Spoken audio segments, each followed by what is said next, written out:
Hello chat, welcome back to the Shine Professor Oak Challenge in Legends EA. In the last stream, we found Swaggy. We did the battle zone for the first time. We screwed for a little bit. And that's kind of it, and we started hunting Dratini, and I fell off the roof a lot, but we did a pretty decent amount. And so the game plan today is we're gonna hunt Dratini. We're gonna hunt for Dratini, and I think that there is like almost no way we don't get it. Maybe I'm crazy for saying that. Also, I'm currently slaying. I don't know if you guys knew that. But I am. And I'm doing it well. Okay, let's go over here. And we'll set up a prediction. But I will show you the breakdown of what our little route is that we have going on. John, change your hair. How would you change your mentality and lock in, buddy? We're 3 minutes into stream. Those shorts are very too short. Chat, I'm being objectified. I don't like this. Also, considering you guys told me. You guys told me to dress this way. So what does that say about you? All right. They're called shorts. It's actually a romper, and it's a one piece. Anyways, so if you look over here, chat, if we cross over this bridge, if you look across the way, well, not the greatest shiny example because it's a 5% chance. But this is where we're gonna be going. And then we just run back this way and it despawns. And then we go back this way and it'll be a Dratini, and I've already fell off. And so I'm gonna save when I get back up there. When I get back up there, I'm gonna save so hard. Wait, 76 out of 93, but 9 left. Evolutions. Evolutions, my dear. All right. Also, I have Uggs on. I feel like I'm really shutting down the club in this fit. What happens to the bowl of oatmeal? I already ate them all. Type 1 if you were there and you saw it. It was crazy. First time I've ever extended my desktop onto my TV and I feel old. Oh. You got those on FR, brother. Thank you, I appreciate it, Marker. I hope you're doing well. Wow, okay, so that's the rarest thing we can get. Aside from it being shiny. If that was shiny, it would be so epic. It would be so epic and cool, but it would be very upsetting. It would be very upsetting if that happened. Also, there is a very strong chance we hit 400 hours today. That's a real fact and a scary one. Additionally, 20% chance for alpha regardless of it's Dratini or not. And so we're just schmoovin' today. They need to fix that. Do you like pound cake? Yeah, it's cool. It's cool.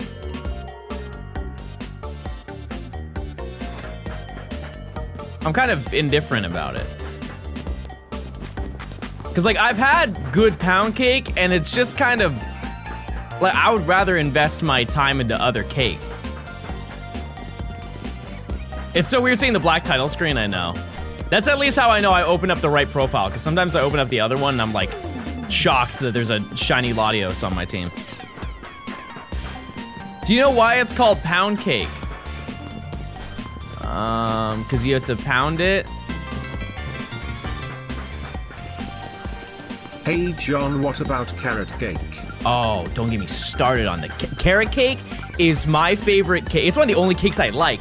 And the reason why I like it is because of the cream cheese frosting. I do like carrot too, though. But yeah, if I ever have a birthday, which is every year, I get carrot cake. I don't get a birthday cake.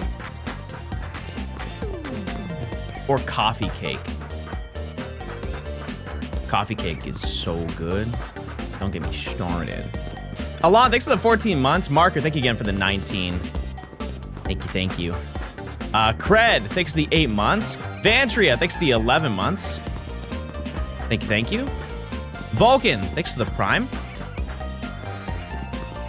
You got shiny golden go? Nice. I'm gonna get you teeny, no weenie. There is also some side lore that we'll be embarking on today. If at any point it rains, chat, we drop everything and we go for Gumi. I have realized I've made a continuous lapse in judgment. And we really should have hunted Gumi as soon as we could have. That's on me. Live and learn, baby, live and learn.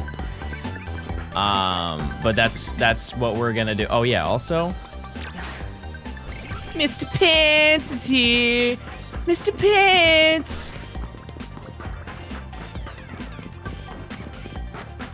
This would drive me crazy whenever I do this. I question life. I question if it works. I'm sorry to hear that. I don't know what's going on with you. Is Mr. Pants a family name? No. No, but I have routinely called people Mr. Man. That one goes double platinum in my vocabulary. What's going on, Mr. Man? I think it also reminds me, I've told this story not many times, but I've told them enough times for you to probably know what I'm talking about. But there was one time I went to, when I was in middle school, I went to a play. I think my sister was in a play, and I went to go see her play. And they had it in the gym, and the auditorium and the gym were in the same room. So just imagine a gym, and on one end of the gym is just like a stage. And like a Pokemon gym? No, like real life, like outside. Outside is not in your bed, and when you open the door, that's outside. And I remember just like waiting for my parents or something, and there was a kid a couple grades below me who came in with his mom, and they walked in through the gymnasium, and she had on, do you remember like back in the day when people would make duct tape wallets?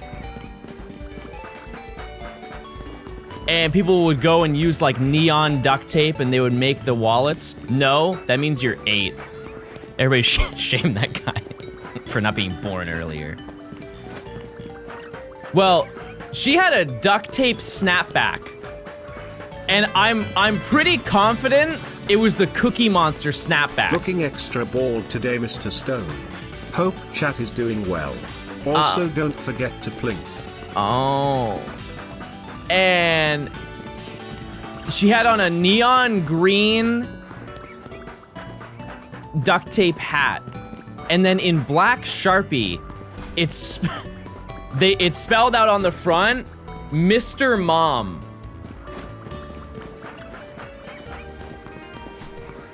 And I remember doing a double take. I was like, mind you, she's about 3 feet away from me. But I always think about that. Whenever I think of Mr. Man, I think about Mr. Mom, and I wonder what Mr. Mom is up to these days. Yeah, it's a legendary thing. It almost reminds me, remember those iCarly shirts where it's like Uncle Grandpa? It's just like those random t-shirts that had the text on it. Rare. That's what it felt like. Mr. Mom. Anyways, what are you guys up to? It's a new week, everybody. New dream. I don't care anymore. I don't care what's going on. Rare, just like your odds of getting a girlfriend. I have a girlfriend, chat. You're also not subbed, and you're projecting, and you're also about to get 12 ads. You're having the worst day of your life. Nothing's going right for you. Fall counter? No. Working and clicking. Love that for you, King. Keep it up.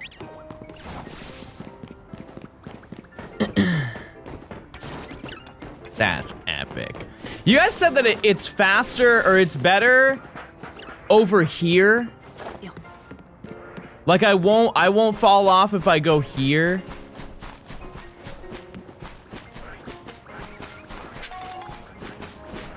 Like how do I know it doesn't You tricked me. You tricked me so badly. You know what? I'm not falling for it. I'm not falling for your silly little pranks. You guys think you guys are the talk of the town. You guys think you're so funny, making fun of me. This guy loves falling. I just don't know how to despawn it, because like distance-wise, I have to be over here to despawn it. So there's no way I could stand over here that would despawn it, right? Because how would that work? Oh, it spawned over there. I wouldn't even see it. Yeah. No, I think we just need to really lock in on the muscle memory. Because here's the reality. Is if I went this way, I'm doing this for entertainment purposes, because if I walk this way, oh, maybe I should just do this. Well, then I never see it. Also, that's so much control. What are some other locations I can hunt this, like on these rooftops? What about on the other side, like here? Is there a way to get over here? Why don't we just figure it out now? You can press L to quick turn your camera, yeah, but then I still have to reroute my thumb. I feel like that kind of defeats the purpose. This is such a banger. Oh, yeah, I don't think... Because this is the zone... Oh, no, wait, I can. No, I can get over there. I can. Because this is the entrance. This is where, like, Slowpoke and Sharpedo are. Okay, let's do some experimentation and John Science, everybody. It's time for a scientific experiment. We're gonna see if I can prevent myself from falling off the roof. This is essential. So if I go in here, I am pretty confident, because this is where it would normally be. Also, isn't it kind of wild that all of these people just disappear? Like, you only see these people if you go out of your way in the game to see them. Because the moment the zone activates, they all go away.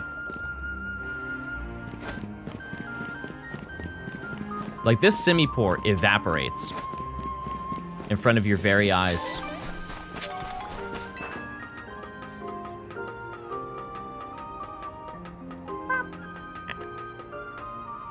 Okay, so we want to get over here.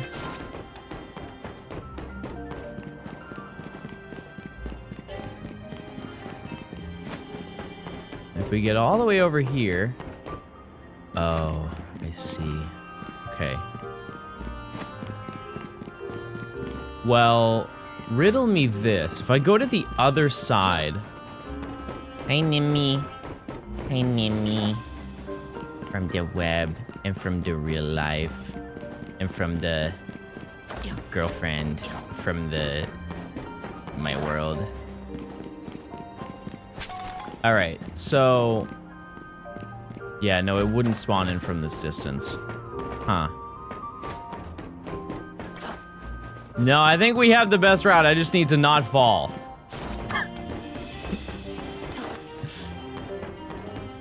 Have you tried hunting on the other rooftops where there are the two Eevee? I know what you're talking about, and I have hunted there kind of before. I don't think that's really worth it. Because that one's even worse, because the whatchamacallit is... You're cut off. Where the, see, now I forgot what I was saying. Saying it. Saying it. Saying it. Saying it. Okay, well, we just had to do the old way. We had to go the old route. Credent, thanks for the, or Credent, thank you for the 5 gifted subs. I appreciate it. Vanguard. So true. I appreciate it. Yikes. Am Colossus, thanks for the 55 months. Also, I just want to let you know, chat, because we talked about it yesterday. There is we're doing kind of I wouldn't say it's like a special stream, but I think it's an important stream tomorrow. I'm actually streaming twice tomorrow. Day and night. Kid Cudi day and night. Tomorrow, all subs, bits, and donos are going to go to a gamer who lost a bunch of their games in an accident. And we'll have like incentives for me to do for stuff like that. So if you want to gift subs, I would prefer if you would just do that tomorrow. So that's the game plan. We're just gonna give them all the dollar I make, regardless of big or small. I think also, is there an Amazon wish list? No, because it's all games that you can't buy on Amazon. Or I guess you could, but I would never advise it. Are you my friend? No. No. But for 1 million channel points, yes. Yeah, no, they lost a tremendous amount. Like a lot of stuff. And so I definitely can't give them the amount that they lost, like monetarily. It would just be not, you know, like it's a crazy amount, Chad, if I'm being honest with you. Okay, to put in perspective,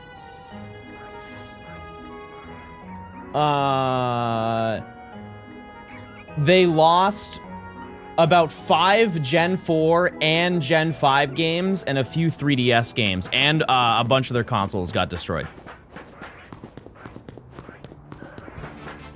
Like, we're talking a couple $1,000s.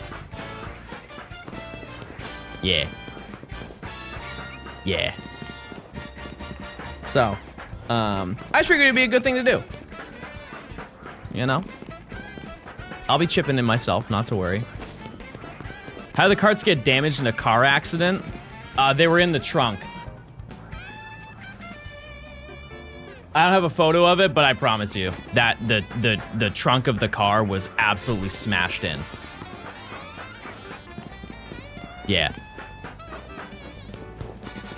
Yeah. Actually, I think I have a photo, because I don't want to dox them with the car, but I can show you the consoles, I think.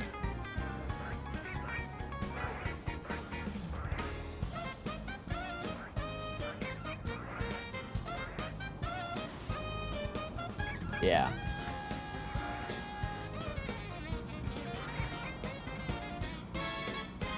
Chad, these are just the consoles.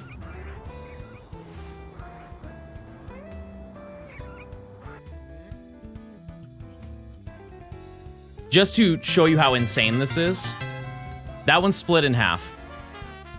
That one, the back came off, which, like, that's not awful. That hinge smashed. This one literally split in half. These are 3DS carts.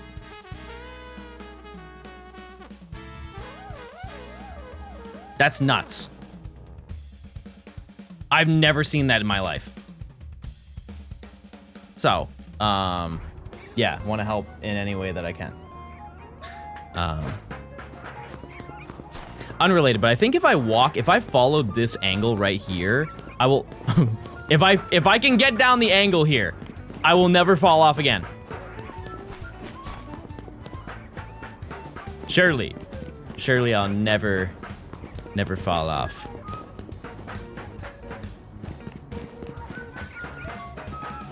I think part of the reason, chat, why I don't want to bring it up is because, like, the person is because we would like to surprise the person, and I know people are just gonna go and chat, and I think that it's one of those things where some people will be like, how do I word it? They, you know, like when you wanna do something for somebody, and they may not wanna like accept it.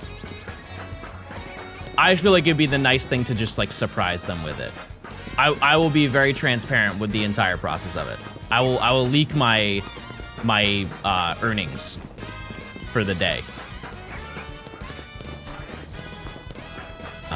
Joey, thanks for the 23 months. I appreciate it. Thank you so much. I just completed all the wild zones. Everybody start clapping. Johnston, this is so cool. Epic. 23 months. I mean, that must be one of the longest subbed person ever. It Can is. anyone even top this 23 months? Anyways, I hope the pink snake shows up soon. Me too. Thanks for the 23 months, Joey. You are the longest sub in chat. Nobody has ever subbed longer than you. Yeah, I remember, how many hours did we hunt yesterday for Dratini? It really wasn't that many. Like 2? 2 hours. So there's a good chance that we get one today. Maybe it was longer than that, because it took me 2 hours to get Scraggy. And then we hunted for screws for like an hour. And then we did the battle zone, and that was like 30 minutes. So maybe 2.5 hours. With the amount of times I fell off, maybe we round down. But that's okay. Western! Thanks for the 20 months. I appreciate it. I can't read if I go over a certain amount. If I go over a certain area, I just can't read anything. I just need to look and then I won't fall. It's just so, I guarantee you, Chad, if you were to do this right, everybody start hunting Dratini right now. And if you don't have the game, go buy the console and play the game. Right now, everybody needs to play the video game.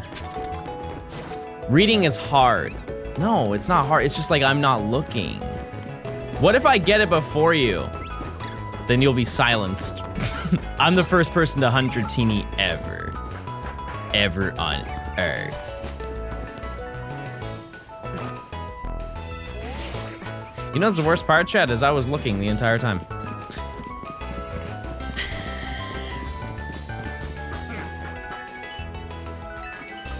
I was so locked in.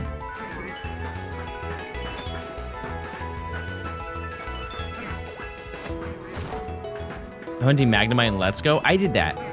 I did that twice, I think. Yeah, I don't even know how I walked under the bridge.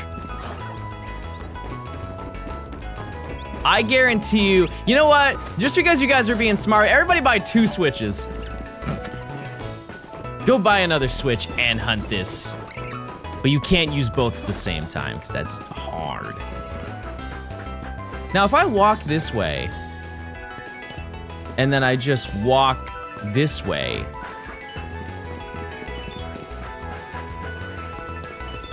it's just the issue is that I can't see it.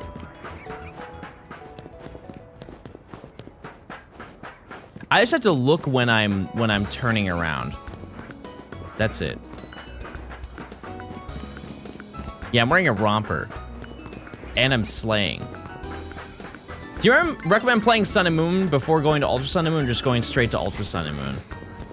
I think you can live without Sun and Moon. Yeah.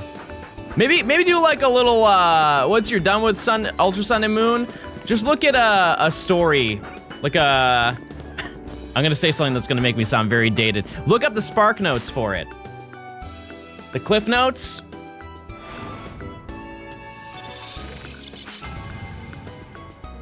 Anybody use Spark Notes back in the day?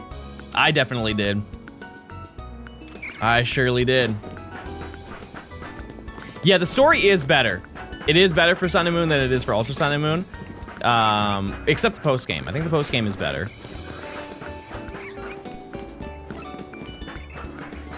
But I don't think you want to... I guess it's also... those games are the cheapest 3DS games you can buy. Like, you could get a copy of Sun and Moon for $10. You know what? Run it. You'll appreciate Ultra Sun and Moon way more. Yeah, Gay Rocket. Epic. One thing we can do, chat, is if this becomes too annoying to stay consistent with running back and forth, we can try another location. Because what we could do, and I know Kiefer would be very mad, we could do the location that he did on the rooftop. I just have no idea where that is. Ski, thanks for the 2 months of Prime. Because I'm confident we will find it way faster than he did. He spent multiple days going for that one. On and off, I think, but. Did you see the Hatsune Pokemon figure? No, I didn't. Stealing ideas from Yuke is the ultimate reverse. No, I've definitely yoinked some things from him. It's happened many times. Sector 3 has a guardrail. Yeah, the one that he did, there's no way you could fall off. There isn't. The only thing is this is really fast. And I think that one is quite a bit slower. And if I just pay more attention to me running backwards and just get the muscle memory down, we'll be in a better place than going there. Is configuration not just respectfully yoinking the occasional idea? Oh yeah, for sure. Yeah, I think it definitely depends though, what platform it is. Because on Twitch, that is the foundation. Like everybody is just doing stuff that other people have already done. YouTube, on the other hand, a lot of people, like how many times have you seen somebody upload a video and people in the comments are like, you stole this idea from this person. I'm disliking the video and I hate you and I'm gonna blow you up with my mind. I've seen it time and time again, especially with Pokemon. You're like, oh, this person already did that. This person already did that video. So you can't have that similar experience. You're not allowed to document this gameplay. And there are some times where that's happened with me. Like, other people will do a video that I have done before, and they'll, like, hound them for it. And I'm like, this is not the community I have cultivated. Surely it's not. Like, people were making fun of Ryan for doing a Professor Oak. They're like, yeah, John's doing it already. You shouldn't be doing it. It's like, shut up. Maybe, you know, like, log off forever. I'm the only one who can do shiny Professor Oaks, and you guys know it. It's also weird because nobody had a problem when Matt did it. So like, what's the narrative there? You know what I mean? Like Matt did a Professor Oak for well, he did 2 of them. He did Silver and then he did X and Y. British. Maybe that's the source. Oh, that's rare. Whenever you see a shiny Alpha Dragonair, just start clapping. Actually, wait, no. Chat, we're bringing back Hamburger.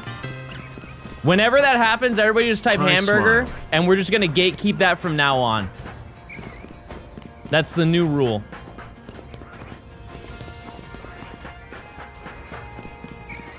You were here. Hamburger. No, not burger. This is different, chat. This is Hamburger. Jen, thanks for the 9 months. Hi, Smile. Everyone say hi. Or else. Hamburger. If I get the Dragonair, will I still need Dratini? Yep. Wait, that person just streaked for 40 days. Holy moly, that's very good and very epic. Would you eat a Dratini? I think it depends on the circumstance.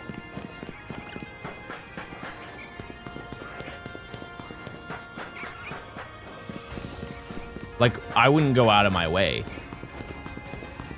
But what if it was like, eat me, eat me? I don't want to be rude, you know? Here's the thing, is you can't shame me for that either, because they're out there eating Slowpoke. They're eating Slowpoke in Johto. There's a whole underground ring that they're running. So, Which Pokemon would be most and least tasty? Most tasty, Muck.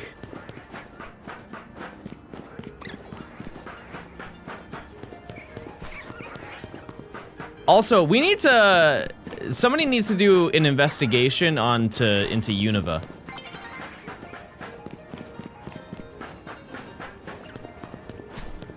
Anybody notice that you can go and buy Castelia cones in Castelia City? The region that's home to the ice cream Pokemon? That doesn't sound off any alarms for you guys?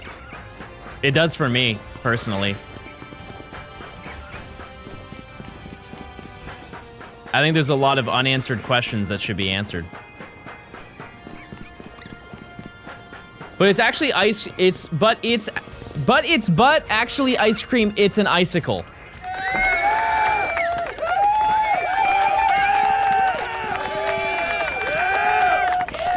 No one's ever said that before. John, do you have a spreadsheet with the most efficient way to complete Sword and Shield living decks?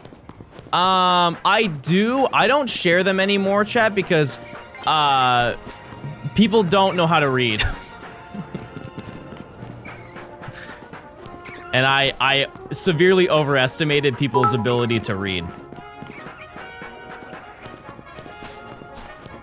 It's fine. The ice cream is like shed skin for the Vanillux line. Because Yummy dandruff. back in the day, what I used to do is if I, you know, like I did like a Catch-em-all or Professor Oak, I would release the spreadsheet and I would put it in the description. And I would put instructions. Like, I just think people do not know how to use Google Sheets. Or like Excel. Do they not teach that in school?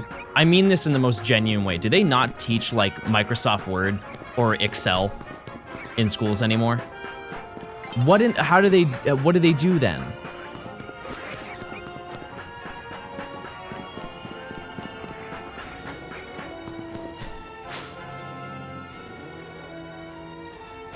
Google Docs? That's the same thing. Excel and Google Docs are quite literally like almost column for column the same program. Like Google just took it from them. Yoink! Because if there's an option. Okay, let me just ask you, Chad, if you get a document and you wanna have the document just for yourself, what do you do?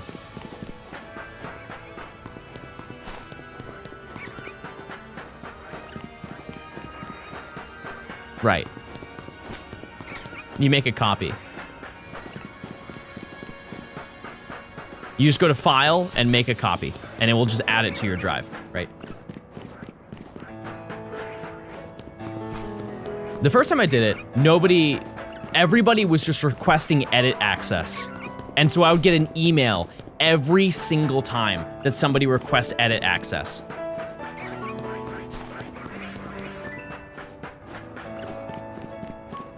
And I used to like deny them and be like, hey, you just need to make a copy.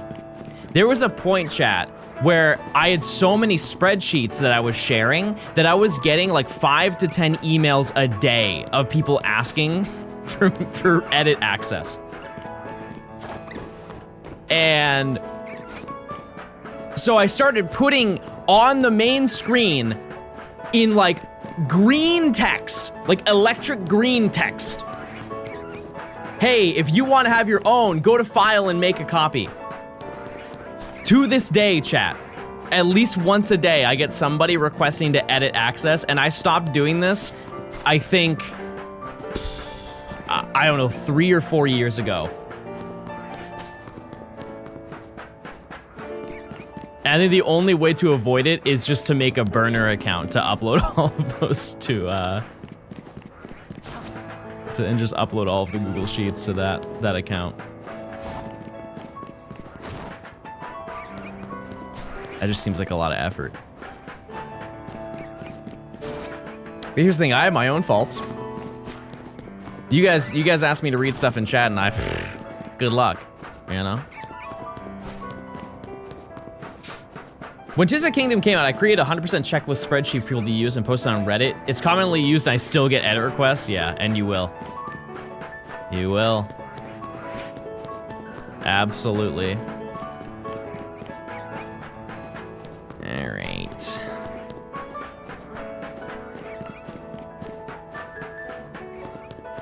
But yeah, what do you guys have planned for this week? What's on the gamer schedule? What have we put into our Hobonichi this week? Watching you? Well, I'll be here. Oh, also, I forgot to mention, on top of the stream tomorrow that we're doing, I'm also going to be doing a night stream. I haven't done a night stream in a long time, but I'm going to be doing a night stream. Actually, I guess I did one kind of recently when this game came out. And the DLC. Anyways, yeah, we're gonna be playing Minecraft. I'm just gonna be playing Minecraft for the day.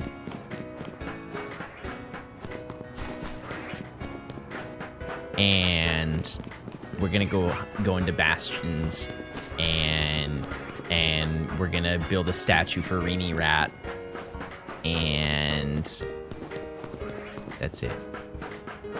What evolution plushies did you order? I got Umbreon and Espeon. You're talking about like the life-size ones? Those ones.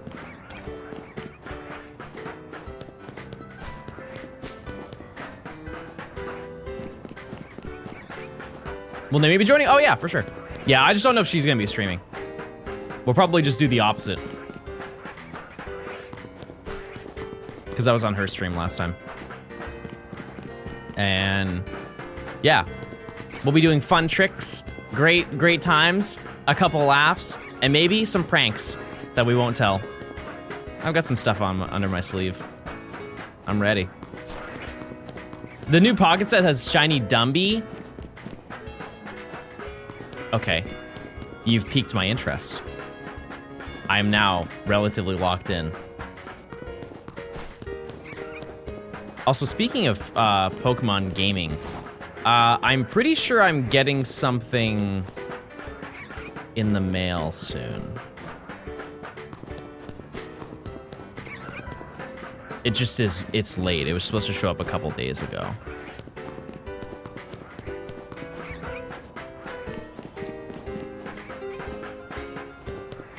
I don't entirely know what it is. It's nothing crazy. It's not like Pokemon Day related. Just FYI, the Umbreon Espeon life-size plushie should be delivered in late May, according to the Pokemon Center. That's crazy. That's a year after I placed it. Will the Minecraft stream be on your stream or Nimi's? Oh, it'll be on mine. She might stream. I don't know. I also don't know when we're gonna be live. I would just keep posted. We didn't really decide on a time, because I'm gonna stream for like 6 hours tomorrow, to then take a little break to then go live again. So, you know, we'll see. Ooh, that was close. I almost fell off. I've been doing well so far. Not bad. New Gamba. Any mods you can get that, please? Ooh. Ooh. You saw it. You saw it with your eyes, everybody. That's a big deal. That's a big deal. Everybody start freaking out and going crazy. Also, use your points. You better use your points or else. But yeah, doing this route, we average about, it's like 550 to 600 an hour. And just based on our time that we've already put in, we're almost halfway to odds now. If we spent 2 hours yesterday hunting here, pretty close, about 1,800 encounters or so. I am very adamant about getting this on stream. I will not hunt it off stream. I would very much enjoy getting a shiny rooftop Pokemon with you seeing it. I don't think that's how probability works. It doesn't, but you know what? We can cling to something, you know? We don't have to be negative all the time. I'm low-key in my, I've never seen somebody abbreviate the word low-key. I'm more stuck on that than anything. I can't even move on. Ryan, thanks for the raid. I appreciate it. I'm looking for Dratini. No weenie. Thanks for the raid. Thanks for the raid. Did you get anything today? What did Mr. Ryan Gaming find? Oh wait, no, he's not doing the Professor Oak right now, right? Isn't he completing his decks? Yeah. Oh, Verizon. Oh. Very nice. I was doing so well! No, I was doing so well!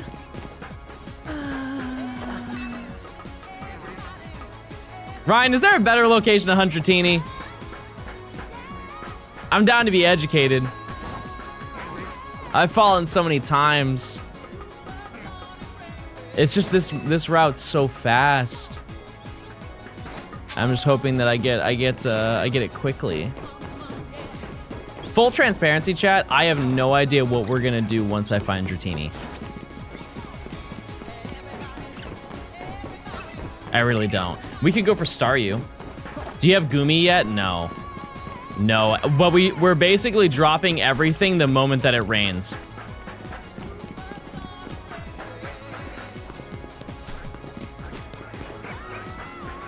That's kind of all we can do. Mawile, I would have to figure that one out because the one that I have is a bench reset for Mawile. You can reset day and night until it rains, yeah, but it still takes a really long time to do that. I definitely cooked myself on that one. You can fast travel Lana, walk up the stairs into the park, and it spawns Dratini and 2 Gumi. Yeah, just I had to wait for it to rain, About a year though. ago I asked for advice starting YouTube and you said just go for it. I just had my 1-year channel anniversary and the video for it was my first to get over 1,000 views. Epic. Thank you for all the advice over the year less than 3. Papa, thanks for the 500 bits. That's awesome. I'm glad to see that. Keep on going. It's true. It's true. You just keep going, Jay. You just keep making videos. Don't dwell too much on it. That means you're probably getting close to monetization. That's huge. To be totally honest with you, I don't really know what the requirements are anymore for monetization. Isn't it? You need 10,000 subs and you need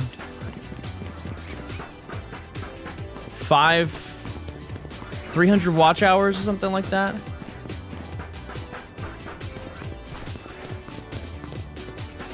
I don't remember, but that's very cool. Very, very nice. Maybe it's 1,000 subs. I don't know. You need to click this. Last time I did this, it didn't go well. Oh. There's a Minecraft bee light. And a dog. That's nice. That's very nice. I like that. I like that little guy. Yeah, I'm really enjoying playing Minecraft. It's very fun. It's also very refreshing to play it because everything that like the whole game has been reworked since the last time I played it. Quite literally everything. My brain is Palia, Pokemon, and Minecraft, yeah. Yeah. Sold out already. Oh. Maybe next drop. Maybe next time.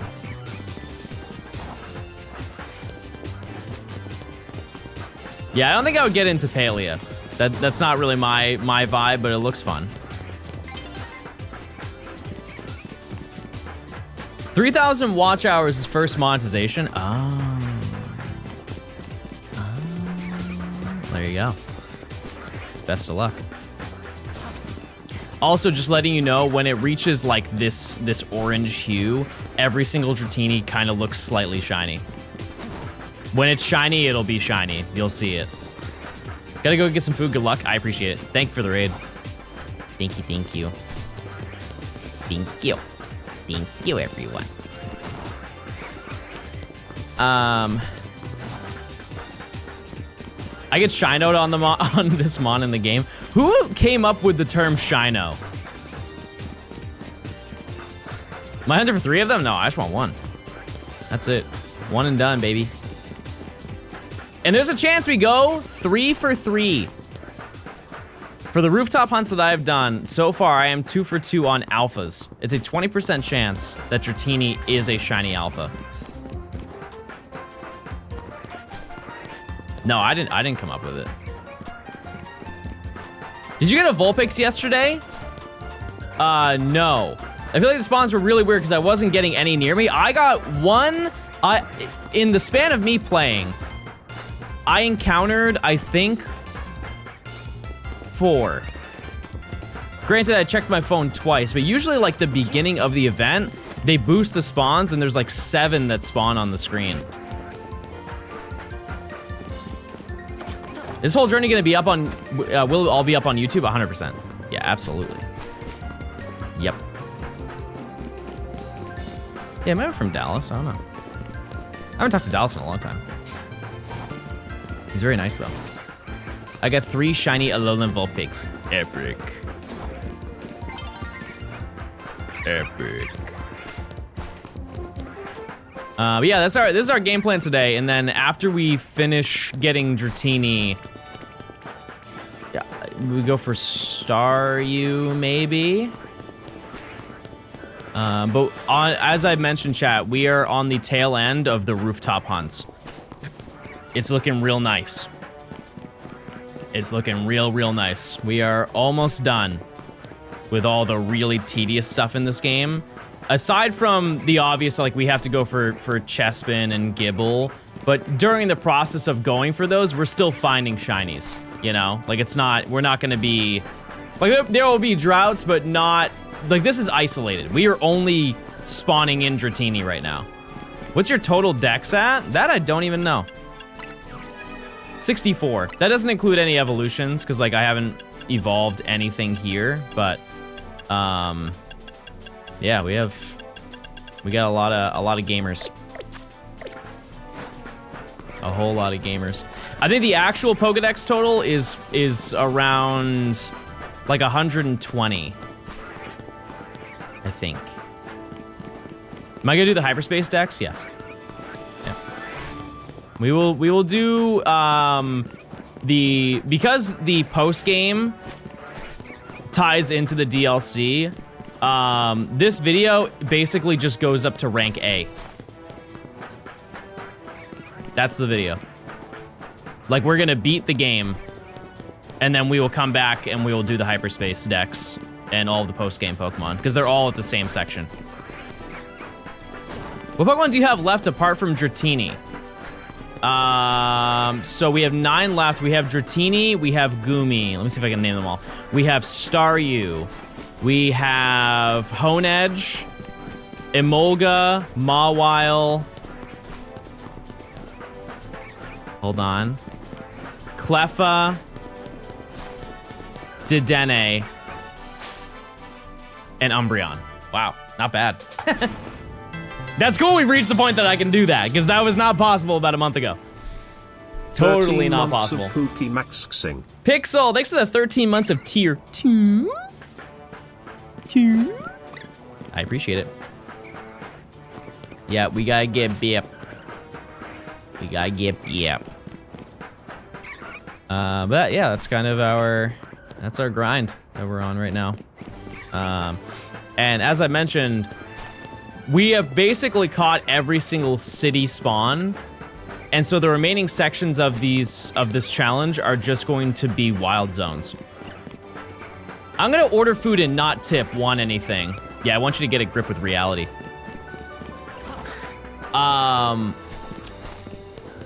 Aside from the fossils,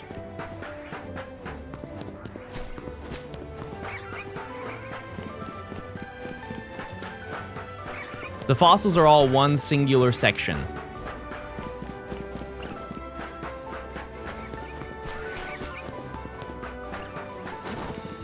And we're going to do a Rancherama for that.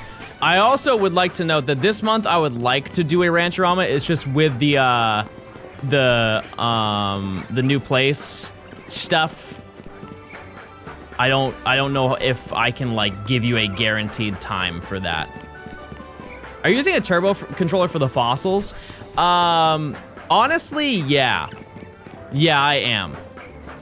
Which I know some people are gonna make a stink about it, but I'm going to be live hunting it. The reason why is because it's just like,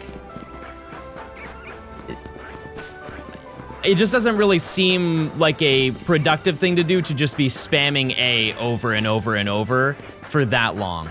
You know what I mean? Like it would just, for the longevity of my thumb, it would be smart to just automate it. You know? Because here's the thing, Chaz. I'm not the young buck that I once was. You know, I'm not 23 anymore. I got to be mindful. So yeah, I'll just leave that going. But we'll be hunting it. Not to worry. Not to worry.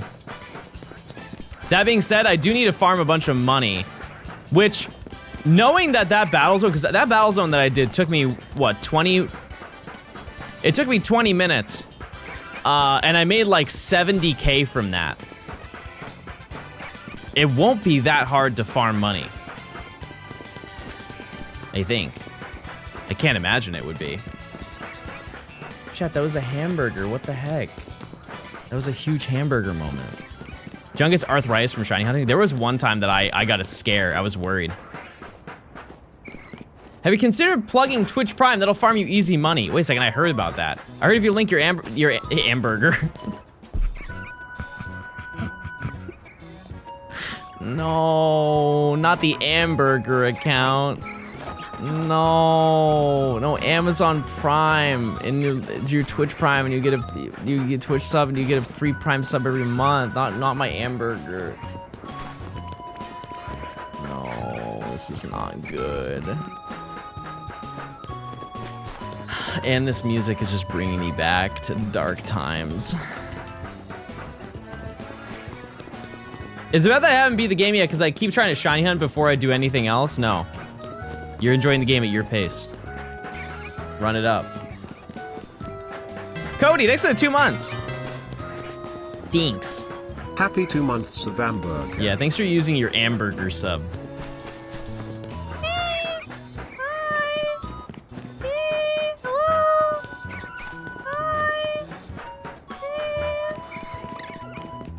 Yeah, the future sections of this challenge are aside from the fossils and one Absol, they're all route-based or zone-based. How do I get my free hamburger? Do I need to fill out a rebate or something? Yes. Yeah, it will come in the mail.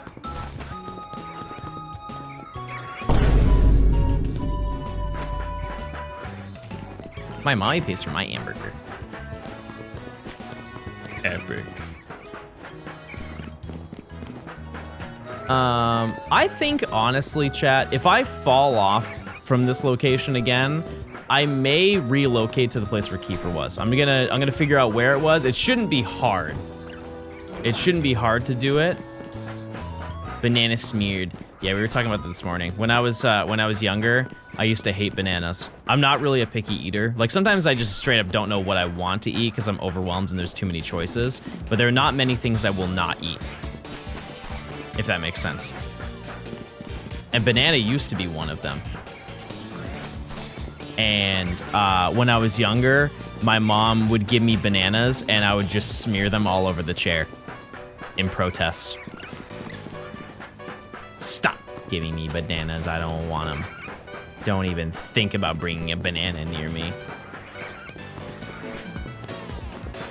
And the other one, I don't know if this was me or my sister. But one thing we would do is, apparently one of us used to just, if we got like a ham or a bologna sandwich, we would just take the bologna out and just hang it on the chair.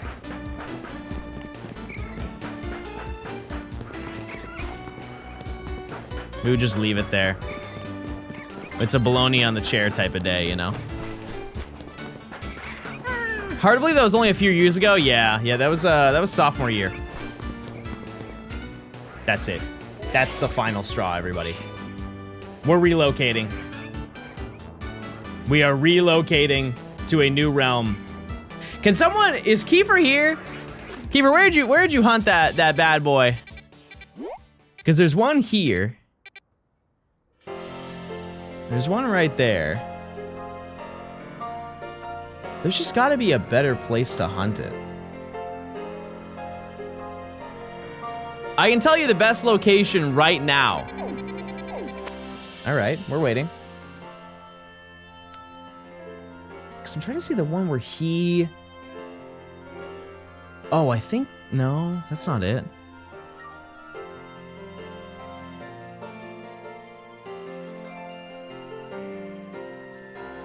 Oh, did I accidentally go over it? I went to the right location?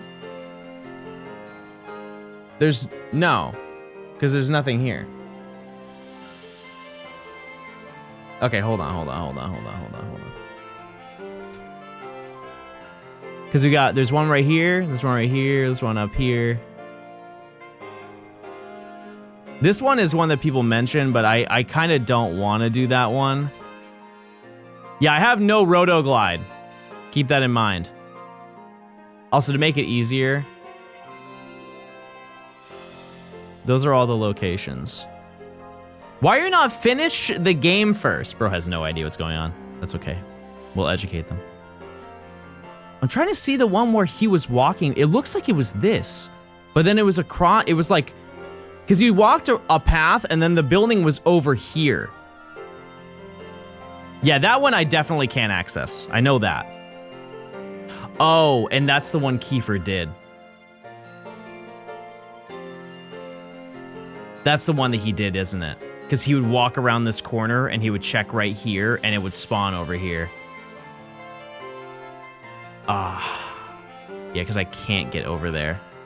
No, I think we're just stuck here, chat.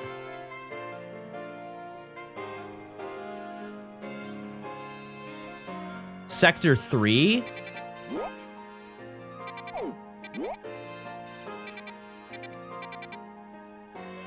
Where's Sector 3?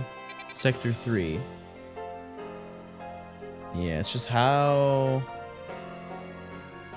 I see it. How do we get up there?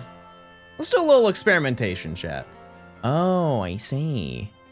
Mm-hmm. We can go, because it's right here. You guys are talking about this one. So let's just run over and see. Yeah, slower location will end up being faster. It's just like, what are my options?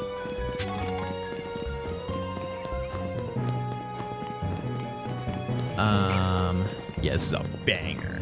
Because there's a ladder over here.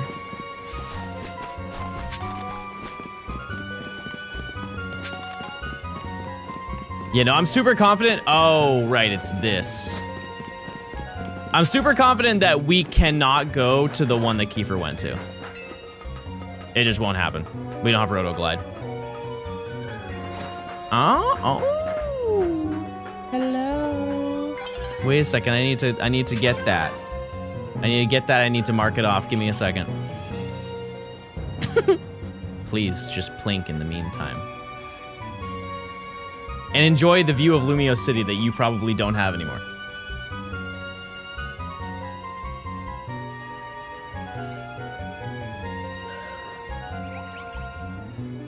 I think it's this one.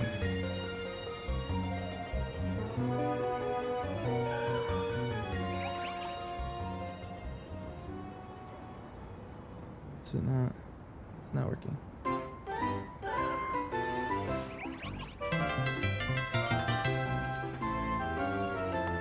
Okay, there we go. Okay, so we go back. A new day.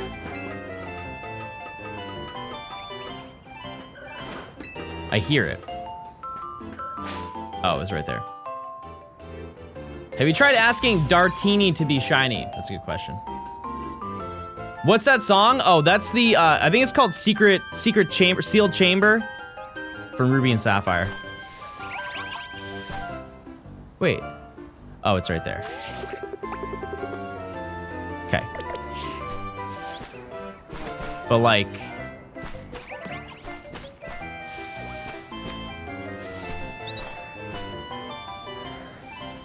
Oh, and it's, oh, I'm protected. Wait.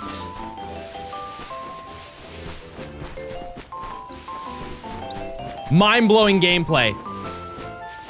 Get ready for the greatest gaming you've ever seen in your lifetime. Yeah, we have the protection of Gort. Can you get over there? I hate that you even asked me that question because I don't know the answer. I guess, huh.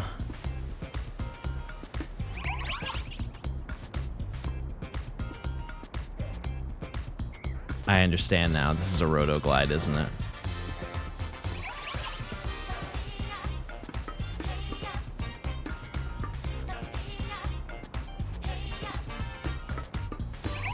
Yeah, like that is not possible. Surely there's a way to get across though. Roll then glide. I don't have glide. Let's just see. Oh, that's such a good spot. It's such a good spot.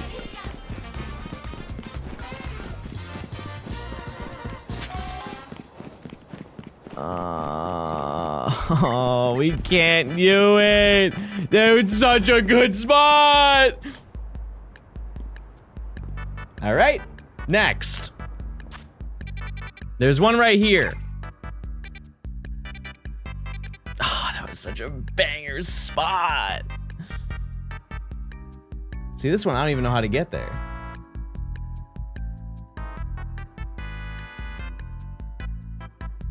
How in the world do you get up there? Like, this whole area doesn't look accessible. This barely looks accessible. Let's see.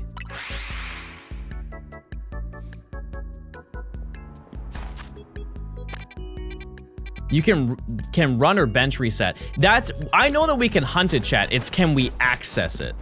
Because shiny hunting it is all well and good, but if I cannot get across it, ooh. If I can't get over to it, there's no point in hunting it. You know what I'm saying?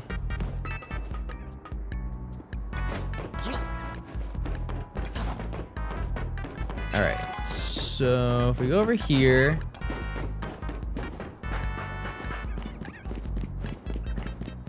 Let me go over here. Okay, actually, wait a second. This might be possible.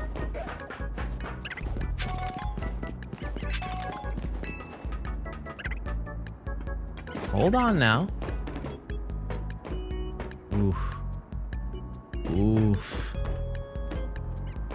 Yeah, that doesn't look possible either. How else would you get over here, though? It's just another roto glide. Oh. Okay, I did not think I was gonna make that. Well, that is really good. That's a really good situation, because then it spawns right here. So, hello? How long has that been there? I'm just gonna place a marker so we know. But it spawns right here. Okay.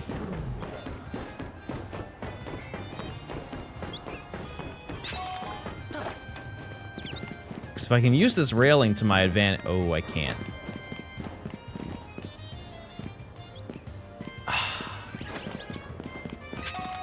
Well, actually, this is just bad for visibility, right? But what about over here? If I can make my way over to this building, I think we might be chilling.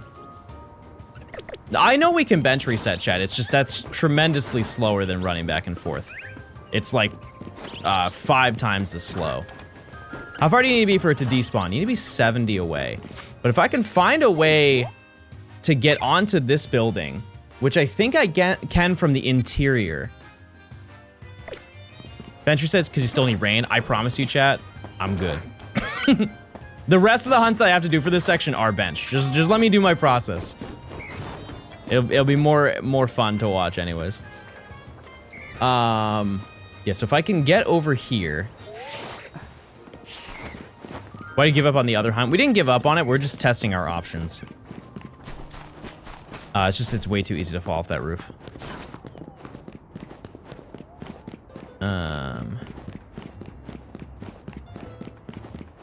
Yeah, there's a lot around the inside. I just don't know where the inside is.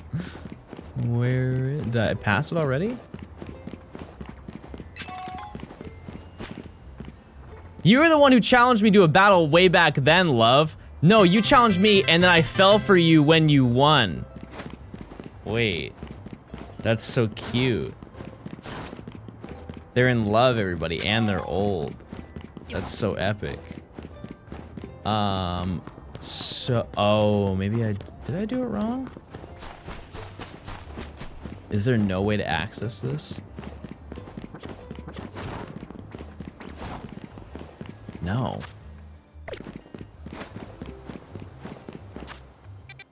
Wait, you're right. This is the Abra building. Oh, and then I could, oh, you just unlocked my brain. I understand it now. Jeez, okay. I get it. I get it. I was gonna say, there's gotta be a way up there.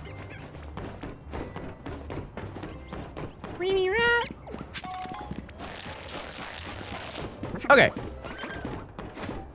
And so this is where it's over there, across the way. Can I climb up this? No. So how does one get up here? Punch. Yeah, Mr. Pants! Mr. Pants. Mr. Pants, you're driving me over the line right now, Mr. Pants. You better watch yourself. No, I'm good. I'm locked in. Ready? Mr. Pants, do your magic. All 3. That's what I'm talking about, Mr. Pants. Oh. Okay, so I thought this was a thing you would fall off of, but it isn't. That's actually so huge. I don't see it. Is that it right there? Yeah, it is. You can barely see. Oh, it looked at me. Oh, it's right next to Monkey, too. Okay, so, it spawns. We're just gonna shoot for the center here, maybe a little bit further back. And so it spawns him right when I'm basically up to this rock right here. Oh boy. Let's see. Because that is that's really tight. Oh, wait. Why don't I just run back and forth here? That would make the most sense, right?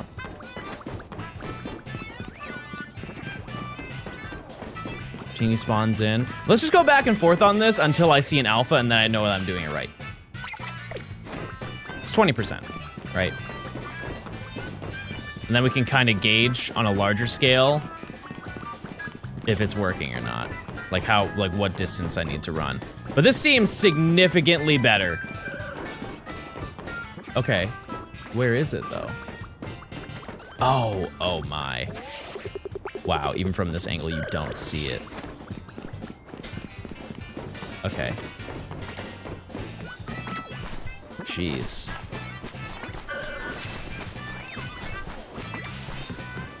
It's like I go down here.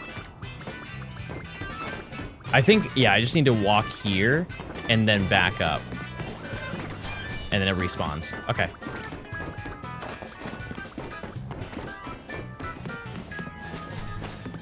Yeah. It's a really weird path, but I do see it working. I do see it working. Its head peeks out. Yes, pupa is kind of like the marker. It really is just like once you get to the top here, you can just go back down. Yeah, this is way better than falling off. Let's just do a little time test here. And then we should be good to go. Oh, I got an audio message.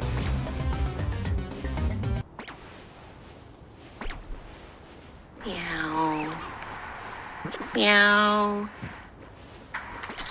Meow. Meow.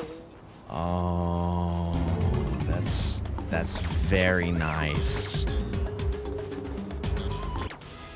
That's very nice. I also forgot what I was doing.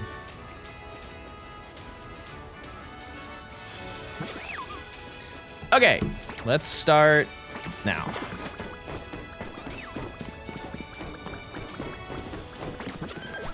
It's basically the same, chat. It's basically 5 seconds. The only downside is that you guys can't really see the Dratini anymore. However, I can't either. I love how you sound like a parent that doesn't understand the Joker reference when you say that's very nice. Yeah, it's just I don't know what to say. It's nice. Yeah. Yeah, this definitely beats falling off all the time. But on the downside, I can't really see it.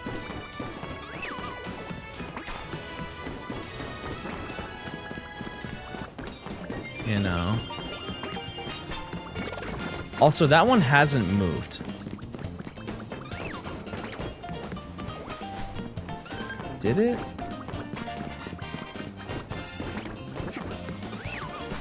Oh, it did move. Okay. So if I go back up. Yeah, it's small now. Just for context, it either spawns on this side right here, or it spawns in the grass right here. And that's the one you really can't see. You'll just hear the top of its head. Just run back and forth before the prediction ends and then check. Yeah. Well, I mean, I'll definitely know. Like, we will know when it's shiny, chat. 100%. It will be very vibrant and very noticeable. Yeah, I misspoke, chat. I misspoke.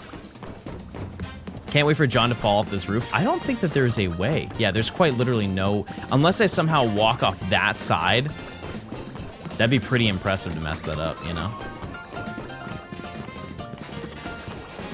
And we just listen to bug noise the entire time. Yeah, so we go from this crystal, and then we turn around at the lady. Crystal to lady pathway, everybody.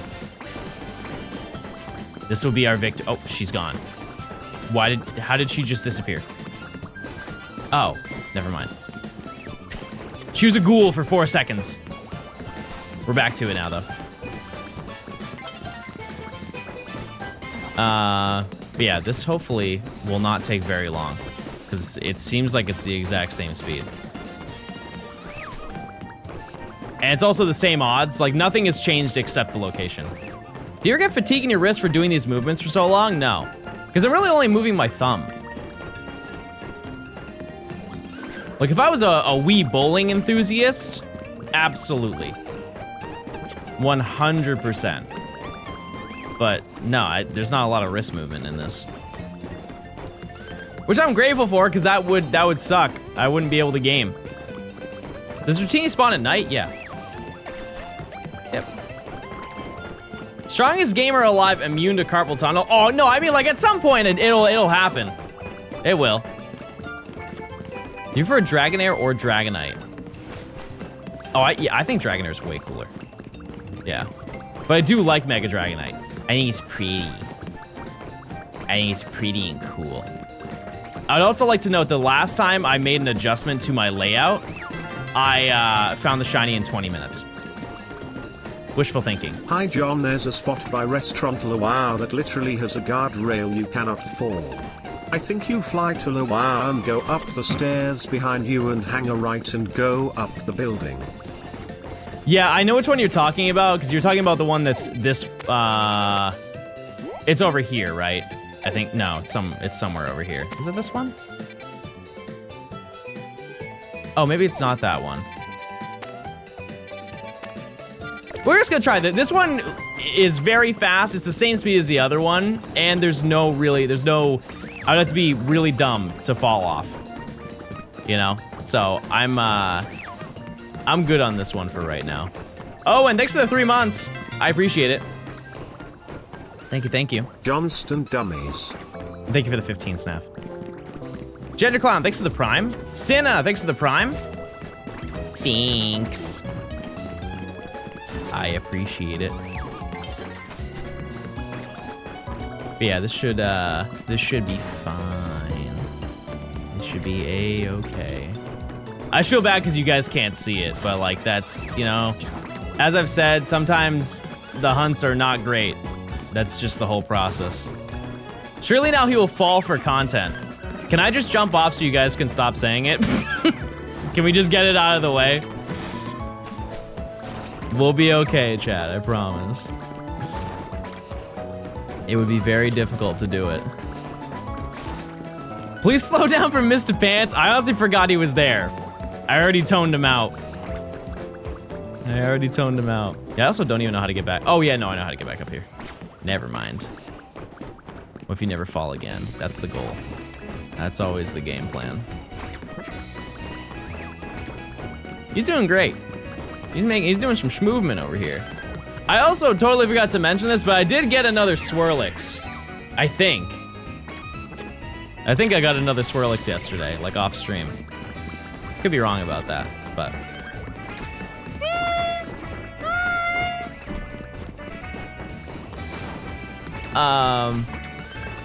But yeah, off stream, I will do some more hunting for some of the more boring ones, but. Did I get any Vulpix yesterday? No. No, I got no spawns whatsoever. What are you farming and where is it spawning? It's a Dratini, it's on the other building. I know you can't see it. Well, you can kind of see it there. Only when it's alpha. Only then. Yep.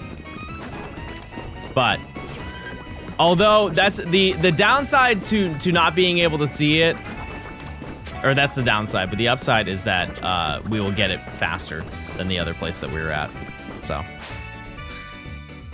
Dash good. Whoops.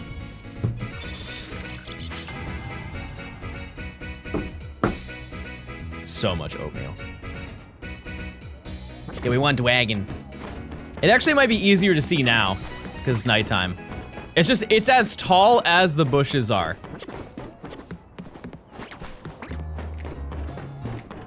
So, not really great. You having a nice lyric while gaming? Thanks. Hold on, I'm gonna look, cause somebody said they didn't see Dratini when they hunted at nighttime.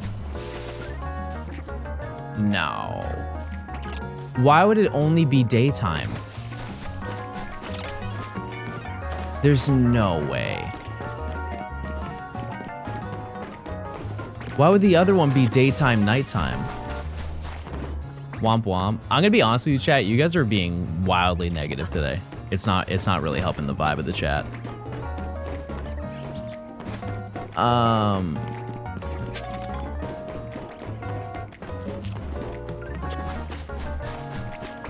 It says it's available at night.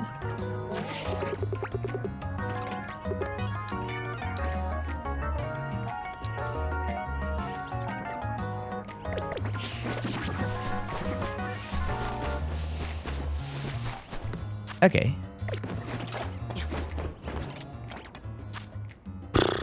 This stinks, chat. Okay. That's so weird. Why would it? I'm glad somebody mentioned that because I wouldn't have thought about that. I would have just kept hunting. So we don't do that one. Somebody said, where is Restaurant Lawao?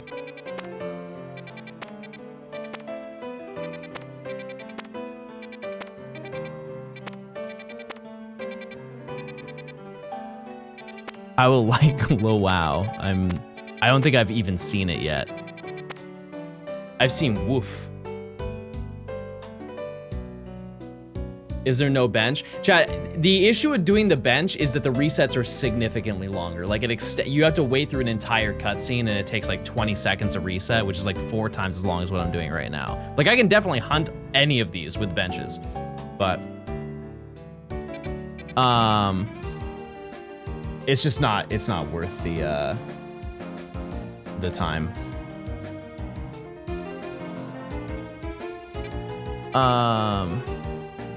You already scrolled on it? I did?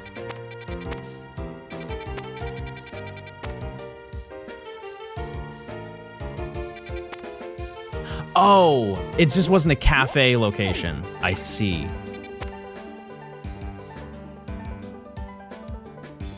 There's no Dratini that spawns at WoW, chat. Look. Yeah, I can't get to this one. That one's really good too, but I can't get to it.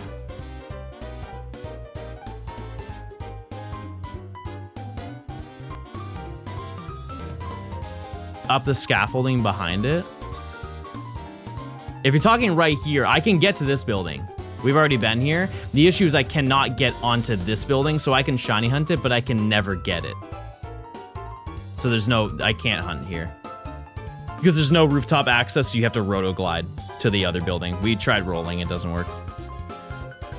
The only one that's left, because we can't access this one, because there's like a whole maze thing, and you need roto-glide to get across one of the gaps to get to the top. This one is the one that we're doing right now, and it only spawns during the daytime, which is so odd.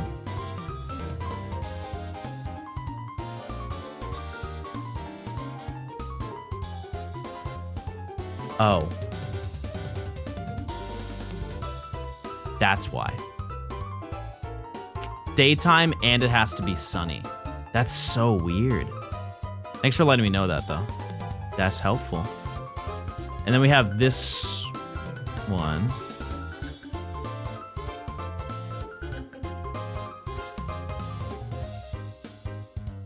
This is the one we were doing before. So this is like our last option that we have to hunt. Which, this one seems fine.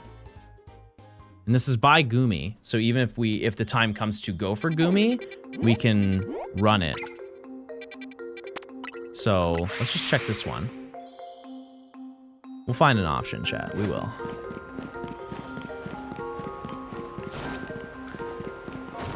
All right. Let's see. Oh, it's this one. Right, I totally forgot about this one. That was crazy. This one has an issue because I have to run across spider webs.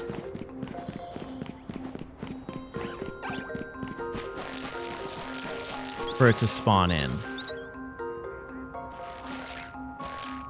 I had to run back and forth here to spawn it in. You can bench reset? I know, chat. I don't want to bench reset.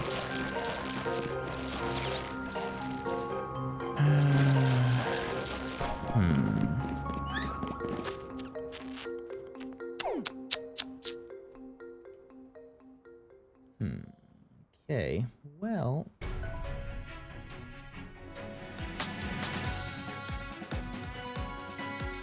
Yeah, and the other one is the one over here.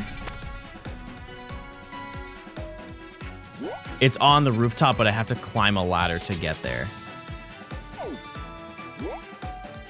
I know this sounds so dumb and backwards, but honestly, the best location that we had was the place we were at the beginning of stream. I just need to not fall off. Or sorry, it's over here. It's good to check these things, but genuinely, there is no better option. I just need to not fall off the roof, and we'll be fine. What's wrong with the spider webs? So the reason why I didn't want to hunt here is because it's so easy to fall off. This one is easier to fall off because this is how much space I have to walk before I fall all the way down. And then I have to do a really last minute input to jump off this to land over here to climb up here. It's even a longer climb up if I mess up. You know what I mean? So, yeah. I guess we'll just go back to it. It's worth a shot.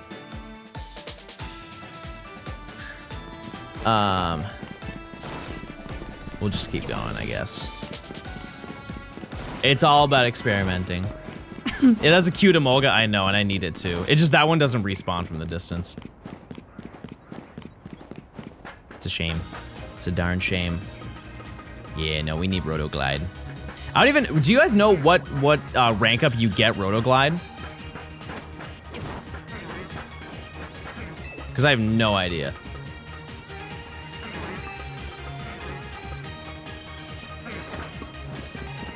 I really don't. It's after Canary. I don't even know when that is, though. F or E? Jeez. That's brutal. That's so brutal. That's crazy. All right, well, we're back to it then. And we'll just do our best to not fall off.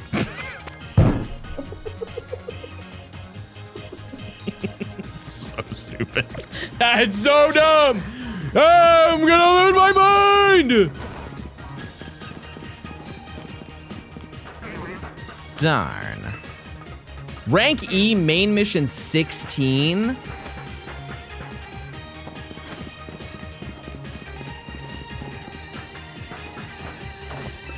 The issue is I'm down to save up there. The problem with it though is then I don't know like how long I've been hunting.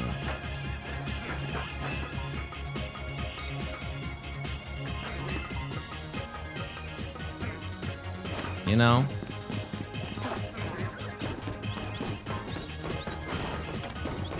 Don't do the bridge, just run behind the bushes.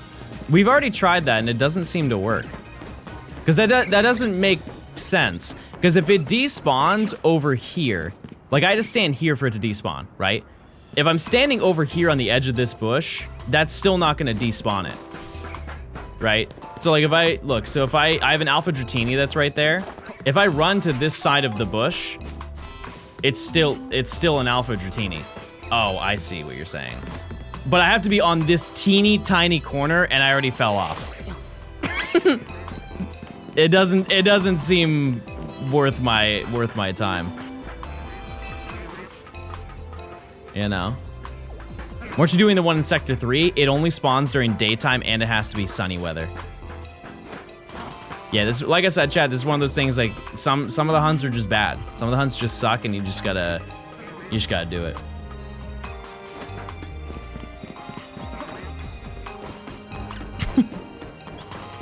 That's the way that it is.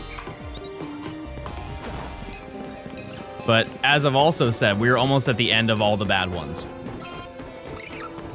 We just need to get through them, and then we're chilling. Yeah, I don't think this one is worth it. Like that's just like Fennekin. Fennekin won't be bad. It really won't. Because I don't think there's any way, if I just like angle the camera,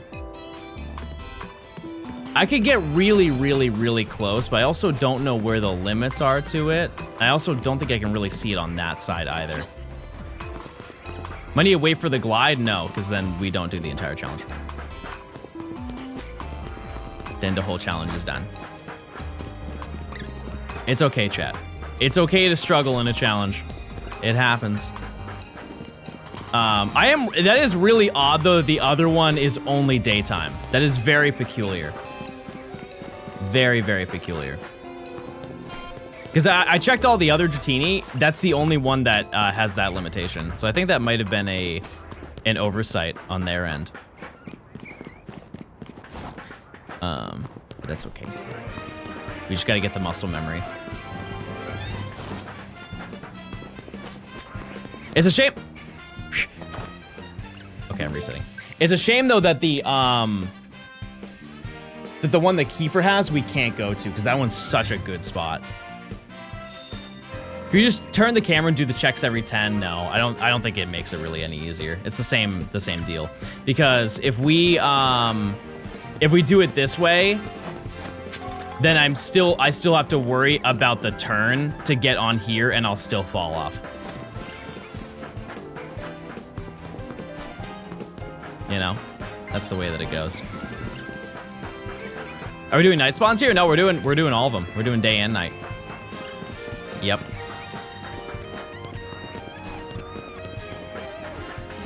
Are there any other spawns? No. Nope. Vaccine is crazy day. Yeah, I'm not gonna lie, chat. You guys are kind of grilling into me, and it's not making stream any better. But I do appreciate you guys have lightened up. Moon, thanks for the 5 months. Dratini in about 1 hour. I'm down. I'm down. How many counselors have you had?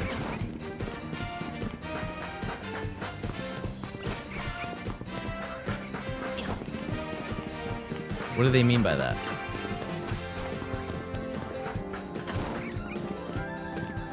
Is there a reason you're not hunting the one by Wild Zone 6?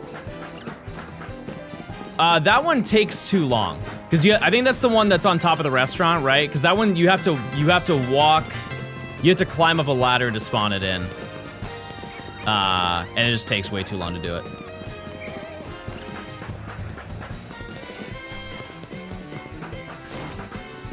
Sloppy, thanks for the tier 1. I appreciate it.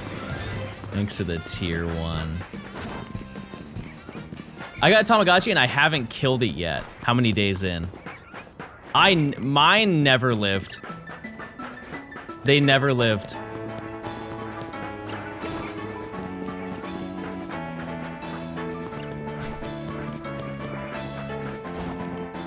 Favorite console to play 3DS games? I mean, personally, I think there are two, it's an opinion, but two right answers. You have the new Nintendo 3DS XL, and then you have the new Nintendo 2DS XL. Like, they cooked on the last two. Everything else prior to that, they're not bad.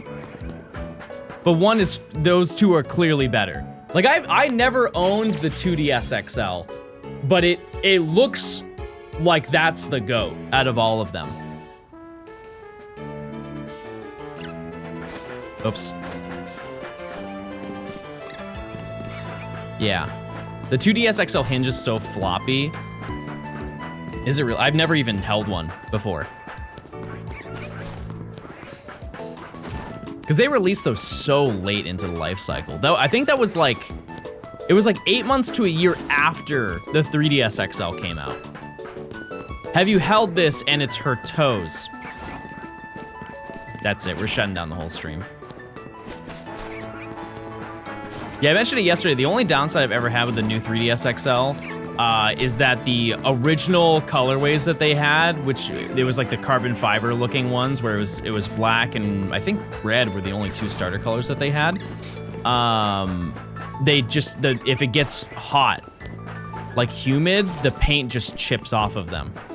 I think it's because of the texture of them or something like that. I actually have it right here.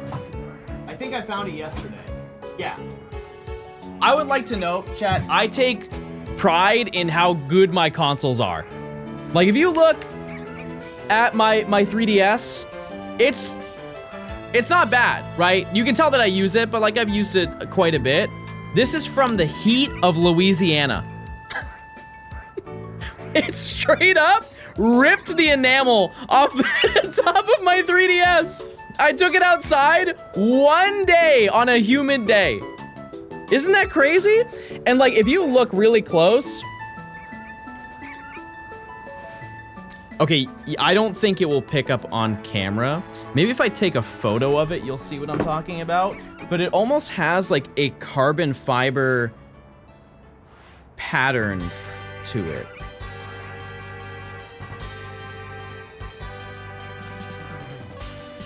It's a really bad photo, but maybe you can see it.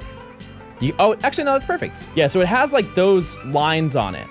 And I think because they made it that way just for the launch ones, that if there was like any heat, it would expand and it would just chip off, and that's what happened to it.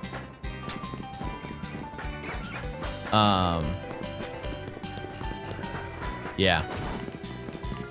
But anyways, yeah, I think it's either that or the 2DS XL, which I think the only downside for that console is that it's pretty much entirely plastic. Like there's almost no metal on it whatsoever. All plastic.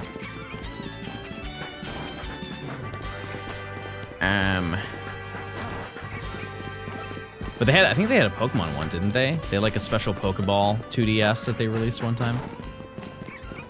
Bad primer, maybe. Yeah, because the other one that I have, which is the Zelda Link Between Worlds 3DS, that one's perfectly fine, and it doesn't have that same coating. Or the same, like, pattern on the metal. Yeah, the Solgaleo Lunala one is really nice. I saw a video of somebody repairing that yesterday. That one's really, really cool, because that's the all-black one, right? Kind of reminds me of the OG, like the DS Lite with the Dialga Palkia one.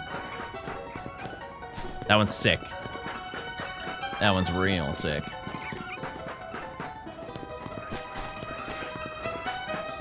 You have the red X and Y 3DS. I forgot about that. They did a red and blue one. BDSP Switch Lite, yeah.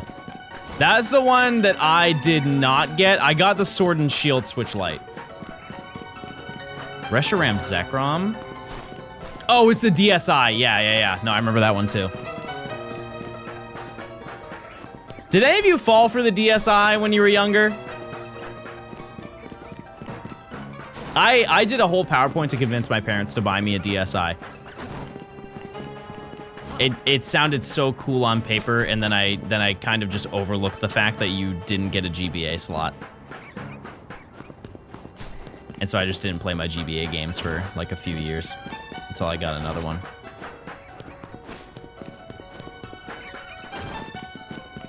That being said, I would have never done Flipnote. I would have never had Flipnote if I didn't do that. So, you know.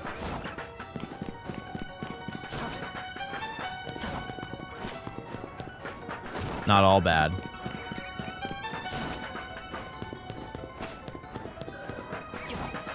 I'm trying to think if I remember any Flipnotes. That was our Vine. That was Nintendo's Vine. There was a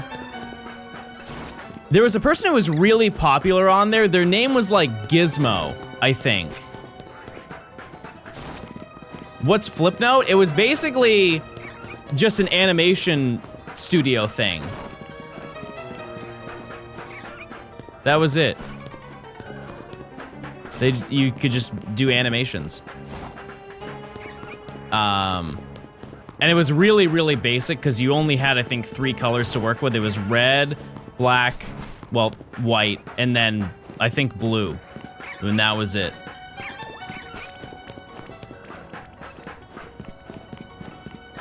Yeah, I feel like I looked this up a really, really long time ago, but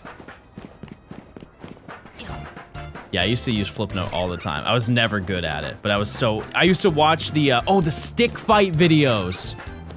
Do you guys remember watching those? Where it would be like the super anime edited stick fight videos, and they would have like they would like have like Dragon Ball Z type moments where their hair would get all spiky, and they would like alt. Yeah, that was sick. Those were super cool. Oh, Fire and Ice! Fire and Ice! There was like a whole series of those. Oh my god, that's what it was. And the ice guy would have ice powers and the fire guy would have fire powers. And I feel like, you know, when you look at it that way, the fire guy should have won every single time, but that's not the point. That's not the point. Stick fight guys still make stuff? Crazy. I'm sure that would hit on like TikTok or whatever. Oh boy, oh boy, oh boy, oh boy. I thought that was a new PG curse. What do you mean? Any mods who can get the Gamba, please?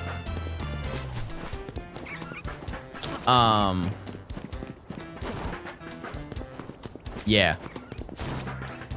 I can't think of any other videos that were on Flipnote. Aside from like music videos that people would just make their own version of.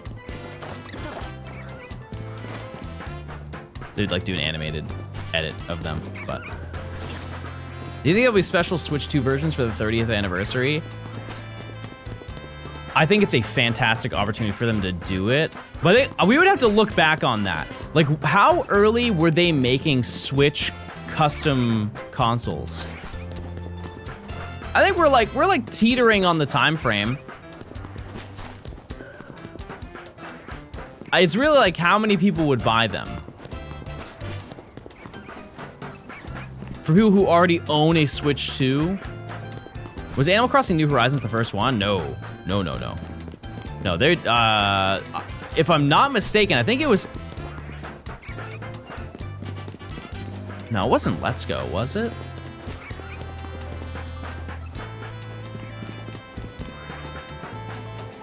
Let's Go might have been the first one. Wasn't it Mario Odyssey? No, I don't think so. There was a Mario Day console that they did.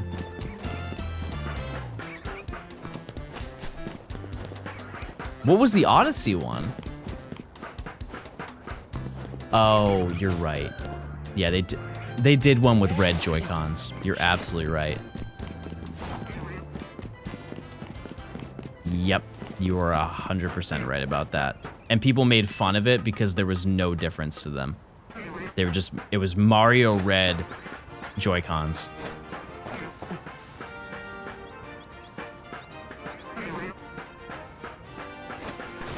I did buy the Mario Day console, and that one was, I think, was way better. It was way better than the Odyssey one. I don't know if I have... No, it's upstairs. But it had a red dock, and the console was actually red. It's one of the only consoles that I've seen that was actually, I think it's the only Switch that wasn't a contest. That was a full different color. I think I have it right here. Oh, no, it's upstairs. One second.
I didn't find it.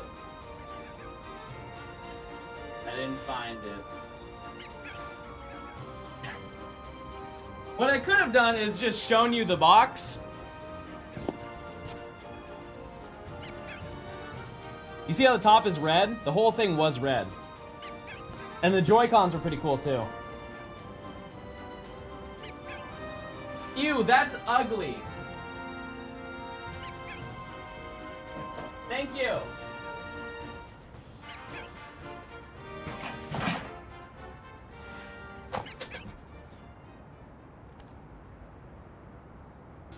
I got them for my kids. When did it even come out? 2018? I think it was. I think it was. Do you have any Pokemon Day predictions? So many. I honestly, it's just, they're gonna be revealing everything. How many Switch ones did you end up buying? Like not OLED? Oh no, that it counts OLED. For me,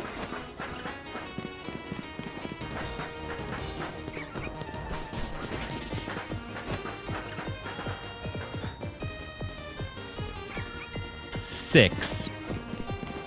Nope. 7.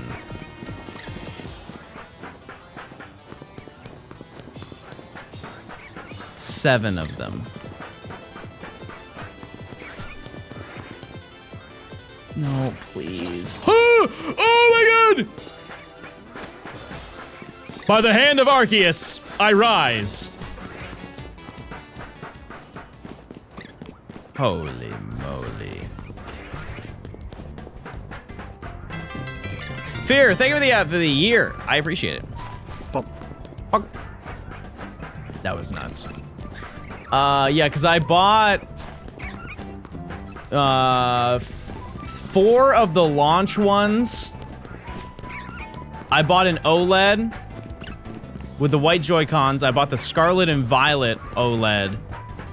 And I bought the Sword and Shield Switch Lite.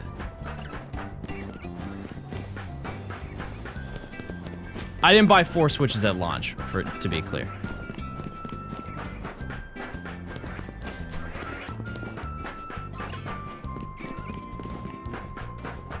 When do we get a console tour? I have a bunch of really cool consoles that I think people would like. I just feel like I've shown most of them. And I don't really have anything outside of Nintendo. When do we get to see the retro gaming room? I haven't even put that together, chat. It hasn't even been put together. Yeah, that probably won't get put together for quite a while. This year, though. Just haven't had the time. John, you the real shiny. Don't play with me. Don't play with me right now. I'll gladly take that honor. What game gave your biggest gain in viewership and followers? Let's Go. 100% Let's Go out of any game. If we're talking about in the era of the game being released, it was probably Scarlet and Violet. Really. It was probably Scarlet and Violet. Cause like... Cause I released the Let's Go video technically in Sword and Shield era. It was right, or no, that was PLA. It was right before Scarlet and Violet dropped. It was like the week prior to the game coming out.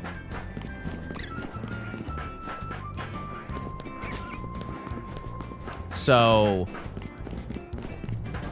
but then I got a bunch of following in that time frame. So yeah, it probably was Scarlet and Violet era.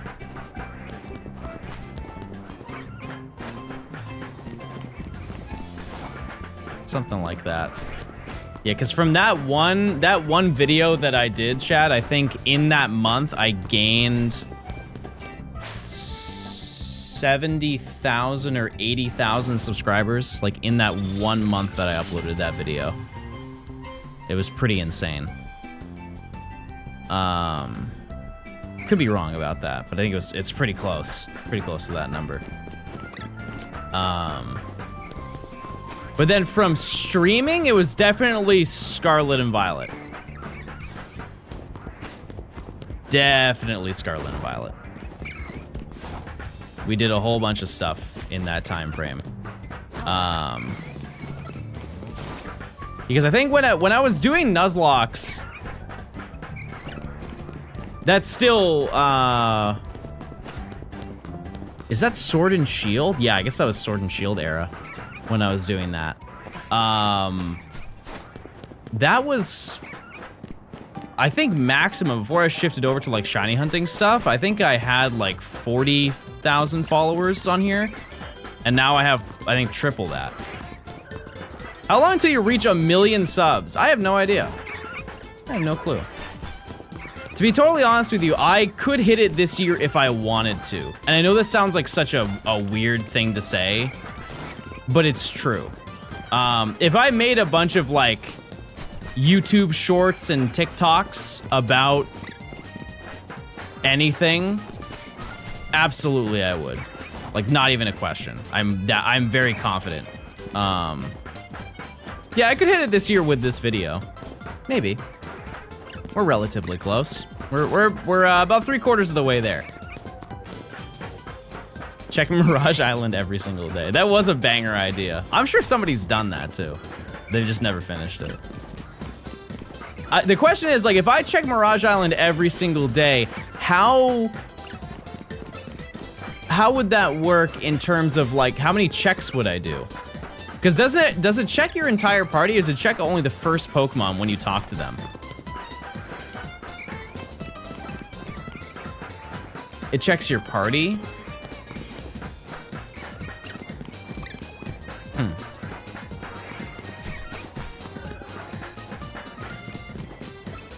It would be interesting to try that with, like, a whole box.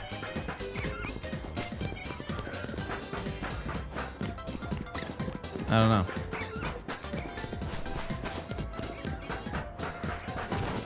I rewatched the first Ranch VOD last week. What do you mean? Like Rancherama with Zorua? Ranch. I don't know why, my throat is like really, really sore today. And I haven't done anything. And I haven't been in contact with anybody, so I don't think I'm sick. But man, is it like I'm getting like a poking feeling in the back of my mouth. Do I snore? Yeah, but like not a lot. Larry got you sick, man. That's actually see, here's the thing is, asking somebody if they snore is hard because you need like a third person. Not like, I don't sleep with 3 people. You need a third person perspective.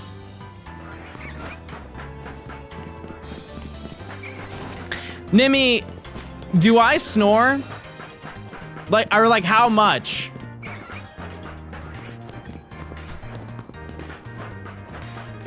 Andrew.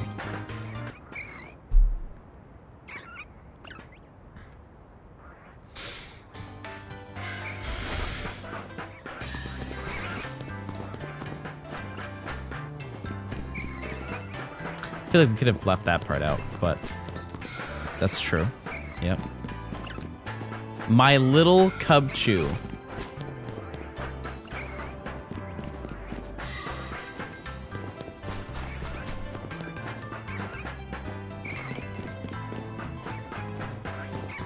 I would like to note that Cubchoo does not snore, nor does it drool. It has a long booger.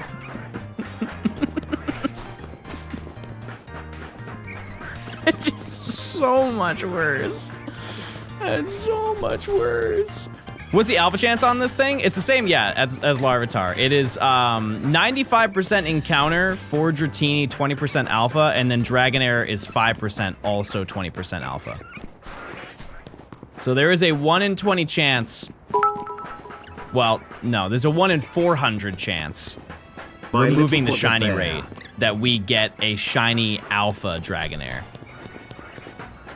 It's like a 1 in... I don't even know what the odds of that would be.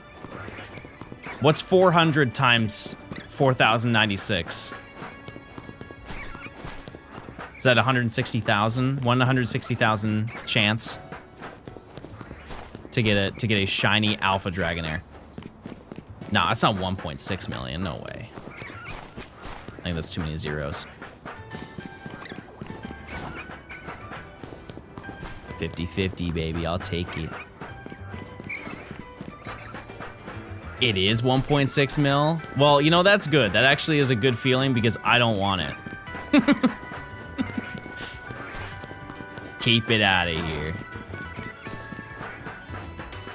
Get me away from that thing.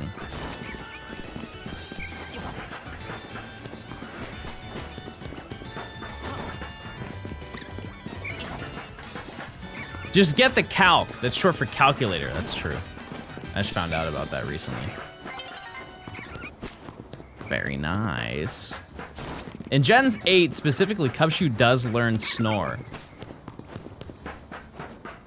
I didn't need to know this lore. I have some TCG cards from Amazon coming in tomorrow. bad. Is it the new set? What is the new set? Isn't it Ascended Heroes or something like that?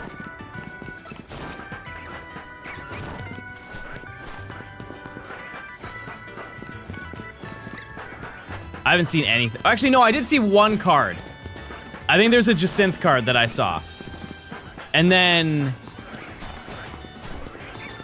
there was one other.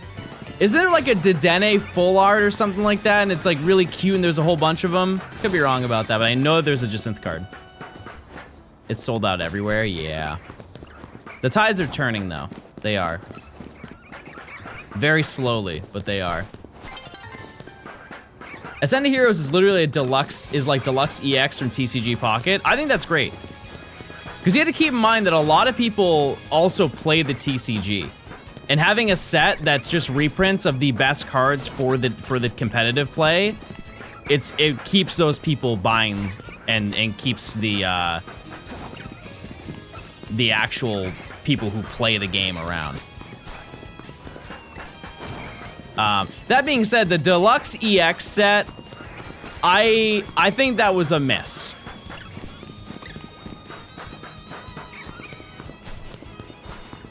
I think that was a big miss on that one. Because immediately everybody was like, there's no way you can get every single card. Like, you can't complete the set in the time frame that they give you unless you pay to do it. Which, I can understand that some people do pay for the cards and stuff like that. But also, I think a lot of the appeal for that game is that you don't have to spend any money. And I think that they're gonna bring back that set again. So it's not like permanently gone, but they didn't advertise it that way. That's kind of the issue. I don't think people would have been that upset about it if they knew it was coming back. But also, if it's coming back, why remove it in the first place? They brought it back already? Oh, well, there you go. Yeah. I think one thing that I've realized when it comes to like Pokemon and mobile games is there's kind of a point just in general with a mobile game where there's only so much they can add to the game before everybody is just kind of like, eh. It's an unfortunate reality, but video games move very quickly. It's honestly insane to think that there are like some single player games that when they come out, that after like 3 weeks, if nobody talks about it, the game fell off. Like the game is objectively bad from like a societal standard because people aren't routinely talking about it. But when it comes to mobile games, there is a point where you can't really do more to get people to want to jump back into it. Because I'm trying to think of the last time that I was really like itching to play TCG Pocket. Like what event did they do that really made me want to go back to play? Probably the shiny cards. The shiny cards were a big deal when that happened. Especially when people found out they were like secret rares for the set. That was huge. Yeah, don't they have a Pokemon Go style friendship thing on it now? Mobile games without a story or thirst don't do well. What do you mean? That game has thirst? I play it. I'm in the game, chat. Most games now are live service. I feel like it's that... Well, I wouldn't say that. For like most video games? I mean like Booba. I know. Me. You don't think I bring appeal to the game? You don't build friendship, but they definitely updated the trade limit. Oh. Do you open packs? I haven't opened packs in a while. No, I haven't. And I think that's mostly like, I like doing content for my own personal enjoyment, but I also like doing content based on the demand of like what people want. And nobody really talks about TCG Pocket, so I don't really see the point in opening packs to do it. You know? Like, I would do it if the idea, like the incentive was there. Also, I was having issues with the capture software Like, there was an update for iOS and it just broke connectivity, and so I had to buy an entirely new cable. And then I just forgot to set it up, and by that point, you guys weren't talking about TCG Pocket. So I was like, okay, well, whatever.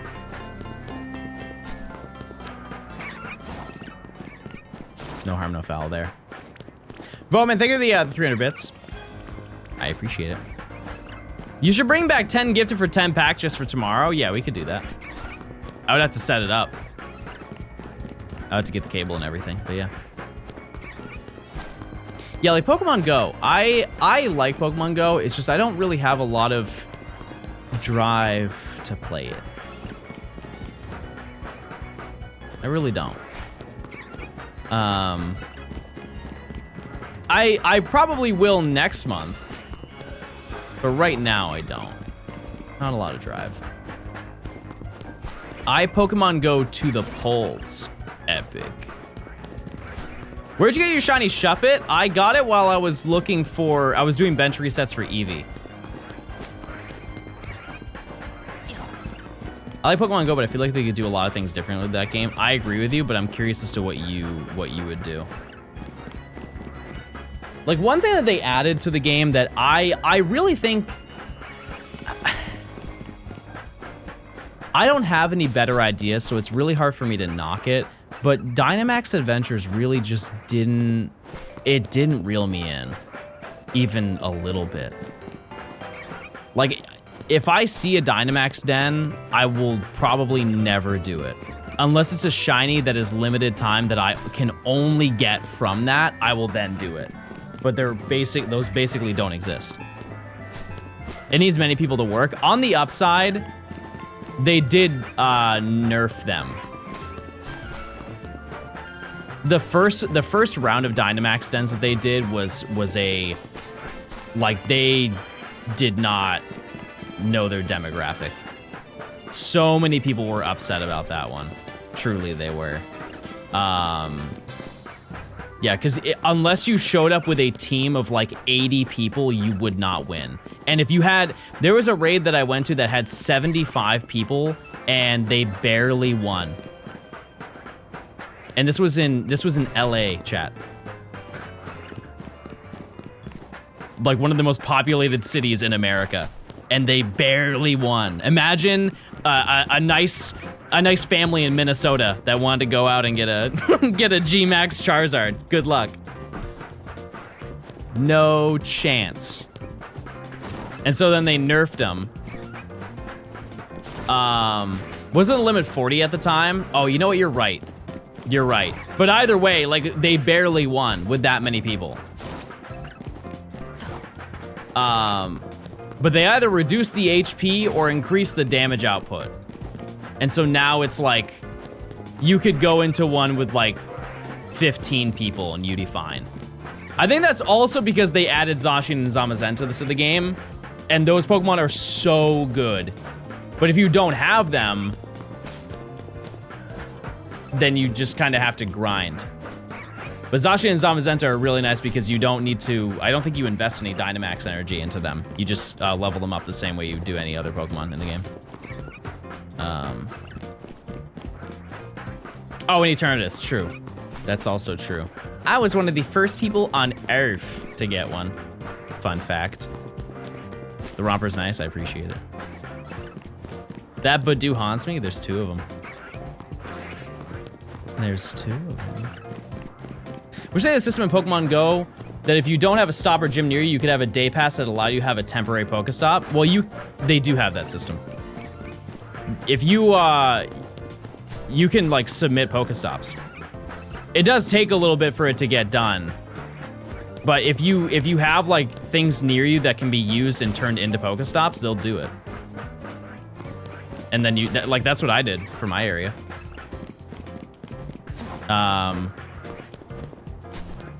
Yeah, I was able to do it, and one of them was made in like a week, and then another one was made in, or a couple more were made after like 3 weeks.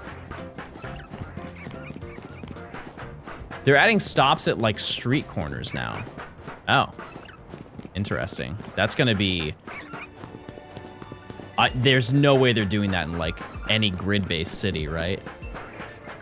Because if you live in a major city, you can play Pokemon Go no problem. That would be an insane feature if they added that to New York City, though. Chicago's all grid. Yeah, I think also Chicago got a huge boost in stops because they have ran so many Pokemon Go Fest there. Oh, nuts. Like, they're doing it again this year. And I think out of the 10 years that Pokemon Go has been active, yeah, they've done it like 4 times.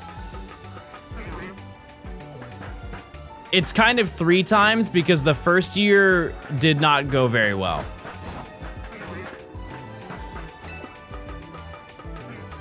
It did not go well. But, whenever they do it do an event at a certain location, they do boost the stops. They have the temporary ones, but I think they also, to incentivize like doing the city experience or whatever, they make a bunch of new ones. And that's really like going to that event is so fun. I'm not gonna go this year, but it is a really, if you do have the ability to go to any of the Go Fest, because they do 3 a year worldwide. They're all with like 1 week after the next. It's a really, really fun time. Just going on a little trip with your friends and all that. It's just it's around the same week as NAIC, and I enjoyed NAIC much more than I enjoyed that.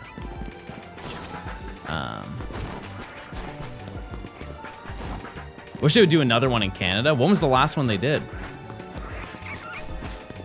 I don't think I've ever seen that. Now that you mention it. Who are we on to now? Dratini, Weenie. Dratini to Weenie. We have a 20% chance for it to be alpha. Which I'm not banking on it, but it would be very cool. The only downside to this hunt for right now is I can't Mega Evolve it. Because we don't get the Dragonite stone for quite a while. What's NAIC? It's a North American International Conference. And so when you join the competitive scene, like if you want to compete in Pokemon, they have a bunch of tournaments relatively close to you. They kind of disperse them Boingo. in the relatively close to you. They try to. There's a whole bunch of them that they do. Like, for example, they had one last year in Atlanta, and then they also had one in Frankfort, Kentucky. I think they had one in Tennessee, didn't they? Anyways, they have a whole bunch of them. But then they have the big tournaments. And they have that one in New Orleans, Louisiana. And then there's another big tournament that they do. Where is that one, chat? Two international conferences in the US, I believe. Indianapolis. And if you win those, you get an automatic invitation to Worlds. I think that's also how the other ones, like the smaller events, work. It's just like those are like the big ones if you really want to get a lot of points and grind to climb up the ladder to get an invitation to go to Pokemon Worlds. But it's a really fun event. It's a really fun event. Favorite fast food place? That's tough. That is really tough. I think the reality, just based off of metrics, it has to be the Bell. It's gotta be the Bell, baby. He's gonna say something scuffed? No. I immediately thought of places that I wouldn't go to. Can Amods get the Gamba, please?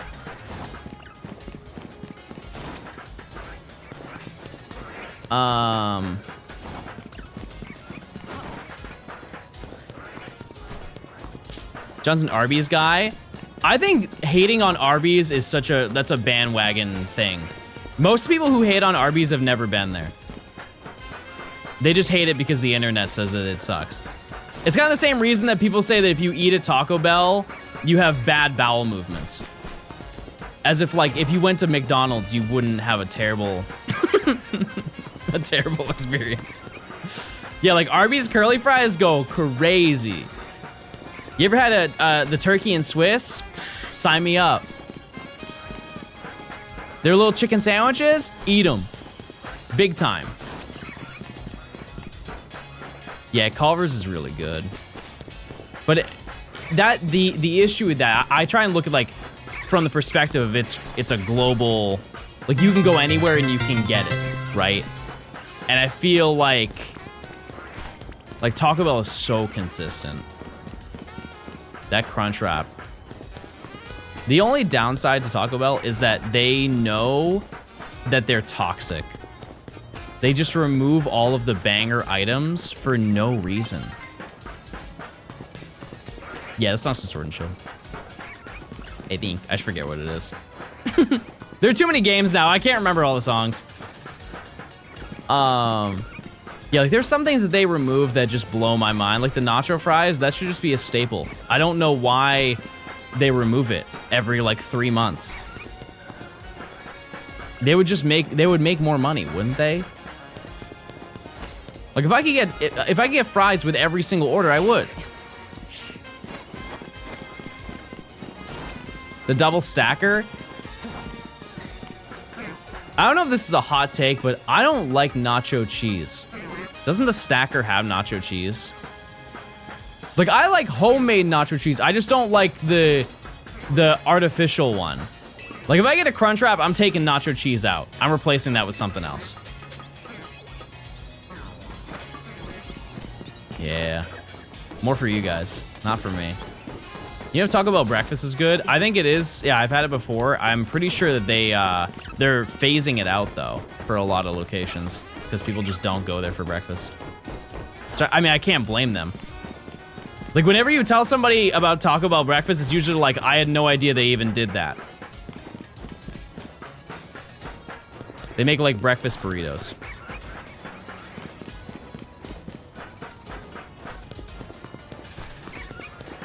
The one thing I'll never understand though is one of their meals, actually I think it's most of their meals. If you want to get a like a meal deal there, it's like a breakfast burrito, a coffee, or like an orange juice, and then your side are the Cinnabon Delights. I don't know if you guys ever had those before, but the moment that hits your tongue, you just want to go to bed. I feel like that's a horrible a horrible thing to have in the morning.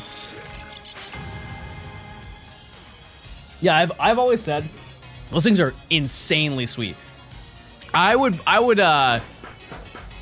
be impressed to see somebody eat, because they come in like 2-packs or 12-packs. I have never seen somebody eat a 12-pack of Cinnabon Delights. Like, you have to be built beyond different to do that. They're just so sweet. You would just get so sick from doing it. It's just crazy.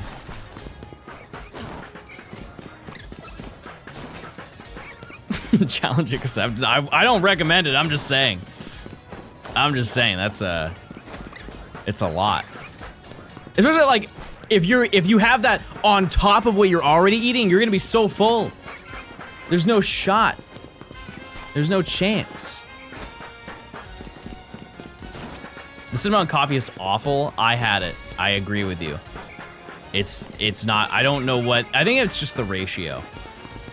How many tacos could you eat in one sitting?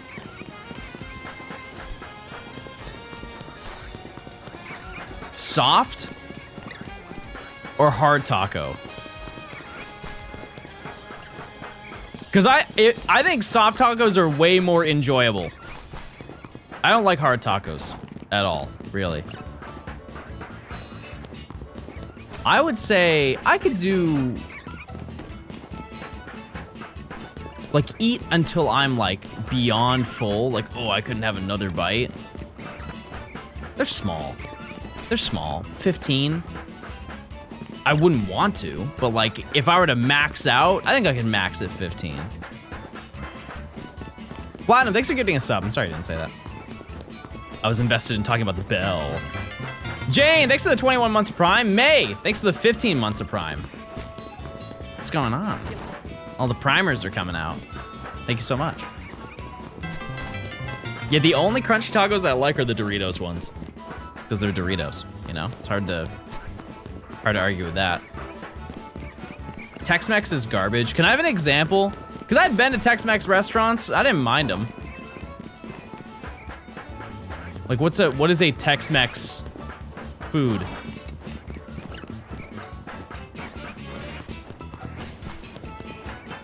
The Doritos shells are always stale. I've never had that happen. They're usually, like, if anything, soggy.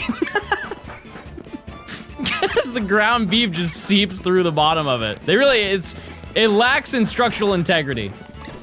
It really does.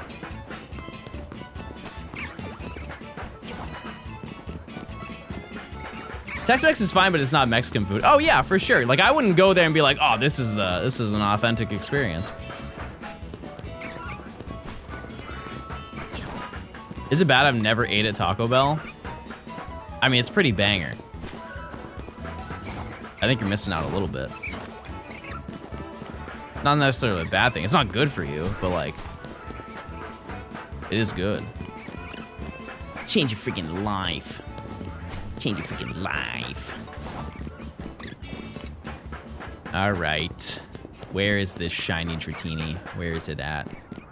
I'm scared to try it in the UK. Yeah, see, I can't speak on that. I have no idea. I have no idea what that would be. No clue. Aren't you coming to Cali more often now? You're gonna have so much good Mexican food. Yeah, I am. I'll be there soon. Yeah, I'll be all settled in there probably like 2 weeks from now. Are you coming back to randomized Nuzlockes? No, I don't plan on doing Nuzlocke ever again, chat. Came and gone. Any tips for getting the 1% encounters in Ultra Sun and Moon? Keep grinding, baby. Keep grinding. You could check and maybe see if you could do a repel trick to increase it. But I don't think they kind of like patched it in later games. It was a really big thing up until about Gen 5. Then it started to fall off big time. Hi, Tick. Yeah, I've always said, chat, I think people need to be more comfortable just in life with the concept of like, it's not always a sad thing when things end. You know? Like I spent so long doing Nuzlockes. Like if you wanted to watch me do a Nuzlocke, I guarantee you you know, like there's an archive of about like 200 videos of me doing Nuzlockes. It's not always like a negative thing. Sometimes it's good to move on and try new things. And I feel, and I'm sure a lot of other people feel, like these streams are significantly better than the Nuzlocke streams. I'm vegetarian, so I order black bean soft tacos. That's also one huge thing, is they are like, Taco Bell is probably one of the best vegan, vegetarian friendly restaurants, like fast food restaurants that you can go to. Like they have a specific sector of their, what do they call it? Like the people who decide like what goes on the menu. They have a specific group of people who focus on just making those foods. Which is rare. And it tastes good. Yeah, that's true. That's true. Oh, I didn't read the rest of what they said. They ordered vegetarian and they got a beef one. Oh. Well, I wasn't speaking on behalf of the workers. The intent's there. Beans are awesome. I'm not a refried bean person though. Sorry. Not a fan, personally. Hard pass. They're good. I just don't see it. No, it's just like, it's too much bean. You're unsubbing because I don't like refried beans. That doesn't make any sense, chat. Not enough bean. But also, here's the thing: is I've had the canned ones, and I've had like the restaurant style ones. It's all been the same. They all just kind of taste too bean like. And you put cheese in it, whatever. Give me a chip to dip it in. I like the fit, thanks. It's a pink romper. I'm really aiming for Pookie maxing today.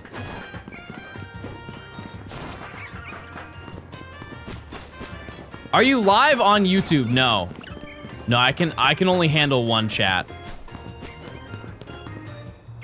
But I can't handle walking. And now, pissed. Freaking pissed right now. Can I be so for real? I don't like Dragonite.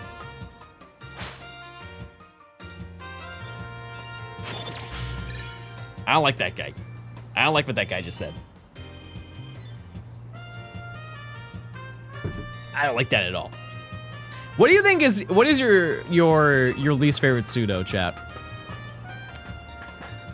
How far are you? We're probably like halfway done with the video. I would think, just about. Maybe a little bit over.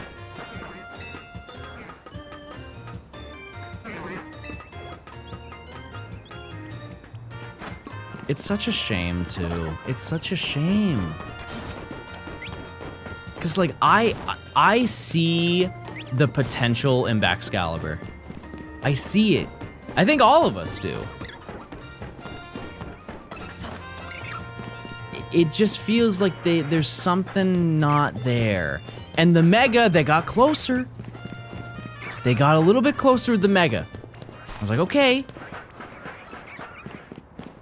We're getting there.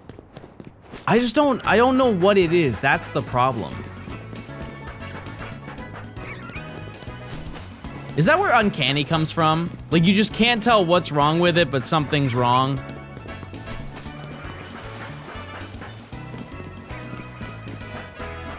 Because the previous evolutions look totally fine.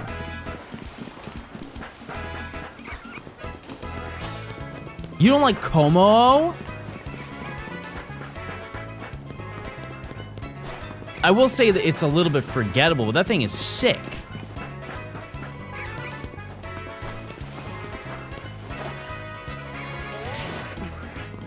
That's insane. That's actually impressive how bad that was. Garchomp is Garchopped. Good bait. Good bait. What other ones am I missing? You guys said Goodra. I like Goodra. It's just not on the same, like, edginess level as the other Pokemon, but you could even say that about Dragonite, you know? I guess my question is, who's your favorite pseudo? Of all, there's a lot of them. There's a lot of them. Yeah, Metagross is sick. Freaking sweet. T-Tar, yeah. Hydreigon, yeah. Volcarona is not a pseudo. Is it? No. No, pseudo for Gen 5 is Hydreigon.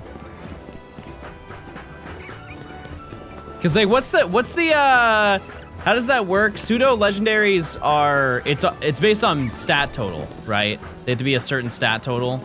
I think also, don't they have to evolve twice?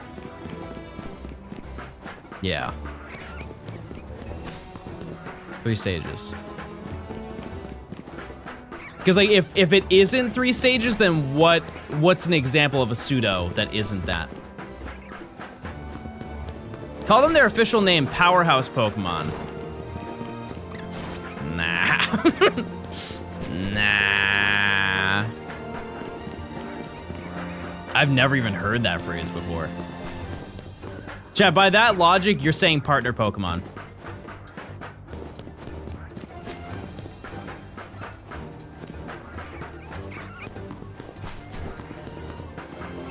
I know you're not. Archelodon. Oh, true. Yeah, I think Statul's huge. Huh. Maybe I'm too used to the nighttime, but is this not the most sunny it's ever been in game? This has to be like intense sun. It is. I was gonna say it's like blindingly bright right now in game.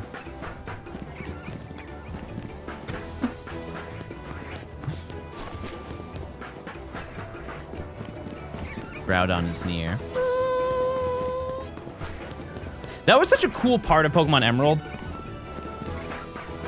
Doing the Groudon Rayquaza, or the Groudon Kyogre stuff. Pseudos also need to be in the slow experience group. Yeah, or else they're too busted. They have to stop them somehow.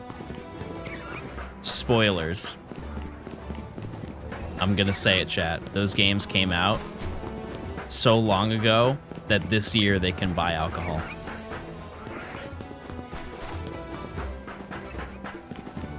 Those games turn... Actually, I'm sorry. Yeah. No, that's this year. Right? Yes. Heavy rain music is better than drought music. Oh, no, I like the... Wait, what's the heavy rain music? Are you talking about like the where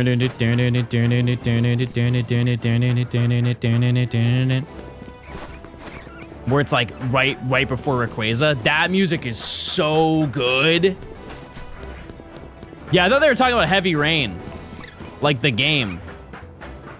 I wish Hydrapple was a pseudo. You know what? I'm surprised it's not. That's a great point, because that Pokemon does evolve. Oh no, it doesn't evolve 3 times. It evolves twice, doesn't it? Or it evolves once. Because how do you get Hydrapple? You have to. It is? Is it either one and then it oh right, Dipplin. I totally forgot about Dipplin. Wow. Holy forgettable Pokemon. Add that to the list. It's cute. It did not register in my brain that Pokemon existed. Yeah, I could see it. Oh! Oh! Holy moly. No. Okay, I found new tech. I have found new tech to save myself. Wait a second, everybody.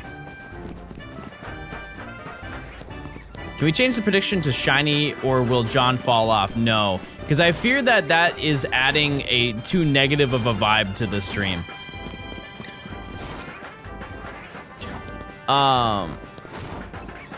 We can focus on the shinies today. I'm considering buying a 3DS copy of Tomodachi Life. Can I be so honest with you? Don't. Don't give in. That game is inflated so badly right now because the new game is coming out. There is absolutely zero reason any 3DS game should be $100. No realm. Like, just for perspective, Pokemon on Nintendo consoles is time and time again the most expensive game that you can buy on the console. Right? Tomodachi Life is twice as much as the most expensive Pokemon game on the 3DS. I would just wait for the new one to come out. And then you'll have money left over.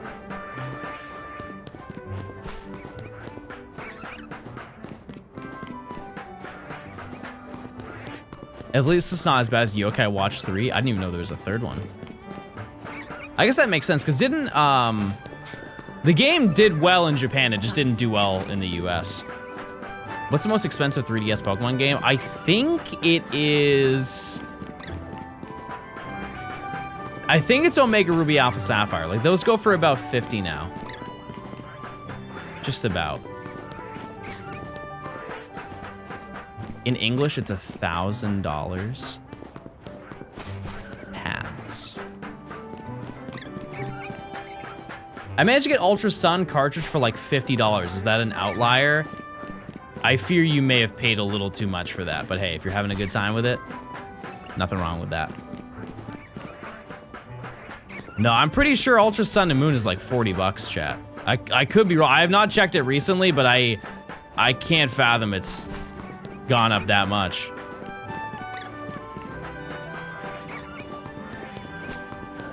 That's crazy for Ultra Sun and Moon. I mean, when you look at the fact, like, that's how much it cost when it came out, for it to not go up at all, that's not bad. That's pretty good. Card only. I'm sure you could get that game for about like 30, maybe 35. It's just that the consoles are so bad right now. Like, if you don't have a 3DS console, it's gotta go down at some point. The demand can't be that high. You know what I mean? It's just, it's a really good console, and so everybody wants it, I guess. Like, how much is a new Nintendo 2DS XL? It's gotta be cheaper than the 3DS XL.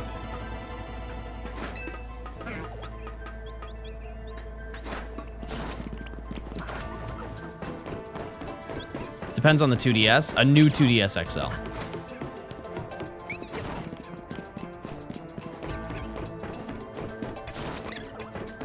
$250.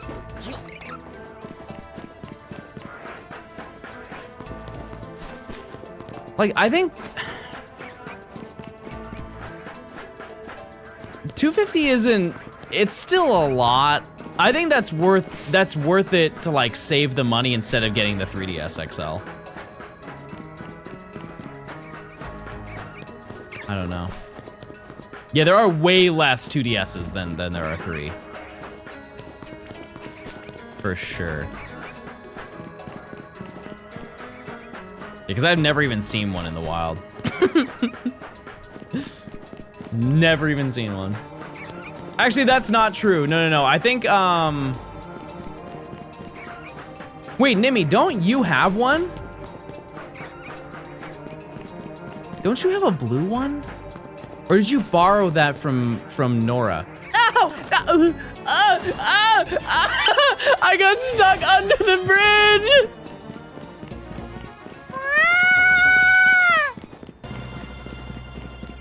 Oh yeah, there's the Minecraft one. Isn't that, there's like a creeper on it or something like that? What is this music I'm listening to? It was new tech for a second. It was.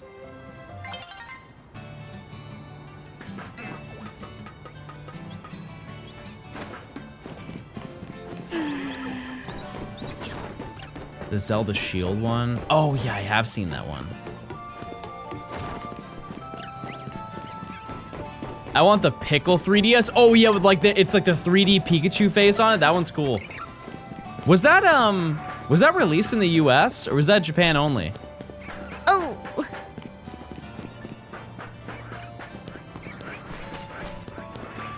Matt has one, that's true, he does. He absolutely does have one. That's ridiculous. That is nuts.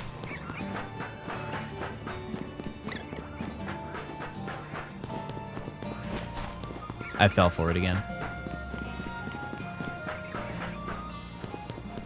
How was the OG 2DS to play? Apparently it was very comfortable.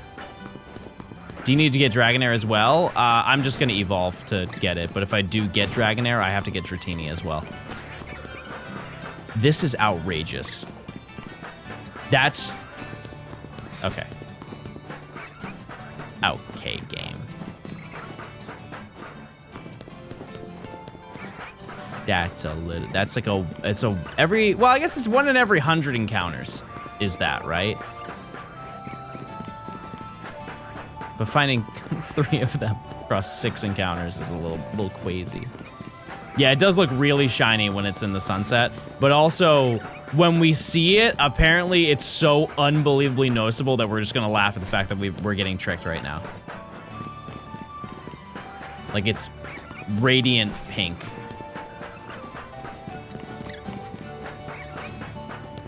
It's electric pink. But also, even if, like, the alpha rate is so high that even if I am like, oh, that might be shiny, I can just keep going back and forth. It's not going anywhere. It'll be here. It's pink. Yeah, I'm not gonna lie to you, chat. My throat is insanely sore right now. I don't know why. Hi, John. I love UR videos. Awesome. Thank you. Considering the 2DS went for $70 back in the day, it was a great way to play 1 or 2 3DS games you might be interested in. Yeah, it was really just aimed for kids. Because one of the biggest issues, and I'm sure you had this happen when you were a kid, is like the hinge on your DS Lite broke.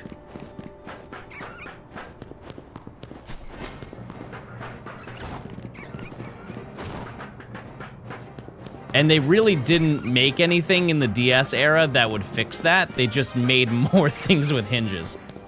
And I guess the DSi was probably a little bit more structurally sound than the DS Lite.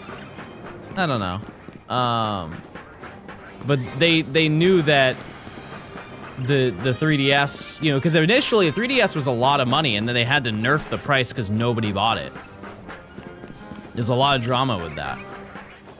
And secret lore that came from that, which I'll get to. But, so they made the 2DS that just looks like a doorstop. Because you can't, like, you can beat that thing up relatively well and it will still work. But back when the 3DS came out, like the original launch model, I think it was, how much was the launch for it? I think it was $300 for it. And everybody saw it, because the previous consoles, it was $250? Was it? Either way, it was too much. That was just what the general consumer said. It was too much money. And so, after I think a month of the 3DS being out, they said, okay, we get it. They're too expensive. We're gonna slash the prices. And so they cut down the price of it. And all the people who bought it initially, they're like, why would you do that? We just paid all this money to support you first. I want to slash a pickle. I don't know what that means. But I'm with it. But yeah, they were like, yeah, we're gonna slash the price, and everybody's like, that's so unfair. We just paid all this money. And they said, okay, congratulations, you guys are now ambassadors. I said you guys are now ambassadors. And they were like, we don't care. And they said, well, how about this? How about 20 free games? And they're like, okay, we're listening. And so those ambassador 3DSs, so if you got one of the launch models for it, it would come with the ability to download a select list of games that nobody else could get. And it was all like virtual console games. But the coolest part is that they were consoles that nobody else had. Because they had Game Boy Advance games that you could play on it.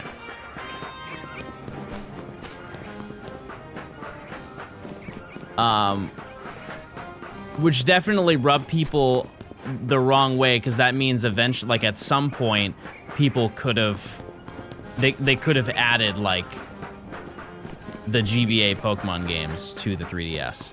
It would have been totally feasible. They had the infrastructure set up. They just needed to have like the ROM files uploaded, and they would have done it. They just didn't do it. It wasn't virtual console games. It just had the 3DS go into DS mode and then into GBA mode. But on the surface, it looks like it's a virtual console thing. You know, like it has like the icon and everything. But yeah, it's they just never did anything with it. So that kind of stinks. But would you like another pixel style Pokemon game? No. I think there's so many of them, chat. There are so many more pixel Pokemon games than there are 3D ones. That I just kind of don't see the reason to do them.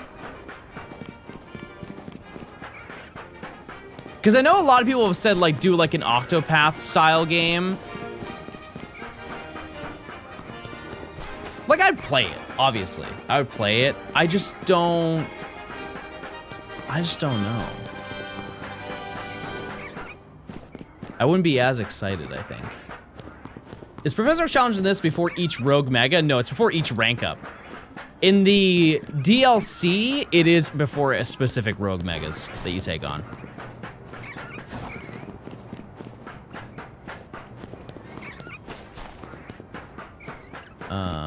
But yeah, I don't know. I guess I would just need to, like, it would need to be different. Like, if they just went back to what they used to do, like they just made essentially a Black 2, White 2 game, I think that would be an insane step backwards. Like, to the point where I honestly don't even think that the game would sell well. It's a little too jarring of a difference from what they've currently been building for the past 13 years. That being said, if they did do the the fabled and highly requested ports, cool. Sign me up. Every day, I'm chilling. We're just looking for Dratini. We just need one Dratini. Change our life. Dragon Quest X had a cool feature where you could switch between 3D and old top-down panel graphics. I think doing that would sell a lot. I just don't know how that would work. Like for Pokemon.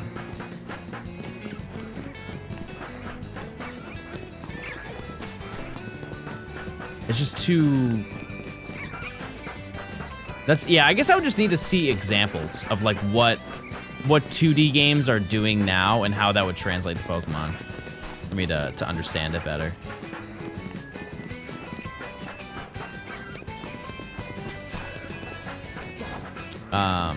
What they could do, and this isn't related to 2D, but it's related to old 3D games, is it would be interesting if they did a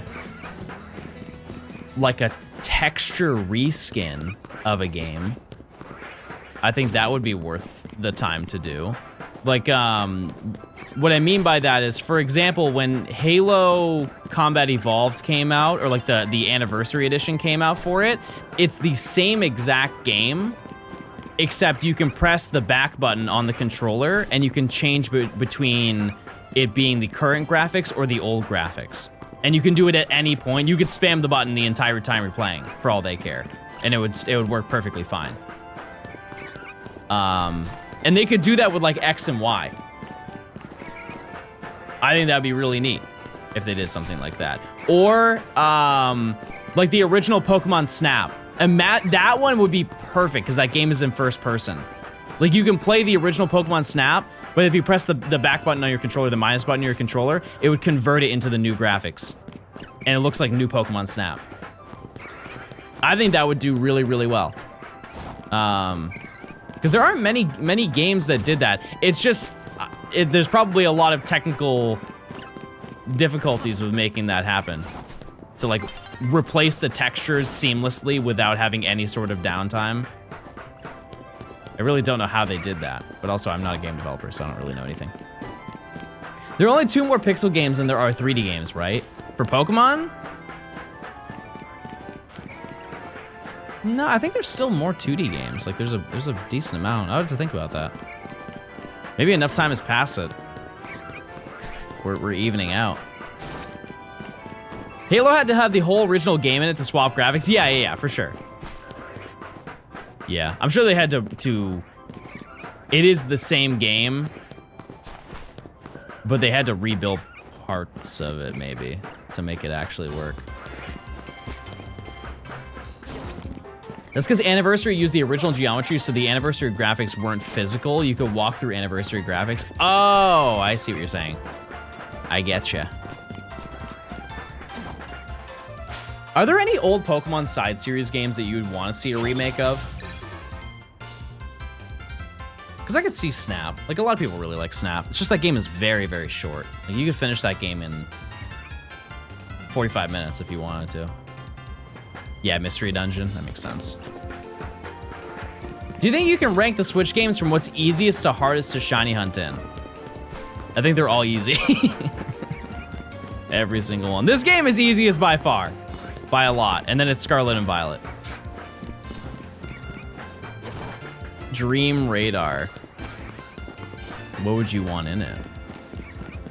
Ranger. They could absolutely do Ranger now. We've had this conversation before, but they could definitely do Ranger now that the Switch 2 has mouse controls.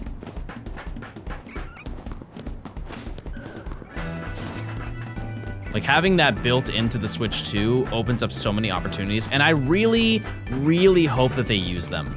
Like, not just Game Freak, but like, I hope that Nintendo as a whole, I feel like there's a lot of potential behind it for compatibility, and I really haven't seen much aside from DK Bonanza.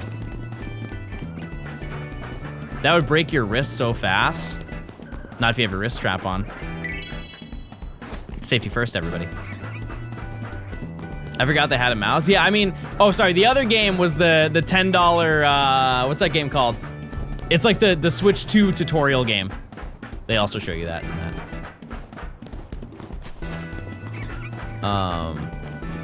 But yeah, I feel like that would work great, because you could also draw on the screen, but then you can't play the game docked. So if they had both, that'd be great. Yeah, true. Mario Paint does have that. Yeah, Welcome Tour was the name of the $10 flick. Holy, I almost schlipped. Yeah, it works well for shooters from what I've seen.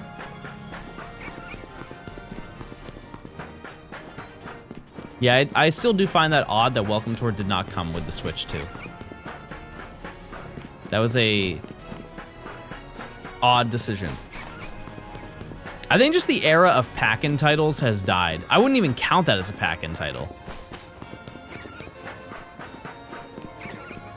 But, like, did the PS5 or the Series X have any games that came with it, or was it just the console? Like, I'm sure they had launch titles that were big, but they're, you know, like, there's no Wii Sports. There's no,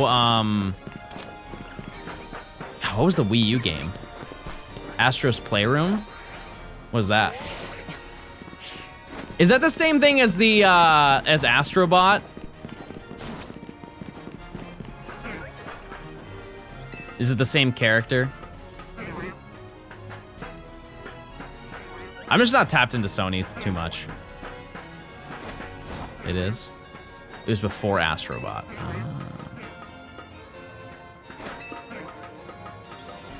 It's like a beta. Gotcha. Yeah, I'm really not surprised that the Series X died. Like, it's not dead, but, you know, they don't care about selling them anymore. They're just focusing on game and Game Pass. You need a new fit? This is specifically for Dratini. And I'm rocking it, baby. I'm rocking it. Yeah, it was Nintendo Land. I bought a Wii U later into its life cycle, so I didn't get Nintendo Land in mine. I got Mario Kart 8, which is, in my opinion, a banger deal.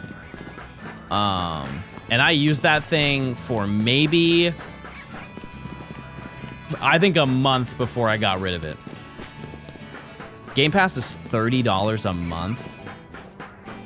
The only people who benefit from that are people who buy a game every other month.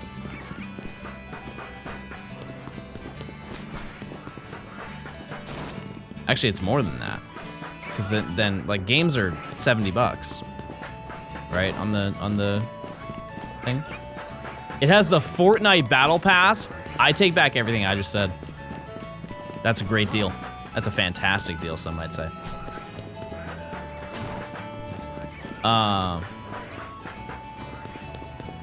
Yeah, the only time I think that's worth your time is if you just don't commit to games. Like, you want to play, because it doesn't, with Game Pass, don't you play first-party games the moment that they come out? I've never had Game Pass. That was long before or long after I had my console.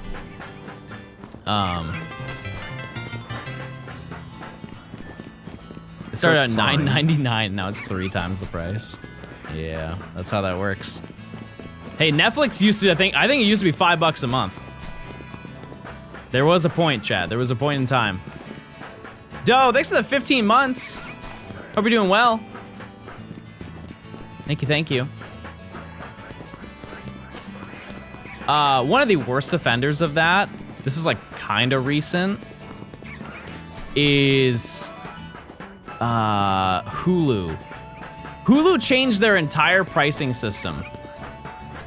Because originally, you know, they had the plan, you could get Hulu just to watch shows, and you could get Hulu to watch shows, but you also get no ads. But then they bought Disney, and they reworked their entire system now. And so the way that it works now is you have Hulu and Disney Plus. Like, I don't think you can have just Hulu. I think you have to have Disney Plus too. Right? And it's like $13-14 a month. Oh, Disney bought Hulu. Yeah, that would make way more sense. Good point. And so you have to have both. And it's $13-14 a month or whatever. But then that's the one with no ads. And so if you want the one with ads, it's like $23 a month. But then if you want both of those, and then you also get live TV, it's $60 a month. But if you want all 3 of those, and then you also get Paramount Plus on top of it, then it's like $80 a month. And at that point, you're just paying the price of cable.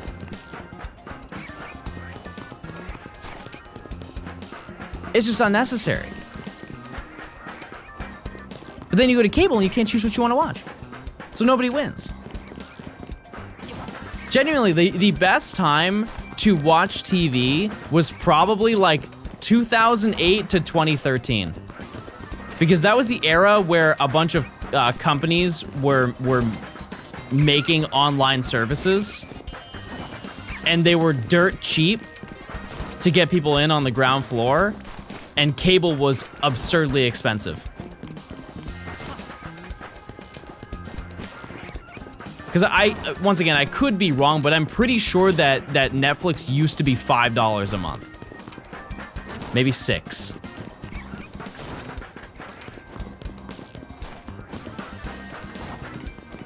Watch YouTube. I've been watching a lot of YouTube recently. I've been watching a lot of Minecraft. Minecraft gaming. It was 7. Either way. A lot better. Yeah, Netflix used to be the only option. And also, not to make you guys feel really old, Type 1 if you had the physical disc version of Netflix on the Wii.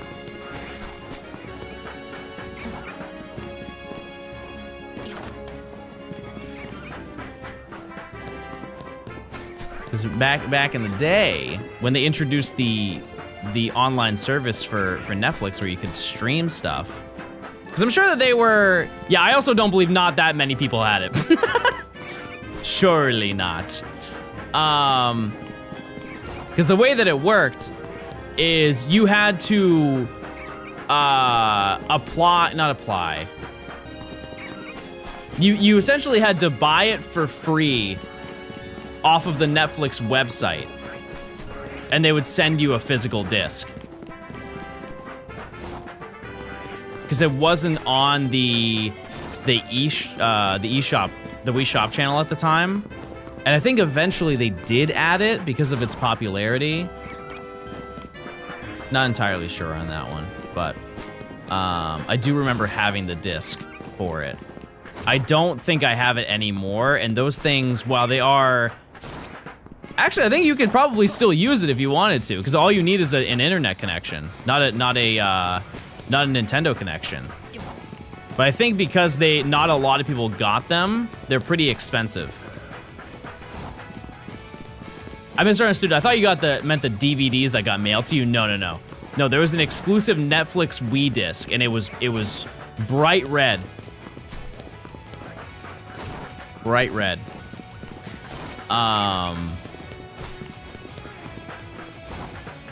Yeah, that was kind of the introduction to streaming. Because a lot of people didn't... It's not that they didn't have laptops, but I think a majority of families had a home computer. And we were not going to huddle around the home computer to watch a movie. Nor were we going to huddle around a laptop to watch a home movie, right? And the Wii is the closest thing to that. And prior to that, everybody just had a PS2. Remember the use of having a DVR? I did not have a DVR in my house, but I remember going to somebody's house to set up a DVR. My mom made me the resident smart little tech boy. So anytime she had an older friend that didn't know how to use technology, I would be over their house trying to set up their VHS or whatever. Which I'm sure you guys also had the same thing. Speaking of Lou, did you ever watch Normal People? No, I don't know what that is. Thanks for the 5 months. I appreciate it. Thanks for converting your sub to a tier 1 as well. Do you have Gamefly? No. I remember seeing the ads for it on like Cartoon Network, and I really wanted it. Because they did gas it up. Yeah. I think a lot of those companies failed because people would just steal the games. And people got really creative. Same thing with like Redbox. Because originally, there really wasn't any... You wouldn't get in a lot of trouble if you just took the disc. Like, if you had it tied to your credit card, sure, they would just charge you for the full price of the movie.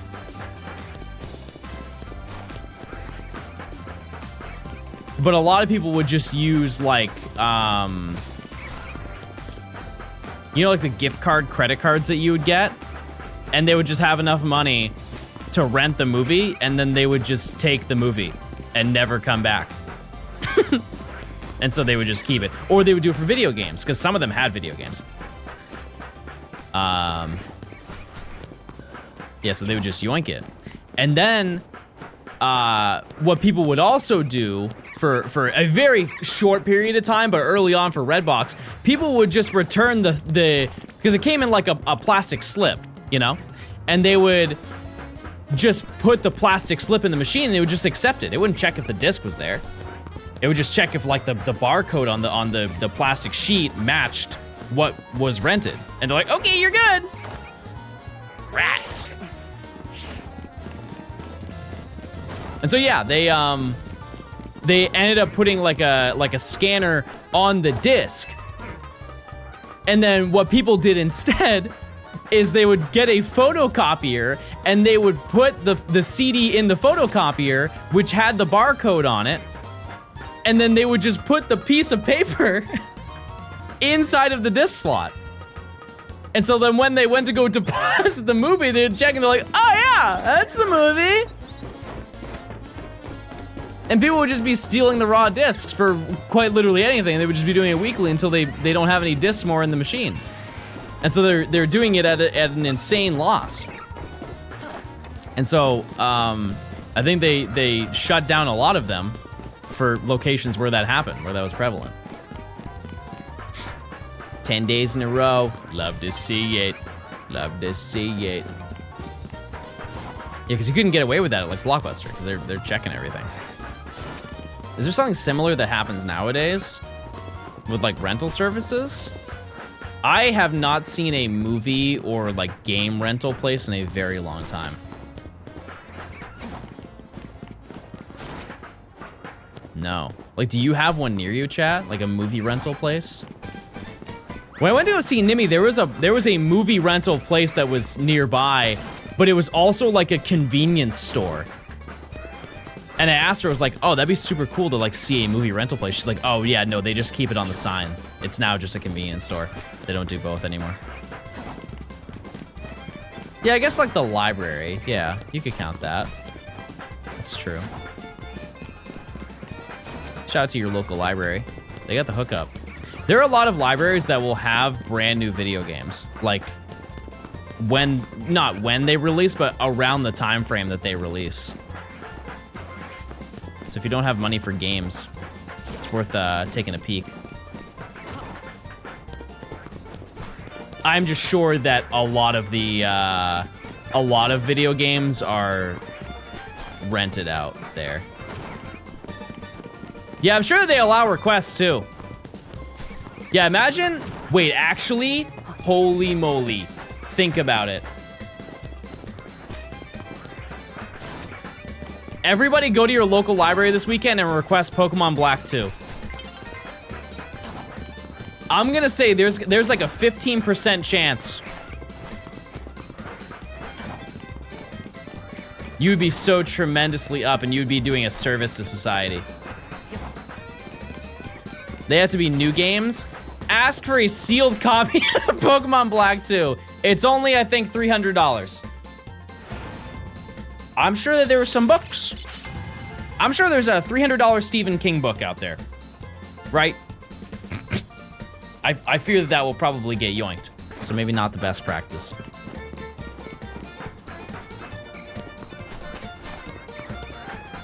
How is Black 2 so expensive? It's a great video game.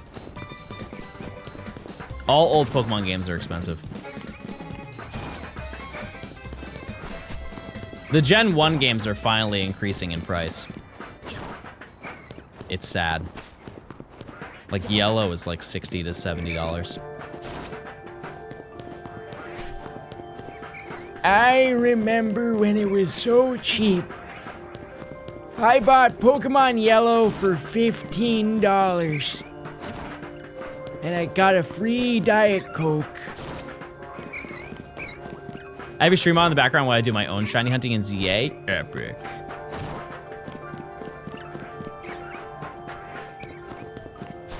Epic. Oh, Larg. Coca-Cola. Wait, speaking of, got a little tasty drink in the fridge. Got a little AP. The classic. Little Arnold Palmer. Little lemonade, little iced tea. Set you right. There's a $20,000 to $40,000 Stephen King book. What the heck? I'm not paying that much to read. If I bought that and I stuttered on the first sentence, I'd return it. Are you playing this on the NES? I fear you've ran out of questions. Iced tea lemonade. It's a beautiful combo. Truly is. Any predictions for Pokemon Day? So many things. So many. Everything. I know it's such a dumb answer, but like every single category of the franchise will be attended to.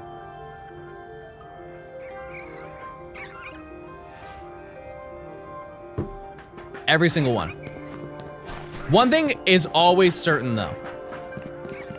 You can look at people who are, you know, like, oh, this is a huge leak that's coming out. And they can be wrong.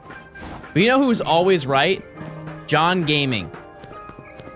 I can confirm to you, chat, that above anything, there will be a Cafe Remix update. You can quote me on this. There will be Cafe Remix. When you're down, Cafe Remix is there. When you're up, Cafe Remix is still there. If you're wrong, we will annihilate you. It's a good thing I'm right. That would have been bad.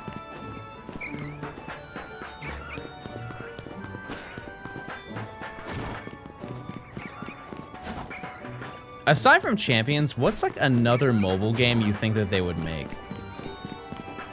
Is there a gaming category they have not touched? Like they've done, like the only thing they have not done is an MMO. I feel like they haven't. Oh, tower defense, you're absolutely correct. Yeah. Dating sim. Pass.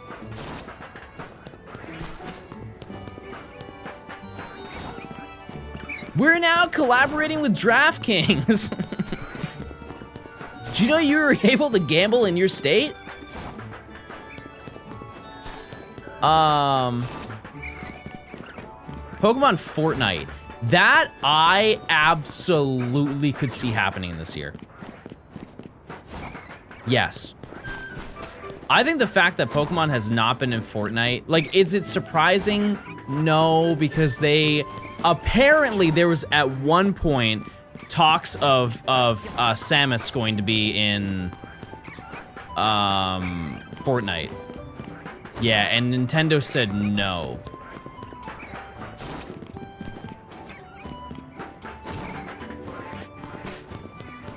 Which, you know, respectfully, love the games.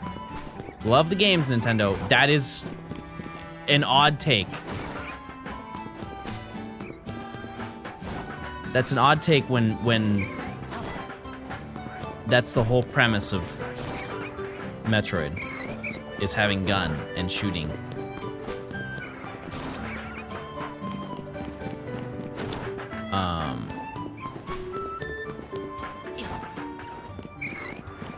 Even if they don't allow stuff, like they don't allow like characters into Fortnite, they could still add like the Pokemon theme song to Fortnite Festival. They could do little things like that. They can meet in the middle.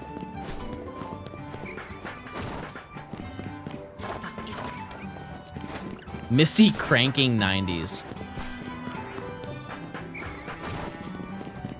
Mobile Pokemon feels so out of touch. No, I feel like they are they're doing exactly what every other mobile company is. I think as a gamer, you have to understand what you get out of a mobile game.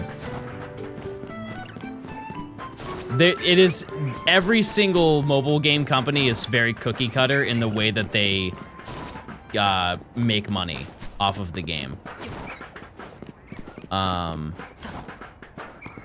Does Cafe Remix have a loyal fan base? I think it's very heavily in Japan. I don't, like, chat, type 1 if you play Cafe Remix on a monthly basis. Like, once a month, you open up Cafe Remix.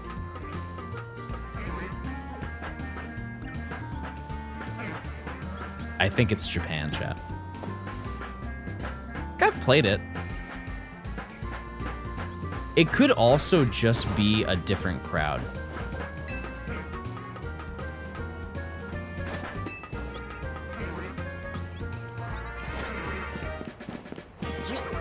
Yeah. Yeah, I think it might just be older people really like it, chat. How about this? Type 1 if you have a Candy Crush mom or dad. I'm sure you do. I'm sure you do. Not saying that those are the same game, but there are a lot of similarities. Uncle, fair enough. Name this song, or else. She played Bejeweled. Did she have an LG NV3 that she played her Bejeweled on? It's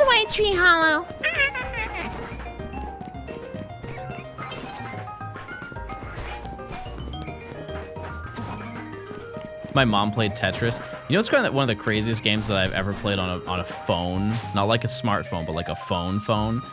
I played, my mom had the, maybe it was the NB. You guys remember the phone where it had a touch screen on it? This is pre-iPhone. It had a touch screen on it, but you could open it up and it would have a sideways keyboard. There were a lot of phones like that, but it was an LG phone that had that. Well, and then on the inside, it also had a screen.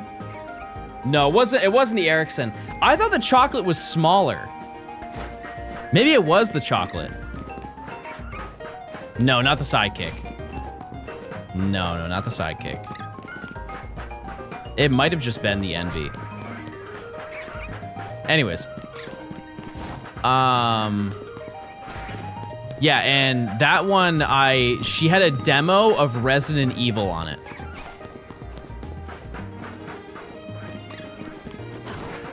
And I was always so blown away. That's actually the only time I've ever played Resident Evil, was on my mom's LG phone. And I remember I played it pretty much one time while she was in the gym. Like, she parked outside of a Planet Fitness so she could go tan. And she just left me to cook in the car and just gave me her phone, and I played Resident Evil on her phone.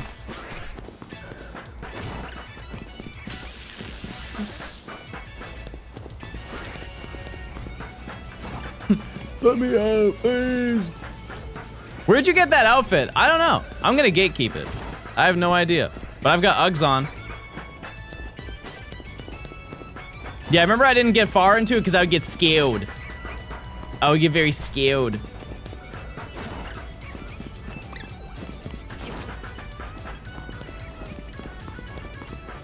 But like you went through the trial was you like went through a house and there were like zombies that came at you.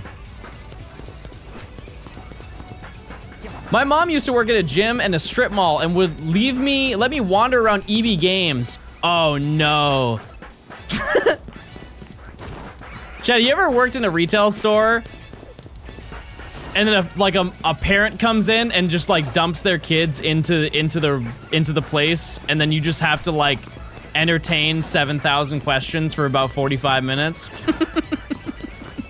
That used to happen at the retail job I would have, and that like there's nothing you can really do about it. Yeah. See, I guess, you know, now that I think about it, whenever my parents would go out to dinner, or they would take me out to dinner, we'd go to this Chinese restaurant, and there was a GameStop nearby. And I would finish my food super fast, and I'd be like, Mom, can I go to GameStop now that I've finished my food? Because I knew that she wouldn't want to go in there. And so she was like, yeah, sure. And so I would leave the restaurant and I would walk to GameStop and I would just stare at the games. No money. I'm just window shopping.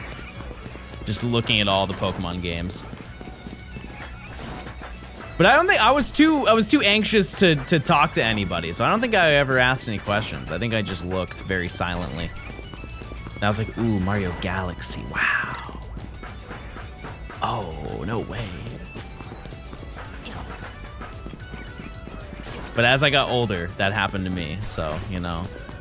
Like, I've worked in a game store before. Yeah, there was one time where a parent dropped off their kid, and he played, like, every single demo station in the store, and he would just come up to me and be like, do you have this game?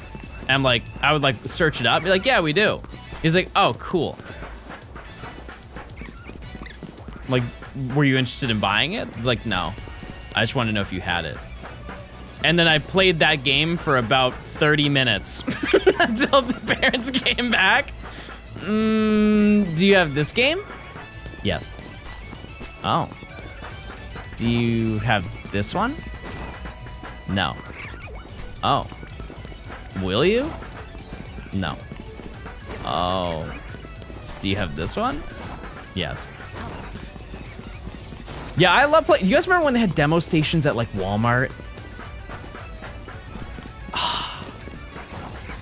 Those were the days. I haven't seen a demo station since, like, in a store that's not Best Buy or GameStop in forever. Like, maybe Target has them? Yeah, and any time they would have the CRTs on top of the glass cases, and so you play like this. Oh, do you see that? Look at it. It's Pokemon Snap, Mom. Target has Switch one. Oh, that's true, they do. Nice throw, here's another. That's true. Yeah, if my mom ever went to the store, I would just sneak my way over there. And just stare at game. No buy, just stare. I remember looking through the glass, staring at a copy of Rhythm Heaven on the DS and saying, one day I'll own this. And I did, and it was too hard. I didn't have Rhythm when I was younger, chat. I think I do now, relatively. Back in the day, though? Don't think so. Shiny Dratini in the same place you're at. Wait, let me look.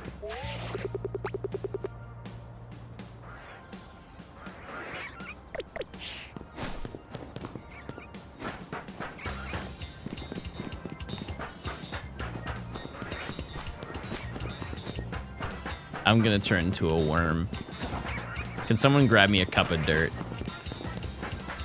This is the life I want to live. I want to be a worm for the rest of my life. You'll get there one day. Methinks today. Methinks today is my big day. Do I have a Molga? No, I don't.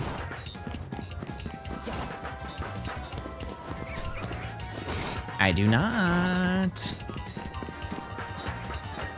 But like I said, Chad, this pathing that we're doing, we are doing about 600 encounters per hour. I think we can lowball and say 500, and still like we're relatively close to odds. We're getting pretty close. Because if we hunted 2 hours yesterday.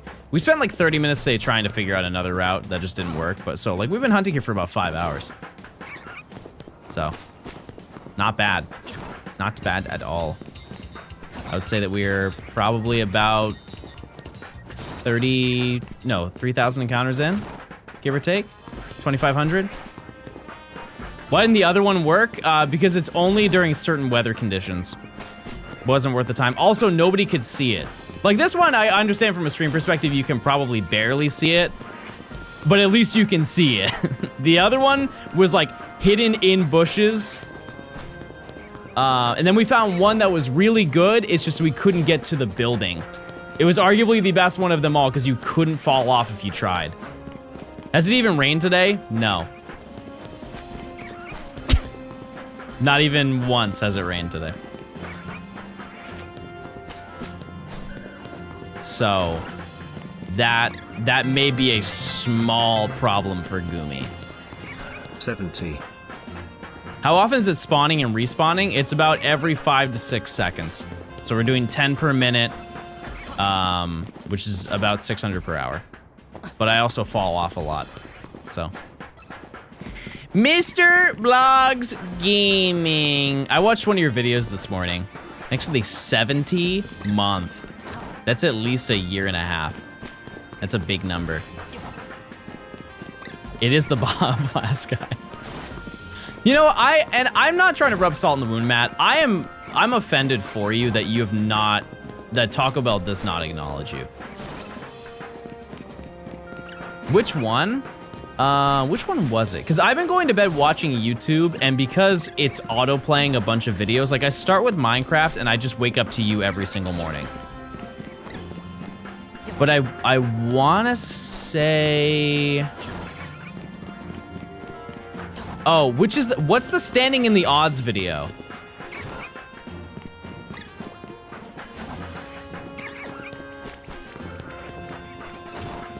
Because I woke up pretty much to the point where that was the Teal Mask movie, then that. Then that, unless it was the full compilation video that you did with all the DLCs. It may have been that video. Where you did Sword and Shield and DLC. I think you dropped that last year, right? Yep. Yeah, it was you and Kotatsu talking about standing in the odds. I only restarted the Shiny Dratini run on my end, so I have to have it in alpha is an extra, I know what you're saying, my brain, I can't.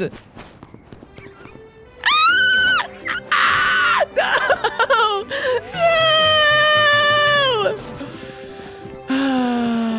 Nora, thanks for the Prime, I appreciate it. Thanks. Thank you. Thank you. Yeah, this game, one thing I will say is that Heart Gold Soul Silver music, they added like a little flavor. You know, like they use the Gen 4 sound font and everything, and that makes the music sound good. But there's so many like little extras that they added to every single song. Flavor. Flavor. A little bit of spice. I think we need this emote.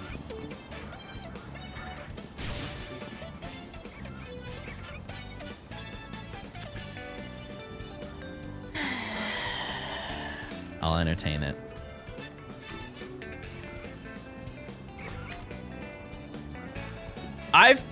I've said this before, that I feel like I can do a pretty solid impression of what this photo is.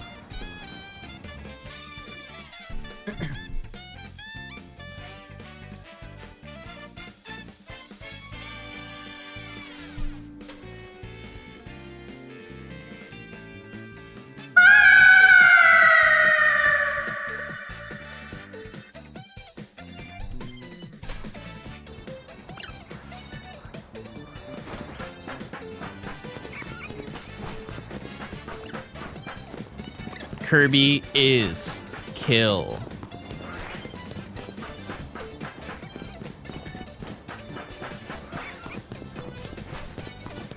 Okay, now post Remy Rat. I missed that rat. What were we even talking about? Dratini. No, that's large. Can you give us a little Heart Gold music? The last song we listened to was Heart Gold.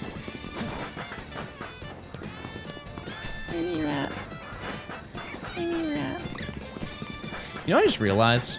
I think Shiny, like the Shiny Dratini line would look really sick if it was all white. Like imagine if it was just, like the belly was ice white, and then the body was almost like an off-white color. I think that would look really cool. Especially with Dragonair. Yeah, or like a Pearl. Wait, Diamond and Pearl. Pokemon Diamond and Pearl. It's releasing August 24th, 2007. You guys gonna pre-order it? It's available soon.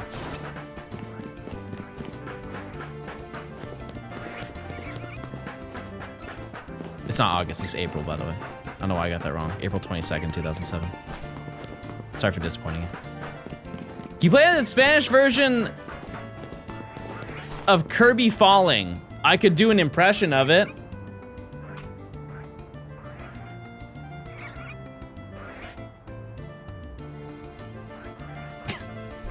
What would a Spanish Kirby say when falling?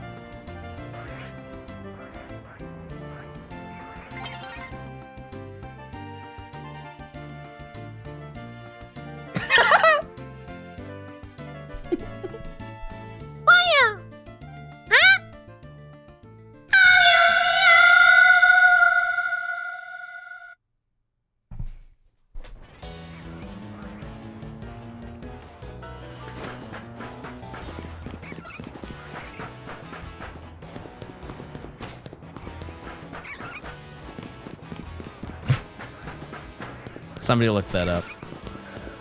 Is that Spanish Kirby lore? It may be. Don't stop calling me Juan Piedra.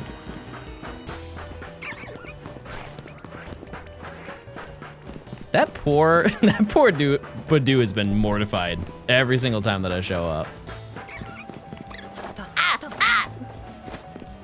Sorry, real voice. Killer Fit, thanks. It's a romper.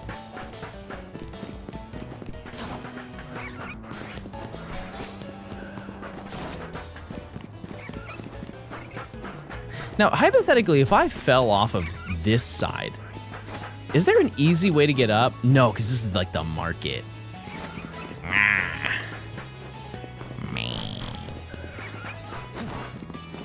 Also, just as a reminder, chat, we're gonna be doing a 2 streams tomorrow.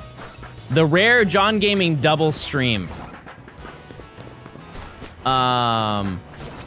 So for tomorrow, all subs and bits will go to a gamer who lost a bunch of his Pokemon games and who shiny hunts and does a lot of shiny hunting. And I will take all of the money I make, no matter how much it is, and I will put it towards that to like just give them money back.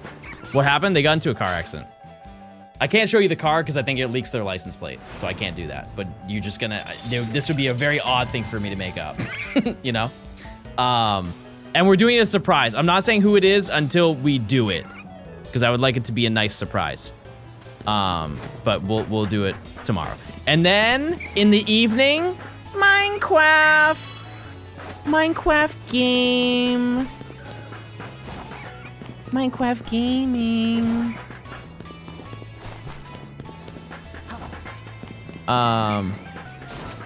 And oh, you know what I'm also going to do, chat? I can make this work pretty well because I still have the like the year rolled over, so I have the discounted subs thing and I still get the same amount. So I can make it so it's 35% off for 5 gifted subs.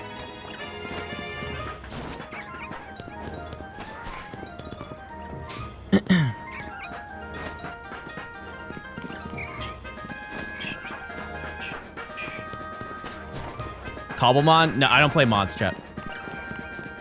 Don't and won't. I just got a realm server with Nimi, and so I play Minecraft. And we're letting you into our world. And you have a free ticket to visit Castle Kringus for 1 night. And we're gonna be going into Bastions, and she has not been in the Nether since 2013, chat. Needless to say, a lot has changed. I don't think she's even been into a fortress. Like, I don't think she made it to 1.8 release, chat. Will you tell us the time tomorrow? I don't know what time I'm doing the Minecraft stuff. It's gonna be late. It will be a late stream. Regular stream is gonna be the same time.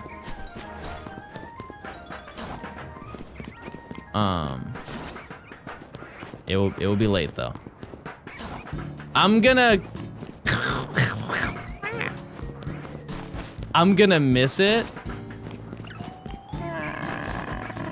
John hates EU gamers. I don't hate all of you. Radio, I could never hate you. You helped me fix my dryer. Kinda. You did everything you could.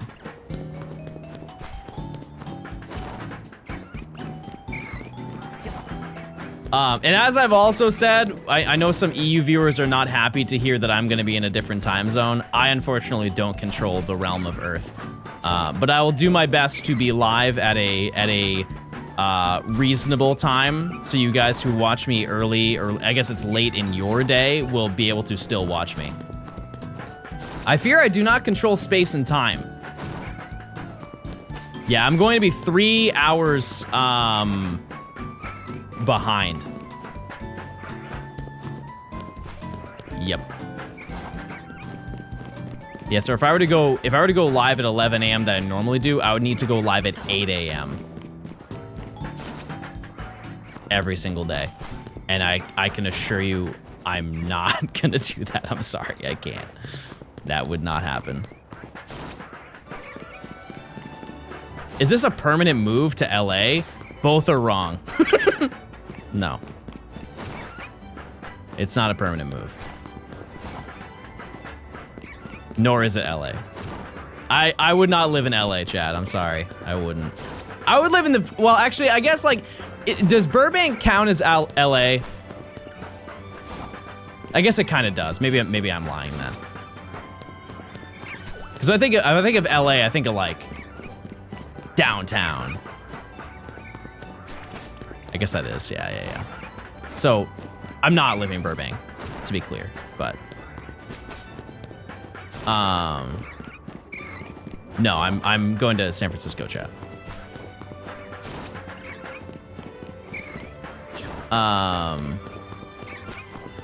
But yeah, I am going to be going back and forth.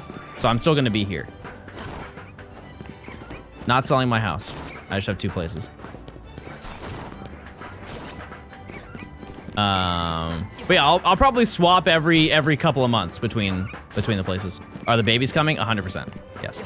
They are the only exception to that, like they are coming with me, but I don't think that they are coming back from when I come back here. I think Nimi is gonna look after them while I'm here. Because like bringing them cross country is traumatic, and doing that every couple of months, that would be, I think, a little bit traumatizing for them, so.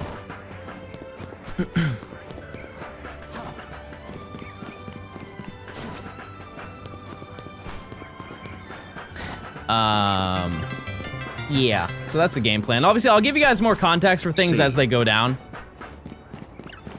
I also don't want to say too much, you know? No doxing here.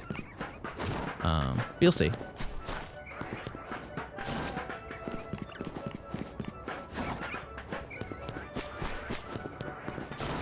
Depending on your bond, they'll get used to it. Yeah, the issue is that Gian, Gians. Sorry, I love him. He's always anxious of everything. Are you going to Rolling Loud? No. No. Initially, I would have gone if Uzi was a headliner. I wouldn't have, but like, I would have been very sad to not go. But, no. No, I don't think so. However, if you're into the underground rap scene, that's like probably your dream concert to go to. Everybody you could think of is going to it. It's to the point where people who aren't interested in underground music think it's going to be a terrible concert. It's just they're not the demographic. That's also the origin of Rolling Loud is promoting underground music. It's just it got so big that they were able to have enough money to sign a lot of, or not sign, but contract out a bunch of big artists to be there. What are some fun non-3DS games? Some non-Pokemon 3DS games that you recommend? Isn't Monster Hunter really good, chat? The 3DS Monster Hunter games? What are some other ones that I played? Mario Kart 7. Can't really go wrong with that one. What's your favorite Uzi song? There are way too many songs. Too many to pick. One that I always enjoy listening to is Closure. I really, really like that song. Yeah, I could spend probably an hour listing off listing off songs.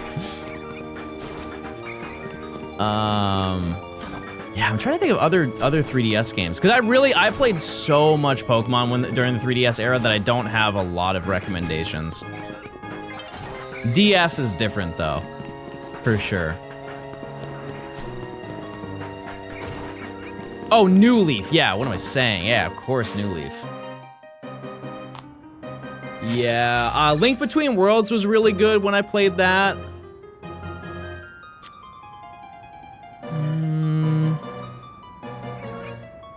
If you can get...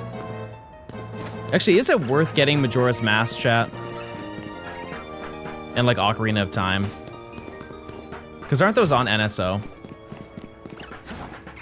Also, those are ports. It's probably not really what they're looking for. Bowser's Inside Story for the 3DS. If you can get the DS version, I was told that that game is better. Bowser's Inside Story is one of my favorite RPGs of all time.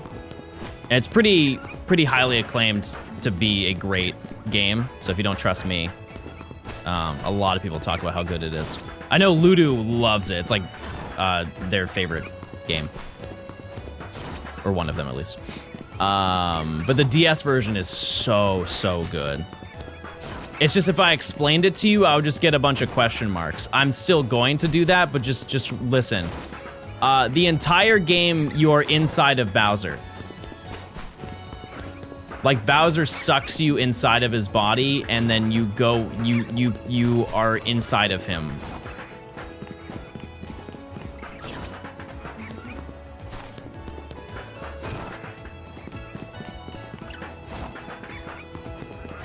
Let's say finally. This happened in 2010. And you fight like germs. But it's one thing that I find odd about that is they didn't label it as a Mario and Luigi game. Like I don't feel like they did, but it didn't feel like they branded it that way. Like, I feel more, when people ever talk about it, they always say Bowser's Inside Story. They never say that it's a Mario and Luigi game. I know it says it on the box. I understand, yes. I know that it is. They did. Maybe I misworded it.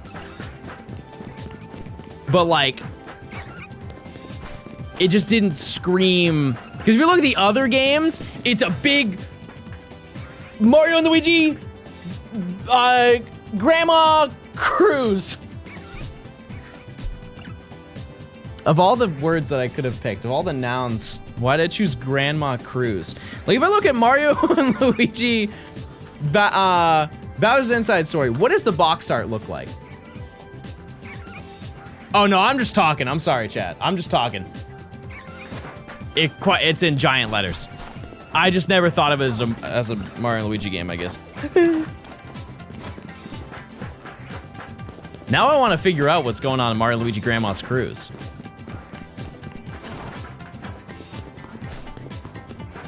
Yeah, if you want a non-Pokemon game recommendation, that's number 1. Number 2 is Rhythm Heaven.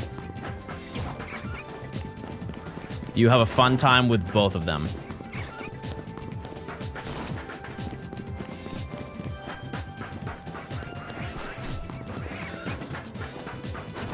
And I think out of... Oh, actually, you know what? I totally forgot. Isn't Bowser's Inside Story a really expensive game? Because I went to a game store with Nimi a couple months back, and it was when I went to go buy a Super Nintendo, and I remember seeing a copy of the DS version of Bowser's Inside Story, and I feel like it was a lot of money. It wasn't triple digits, but it was really high double digits. It was like 80 bucks for just the cart. Could be wrong. It's a great game, though. Quadruple digits pass. Oh, the 3DS is. But why? Isn't that the worst version? Why would that game be more? Is it because it sold less or something?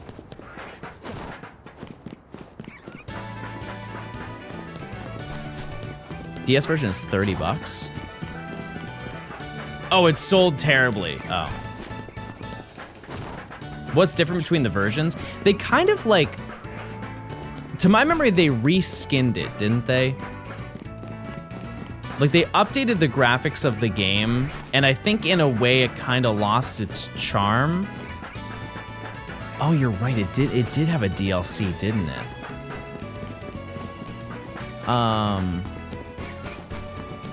And like, I'm sure some people liked it, but I like the charm of it being on the DS.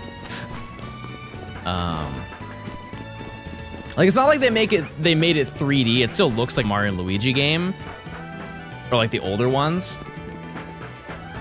It just maybe looks a little too polished. I'd have to look back at it, but I remember seeing the IGN review.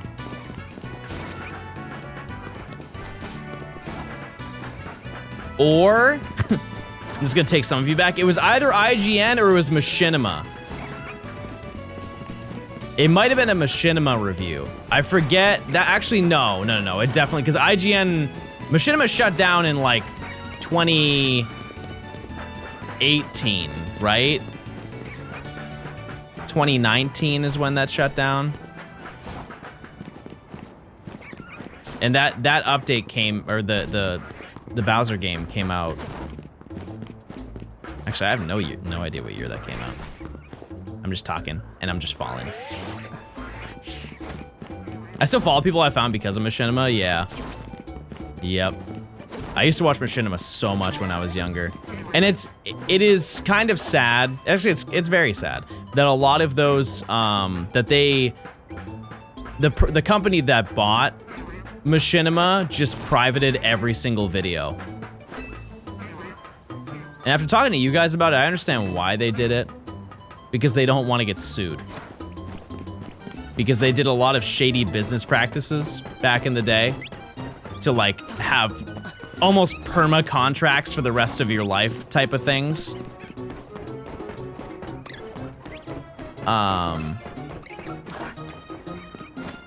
Because at that point in time when Machinima was around, they were basically the only way that you could get your YouTube channel monetized. And what they would do is they would make you sign a contract where they would take a percentage of your income every single month, or like your earnings every single month. It's just a lot of those contracts they were signing to like underage kids who had no understanding of like, hey, maybe I should get a lawyer for this thing. They just wanted to make $15 a month on YouTube videos. And so they signed life contracts to these kids. And then, you know, then they sold the company to like a news network. Could be wrong about this. I feel like they sold it to like NBC or something like that. Like Machinima got bought up alongside a bunch of other, like they were owned by a higher company, and that entire company that owned a whole bunch of companies that Machinima was in was bought by a giant station like NBC or ABC or something like that. Verizon ended up being the parent company of whatever Machinima was part of. Gotcha.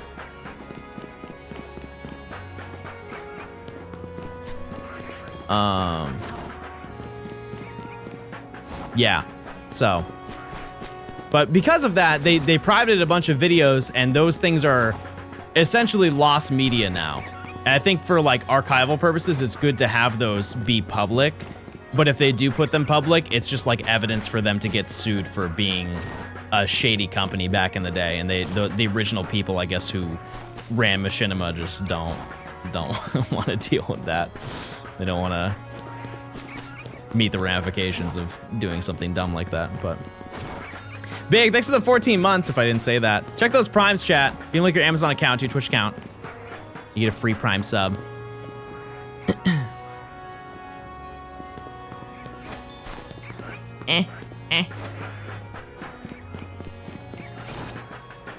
And there really hasn't been a situation like that since. Because I would also like to know, if you don't know what Machinima was, like they had how many subs back in the day, chat? Like they were one of the most subscribed YouTube channels of all time at that point. I think back in like 2015, 2016, I think they had like 15 million subs. Like they were not, no, Ryan was definitely larger than them for sure, but they were up there. They were definitely up there. It's if you look at the YouTube numbers now, it looks teeny tiny. Because Mr. Beast has what, like 600 million subs or something like that? 700 million subs? Like I think he's slated to hit 1 billion this year or next year.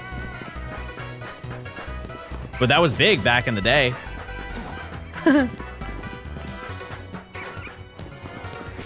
Way back in the day. Yeah, PewDiePie has a lot of subs. 100 mil. Something like that. I'm getting there. I'm close. Zachary, thanks for the 14 months. I appreciate it. Thank you. W. Yeah, how many subs does Markiplier have? I'm not really a Markiplier watcher.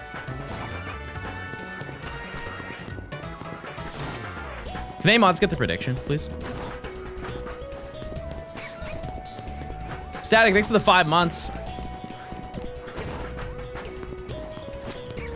Yeah, I saw there's a new Markiplier gaming movie. Thank you.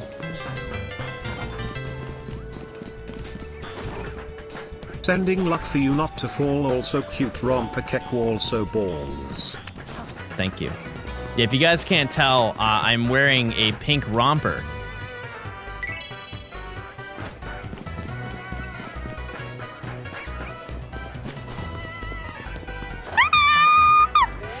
Well, your sub didn't help. Thanks for the 5 months, Static. Appreciate it.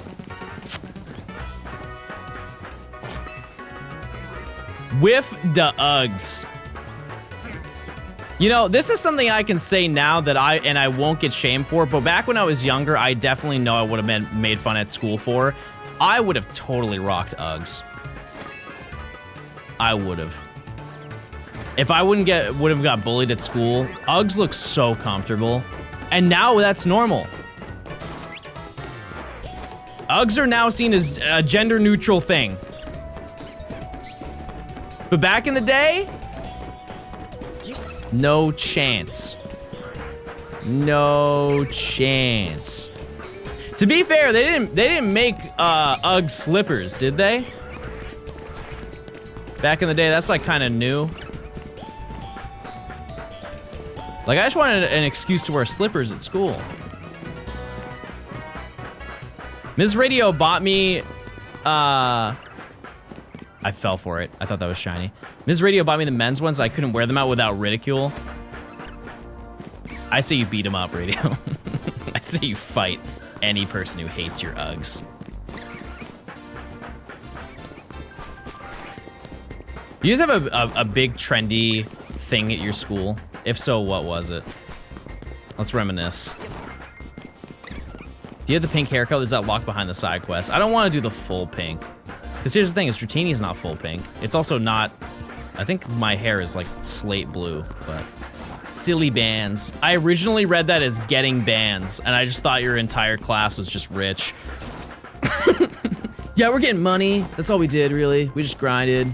Stocks, spawns, the whole works. Warheads. Like you just ate sour candy. I already talked about one of mine earlier. And that was the duct tape wallets. Another one, there was a kid in my class, and his like he was not an exchange student. He came from like another school. And he instantly was popular in school because he started giving people things. Like he became popular frame one when he walked into school because his name was Pan. And Pan used to make rubber band bracelets. And that was his thing. He made like these really intricate rubber band bracelets. And whoever he liked, he would give them a rubber band bracelet. Loom bands? Yes. Yes. Exactly these.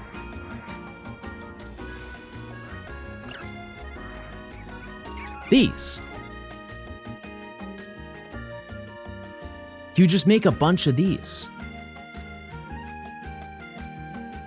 And, you know, this is in the era of like silly bands and everything. And these were basically advanced silly bands.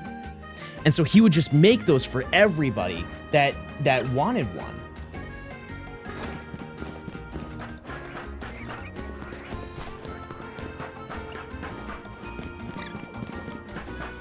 Did I get one? Yeah, I did. And I was like, wow, you're super cool.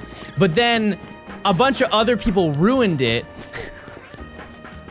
which now looking back, they didn't ruin it, but like a bunch of other people started doing it. And so they had basically like knockoff pan bracelets. And so he stopped making them because everybody else was making them, and then they weren't special anymore. And then we went back to the normal stuff and started smoking Smarties.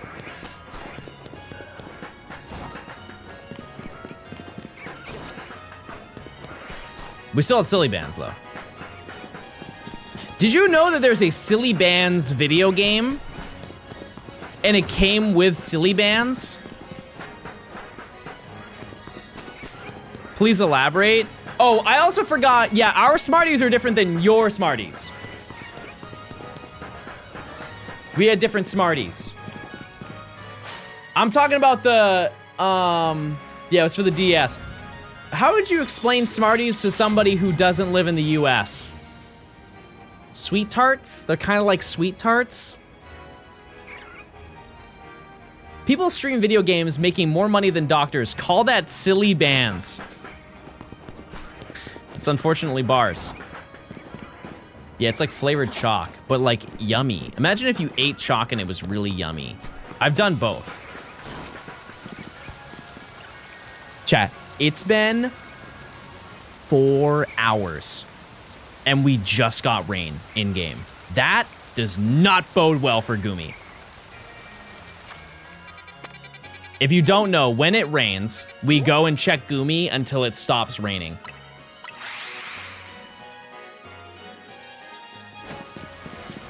I honestly do not even care about getting Dratini at this point. Thankfully, we already know the way to hunt it. That's the upside. Goomer.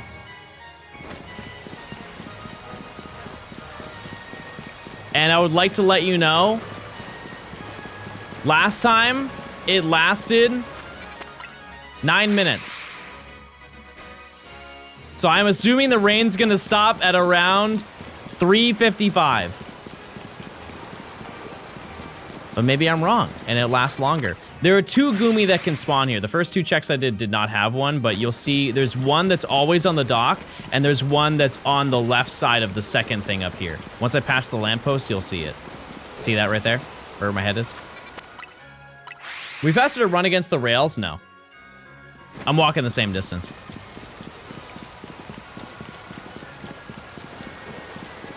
And it can also be alpha. As you can see, both of them are alpha. Litleo Tower resets a Gumi on the roof. That's cool, but this is also 2 at once. For the rest of this challenge, if it rains, I'm checking for Gumi. I see 3 alphas on your stream. Get over here.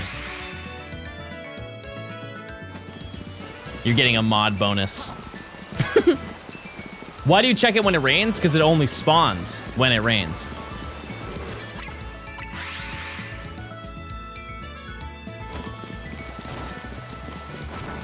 I love the sword and shield music. This is black and white. You ever finish Heated Rivalry? No, I just watched the first episode.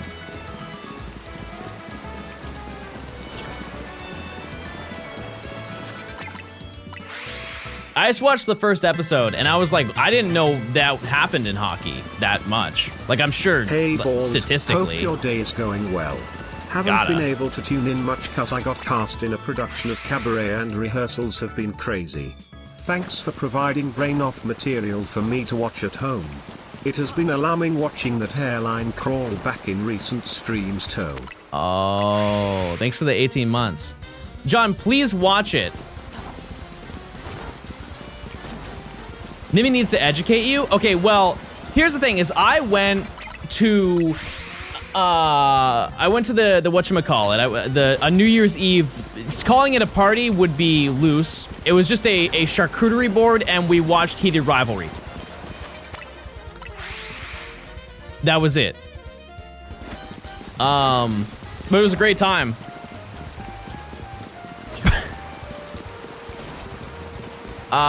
If you don't know, type 1 if you know what heated rivalry is.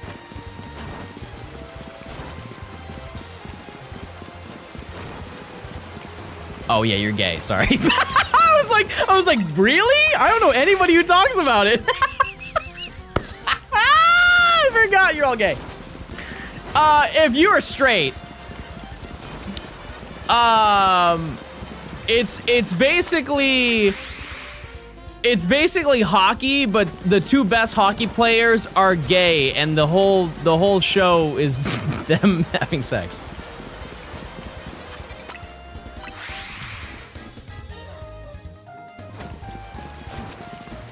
No, it's not. Well, I've only seen the first episode. And you know what I saw? It's more than that.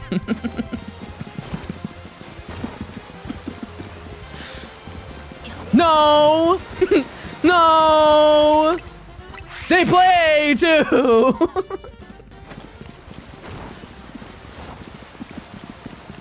No, John!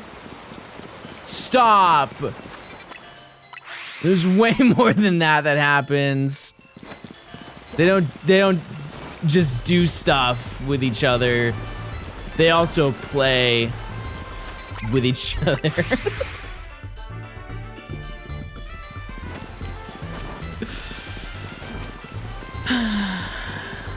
It's love. I get that. I understand. If you have any animals to start Pokemon, what would it be and what would the type be? Elephant! No, panda. Panda. Episode 5, I'm begging you. Like I skipped 3 through 4?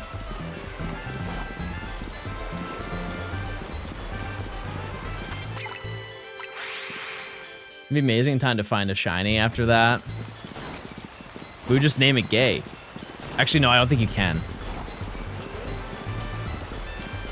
You probably can't name Pokemon gay in this game, right?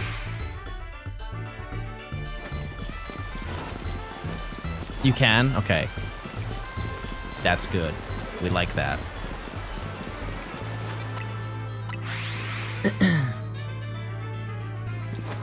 Chat, it is fantastic, and John is literally so dumb. I didn't say it was bad. I was just telling you what I saw in the first episode. The entirety of the first episode, chat, by the way, is two of the best hockey players, and then they're gay. And then they meet up with secret little rendezvous and kiss. That is the first episode. We cannot contest that. And like the media thinks that they hate each other, which is why it's called heated rivalry. Massive spoilers? No. No, I don't think so. It's a play on words. Heated rivalry, as in heated, as in like, ooh, they're really good, and they're who's gonna be the best on the ice. And then it's it's heated. Who's gonna be the best on the? Maybe we should have a new conversation. Do you guys like Gumi? Is this worth the hunt?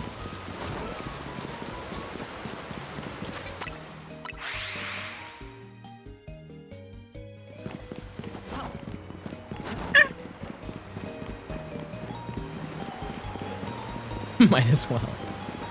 No way, chat. 5 minutes?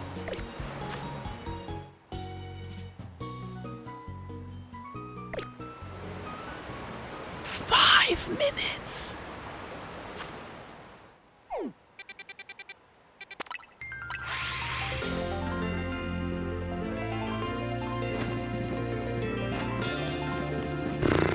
If it's shiny and appears and the rain ends, will it just respawn shiny in the next rain? Yep. Yep.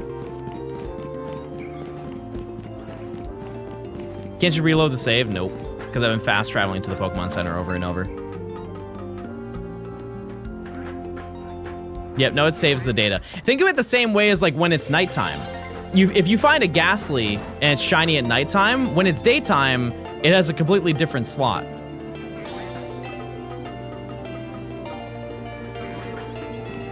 Yeah, you know what I might have to do, chat, is I might have to soft reset that.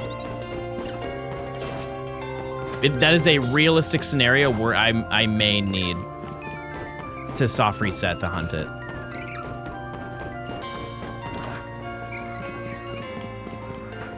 Or yeah, we test running back and forth.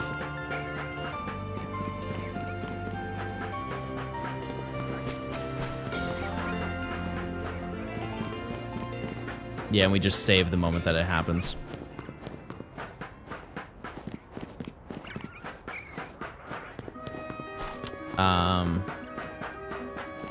Yeah, because there's no... Well... There is a taboo way that I could hunt it.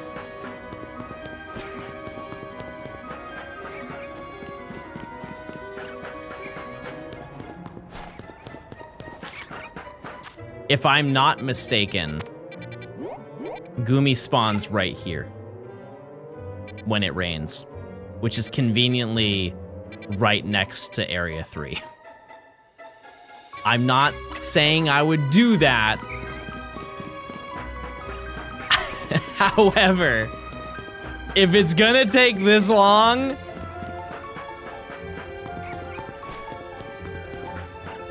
wait. Oh, no, it's not there. It wouldn't be there yet because I already, I remember seeing a Gumi when I was hunting for Riolu, because Riolu is on the opposite, but you can see over onto the top of that. Next time it rains, though, I am gonna check and see if there is one there. I'm very curious about that. Because I've done some bench resets for Mawile, but I've never, I don't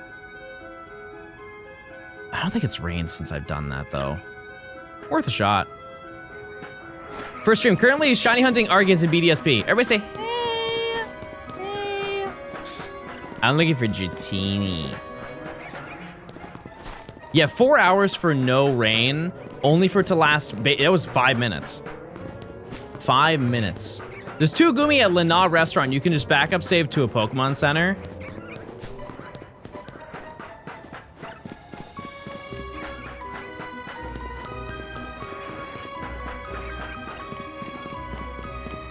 You know what? That's probably our best option. You're right.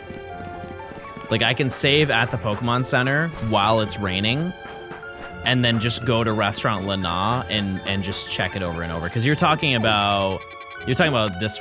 No, you're talking about this. And there's 2 that spawn in Vert Sector 6, right? And so next time it rains, if it happens during stream, just remind me and we can try and set that up. And just like not switch over to that hunt, but just see if it works. Understand the process of it, I guess. But yeah, I have never seen the rain that short. Ever. The problem with the backup save is that the rain will go away because the backup saves every time you fast travel in Lumiose. I thought it was just the Pokemon Centers.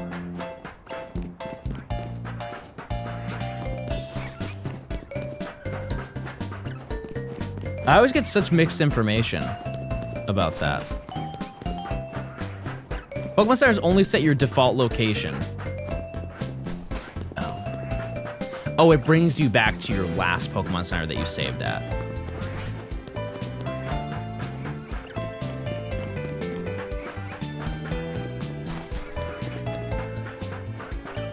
Okay, well.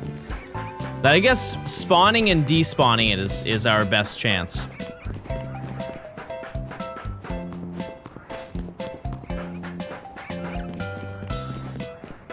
Which, here's the thing.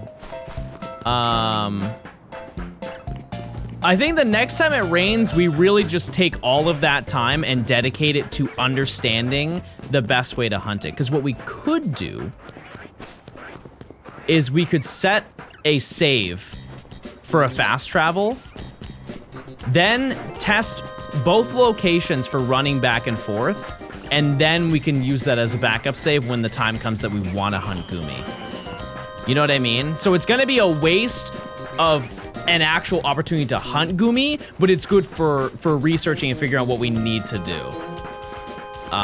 Because we have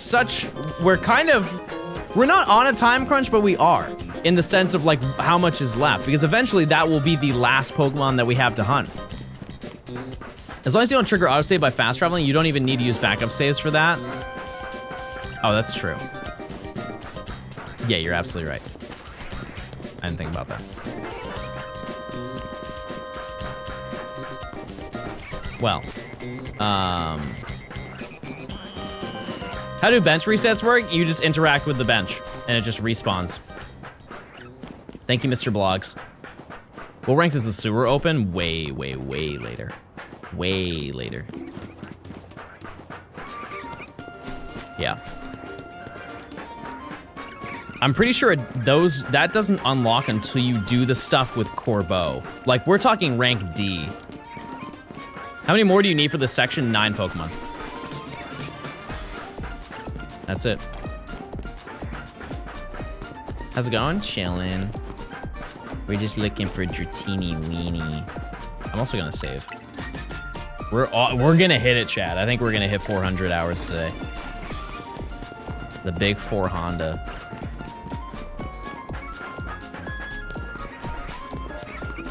Oh, true. Yeah, it is the Justice Dojo.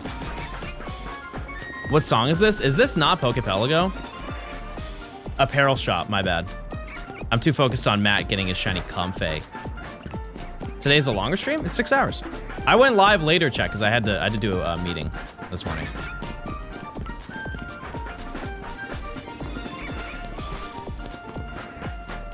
Yeah, Matt got a Pokepelago shiny. Pokepelago. I think that's how it's actually pronounced. It's Archipelago, but I say Pelago. Anyways, yeah, he did a shiny hunt and got it in 1 day. Not bad. How many hours would you say you put into work a week? From a streaming perspective, I think on the surface it may not look like a lot, but I do. A lot of it's just off stream. But in terms of streaming, like 25 to 30 hours a week, I would say. And then off stream, like when I end stream chat, I'm not done with work. Like I spend a pretty large majority of the rest of the day still working. Like I'm either still hunting or I'm like writing stuff out, or like doing VODs or thumbnails, whatever it is, right? Most days I am done working at like 9 p.m. 9 or 10. And like I take breaks in between, so I don't really have like an honest number I can throw at you. But like streaming wise, it's like 25 to 30 hours a week. Would you say that you have had any job that's easier than streaming? Yeah. If you look at my first job that I ever had, I worked as a dishwasher. And I worked 3 hours a day. I think 3 days a week. 4 days a week. That is much easier than this. Just off of hourly volume. Like maximum per week check, I was working 12 hours. So probably that.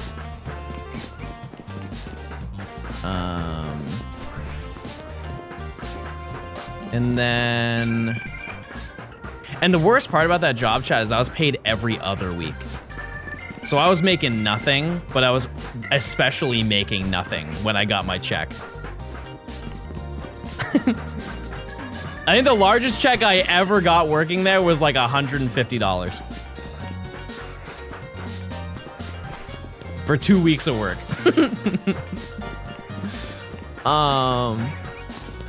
And then I worked in a game store. That job was chill. It wasn't hard. It's just like when people traded stuff in. Like there was one time a mom came in and she traded in her child's entire Skylanders set, and just because he was like bored of it, and that kid had nearly every Skylander you could think of. I think that day I scanned 150 Skylanders. And one thing you have to keep in mind is that, you know, that it's 150, so what, John? If there were 150 games, I would just scan 150 barcodes. I had to research and figure out the names of every single Skylander that he was trading in. And so that one transaction that she had, it took me, I think, 2 hours. Because we just had to sit and look on the screen and figure out which one is like the correct Skylander. And mind you, the trade-in value for all of them was not very good. But that was easily like one of the worst days that I ever worked. That and like Black Friday. But everybody who works in retail has a bad Black Friday, right?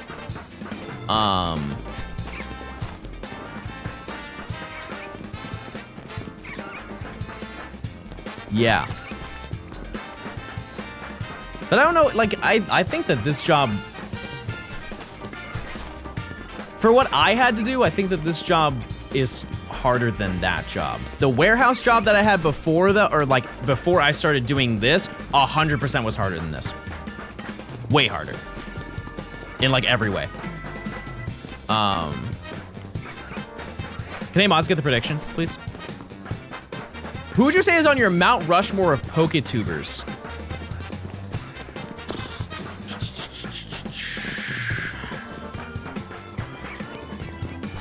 I have two immediately. I just need to think of another two. I'm thinking from the concept of who has influenced me. Which I don't know if that really constitutes as a Mount Rushmore, but it's my Mount Rushmore. So it's my choice, my rules.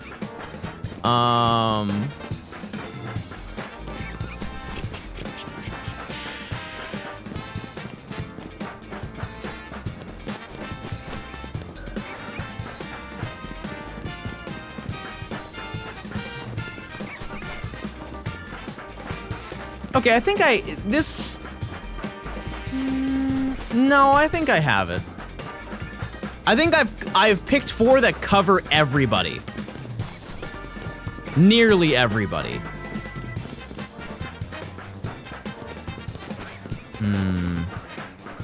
Yeah, this is tough. And I'm going real OG too. That's the thing, chat. Because you gotta think. I think of the foundation. Because like when you think of a Mount Rushmore, it's the founders, right? I'm gonna say Matt. Because I admire his content a lot. I think that's not really a surprise. I would say Dallas. Dallas is the shiny hunter, in my eyes. Dallas is the person who started shiny hunting. Like, shiny hunting YouTube would not be...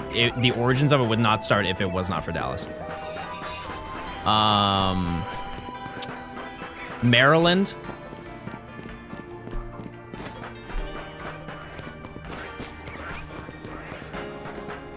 Maryland for tutorials and walkthroughs. Because Maryland is like the pioneer of, like, in the realm of all of the pioneers of watching YouTube Let's Plays. You know?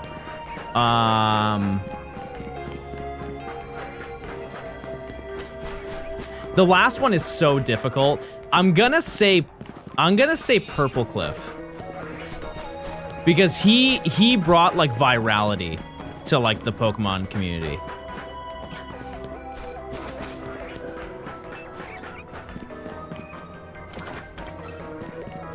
Because like you could say Wolfie for competitive, 100%. Like I totally get that. I'm just not tapped into the competitive scene, but I understand his impact and it's like enormous, right? There was one other that I had.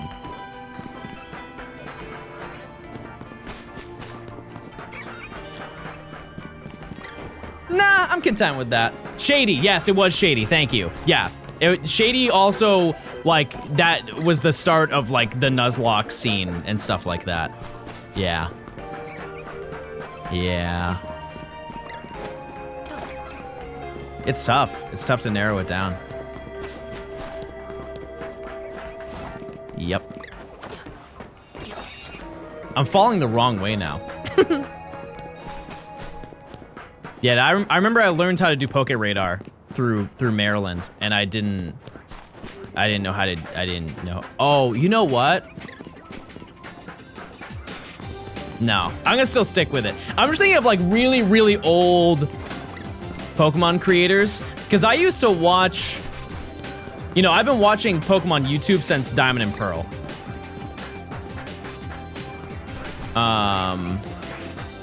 But I remember back in the day, during the end of the Harkle Soul Silver era, I used to watch GCPM 11. And this was back in the era of when the Pokemon games didn't have a international release time. And so he was one of the only content creators who would go and get the Japanese copy and then play it to the English audience. And I remember watching, this is so far back, I don't know if this is right, but I think it was a YouTube live stream. I remember watching a live stream of him playing through the storyline of Black and White. And he got to Dragon Spiral Tower, and he spent like two days, or 2 hours, get stuck in this one room because he didn't realize that he could walk on the pillars. I'm sure there's some footage of that. Justin TV, I just don't think I knew about Justin TV. Do you know if Matt ate pasta? Yeah, there's footage. He has the pasta pass back. He does, he does. Justin TV was Twitch? Yeah. Yep. I just don't think I knew about Justin TV at that point in time. On the topic of watching Pokemon stuff, when did you first start watching me? Half House of Scraggy? It was like 2.5 hours. It was basically odds, I think, for it, relatively. What year do you think?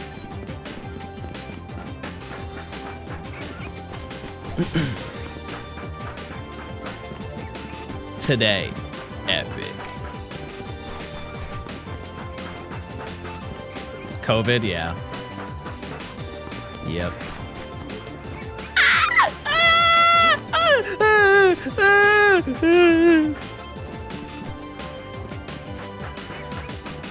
Oh yeah, when Jack reacted to Big Video, I remember how much of a stink people made about that.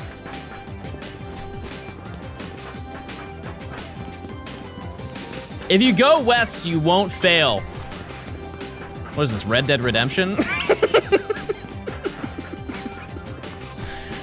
Just one more heist, Arthur. Just one more heist.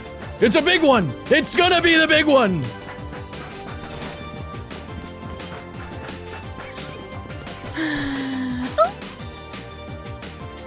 One last score. Don't listen to Micah.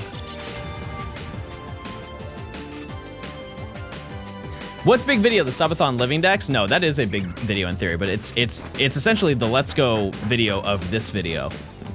I got every shiny before each badge.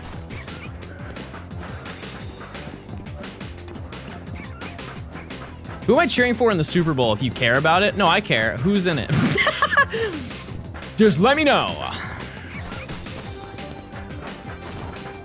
I know that the Patriots beat the Cowboys, but are the Patriots in the Super Bowl? Yeah. Well, I mean, I'm from New England, chat, so I have to. Wait, didn't the Patriots and the Seahawks play against each other in the Super Bowl before? Like, and I think the Seahawks won. It was a very long time ago. No, yeah, no, wrong. And now you guys are just falling.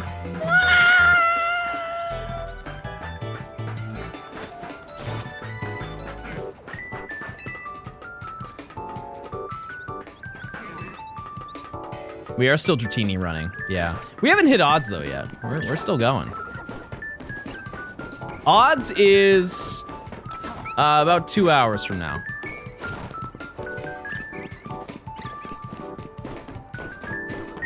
Pretty pissed. I'm pretty pissed. I'm pretty pissed.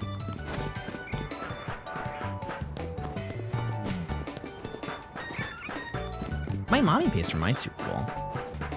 I'm gonna say something. I don't think this is a brave take. I don't know why you'd want to go to the Super Bowl in person. May I ask what the goal of the fit is? To slay.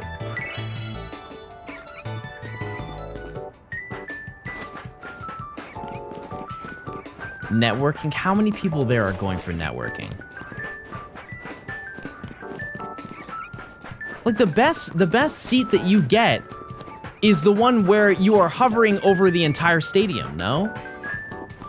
Look, I'm not dismissing going to an in-person sports game. It's just when the tickets are $10,000, I feel like you could have spent that on a really nice vacation.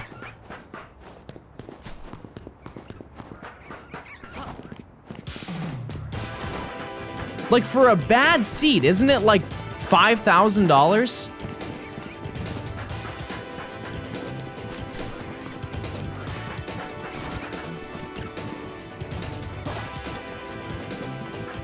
Like a stinky, stinky seat.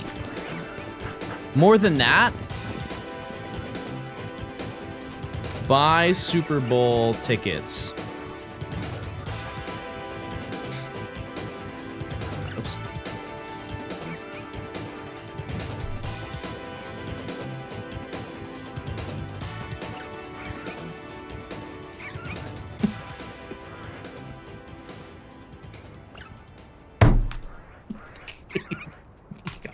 You've got to be out of your mind!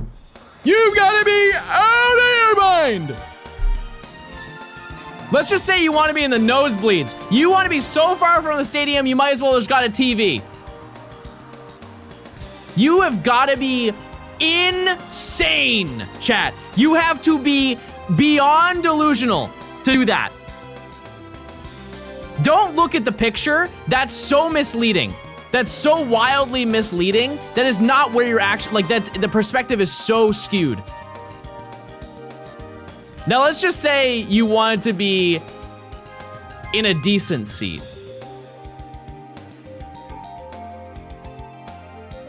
Let's just say you wanted to be in an like a great seat and you can see the whole stadium.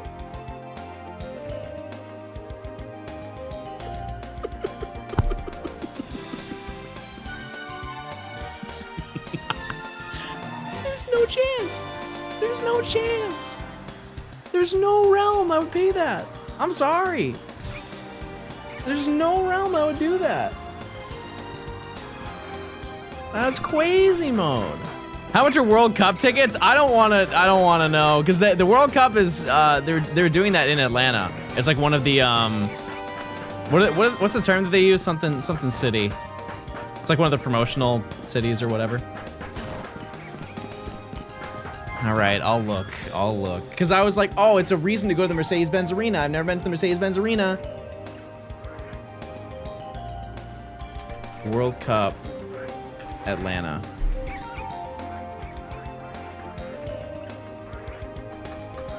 There's look up World Cup. 2026 World Cup.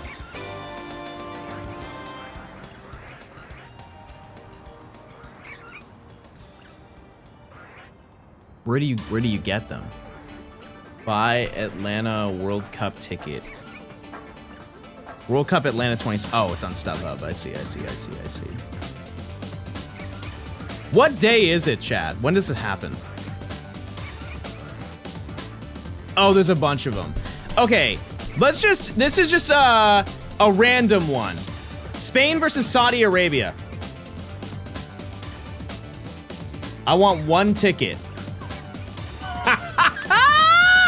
What?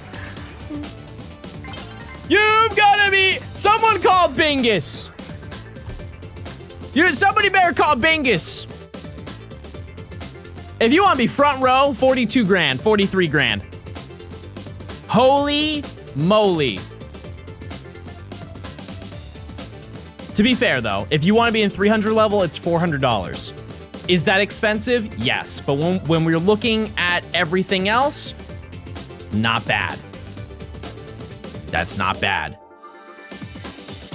Like, let's just say I want to be right here. Like, this is not, it's a great seat, but you don't get a great view. Right? I can't even click on it. I'm clicking on my OBS. That's embarrassing.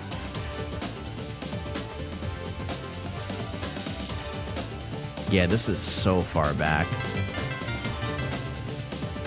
1,100 for Hope that. this helps towards the World Cup / Super Bowl ticket fund. Yeah. It's not as much as I thought it would be. I'll be honest with you. That's not as much as I thought it would have been, but that's still insane. I guess my question is how relevant is Saudi Arabia in the international football scene?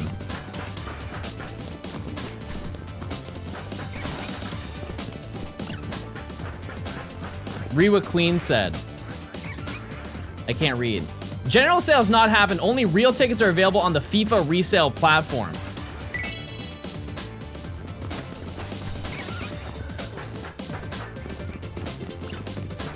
You know what's free, chat? Typing Wawa. And that is worth more of your money, I feel.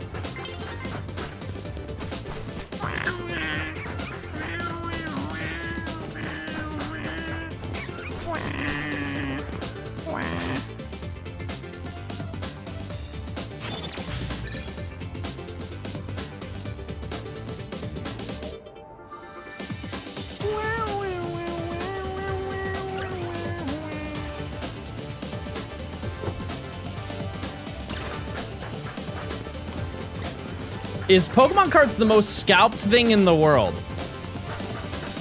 No. No. If you want an honest answer, I think currently the most scalped thing is RAM. Like, I don't think people understand how bad that is.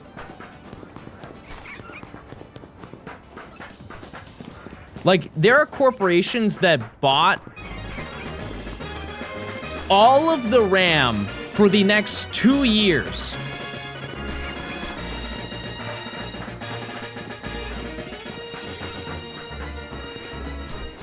Two years.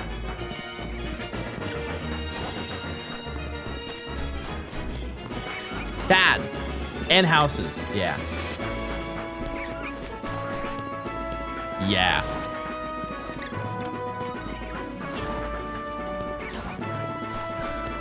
Pokemon scalping is going down, which is nice.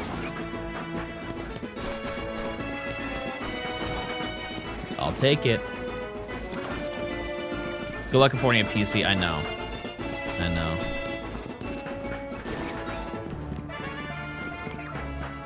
If I was able to get a pre-order for Ascend to Heroes, it's definitely not that bad, yeah. It's just because a lot of those people have moved to One Piece. Scalpers are buying RAM? No, they can't. No, there is no market to scalp RAM. It is that's how bad it is, chat. So to put in perspective, and I don't know the exact numbers, so don't like take it as church, but I think that this is relatively correct. So they basically auctioned off RAM for the next 2 years, and 90% of it is purchased by corporations who want to fund like their generative AI endeavors. And so they quite literally bought all of the allocation. So there is not more that will be made for the next 2 years. It is all going to be sent 90% to them, and then the other 10% is sent to Micro Center and Walmart and Amazon and Best Buy, right?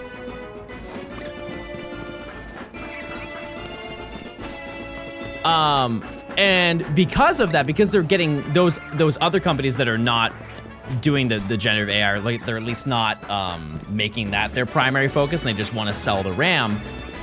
Because they're getting so limited amounts, they want to compensate for the less stock volume that they're getting. So they are selling them for insane rates. So the people who are buying them are not buying them to scalp them. They're buying them because they actually need the product. For example, chat, the RAM that I bought, I looked it up because I was that curious about it. I bought, Emily, 128 gigabytes of DDR4 RAM last year. If you don't know, that's a lot of RAM, but it's a necessary amount of RAM for what we do. We make big videos, we need big PCs, right? I spent $324 on that much RAM. That RAM in today's current market, if you wanted 32 gigs times 4 slots, I looked it up. It's about $2,500. I have never seen something that much of a price jump. You know, like I've seen a lot of scalp product in my day. It's nearly 10 times the amount. Like if I want, and that's the older RAM. Not that they have a newer set of RAM. If I wanted to build another PC and I wanted it to be the newer DDR5 RAM, it's like closer to 3,000. It's crazy. It's crazy. If you wanted to build a nice high-end PC right now, it is no joke like $7,000. And also, don't get me started on the graphics cards. Same deal. Graphics cards are still bad. Everything else is completely reasonable. You want to buy hard drives? Cool. It's the same price that they've always been.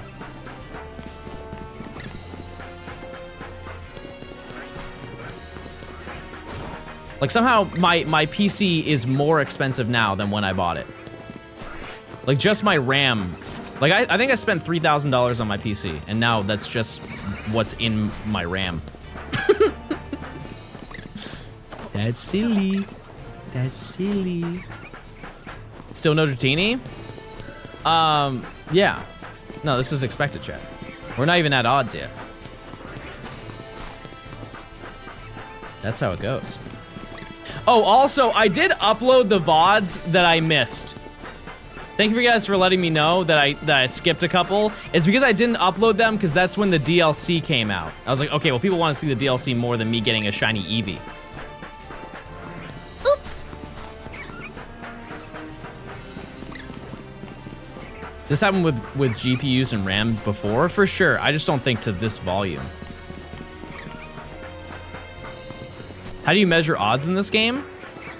Well, I don't really count. I know some people don't like that I don't do that, but it would take longer for me to count every single encounter unless I had a foot pedal. I guess that's like my only workaround, but yeah, I just do math for every single encounter. So it takes about 5 to 6 seconds to encounter a Dratini. And as you can see, they keep respawning. And so that is essentially 10 Dratini a minute, which results in 600 an hour. And so I just figure out how many hours it took me to find that one Pokemon, and then I do like a rough estimate as to how many encounters it took me. Because at the end of the day, I've realized I don't think people really care how many encounters it takes for me to get it. They just care if I get it, you know? Unless it's the exception of like Fiona. Then it's like, man, we really want to know how many you're at. But also, that's way easier to keep track of. Like, I genuinely think it is impossible to keep track of how many encounters you have. Like, for example, like when Matt hunted for Phalanx, I'm pretty sure he didn't count every single encounter, right? He only counted how many Phalanx he saw and Froakie, which was 5. So every encounter or every reset was 5 encounters. But there's like a bunch of other stuff that spawns behind him and in like secret little corners that he had to check, and those ended up being shiny, but like, you know, you'll never know like how many encounters there were because he didn't go out of his way to routinely check them every single time.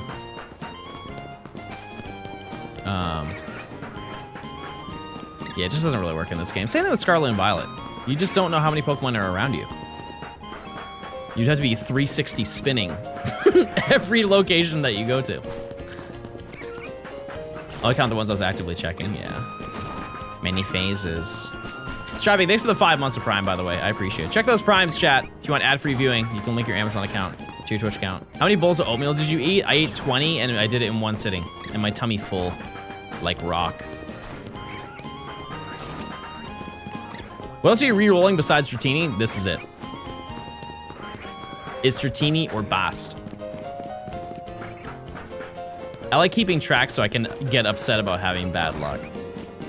That's also kind of why I don't do it.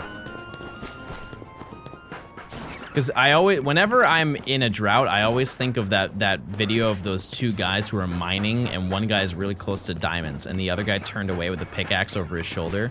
I'm not gonna be the guy on the top. I'm gonna be on the bottom. You know what I meant by that. Please don't look hard into that. Or soft. Don't look soft into that.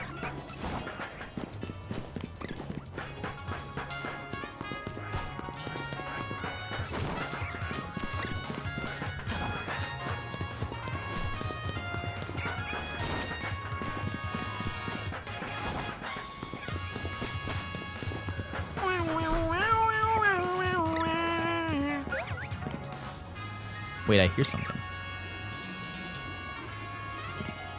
Oh. Talonflame. Oh. Oh. Oh.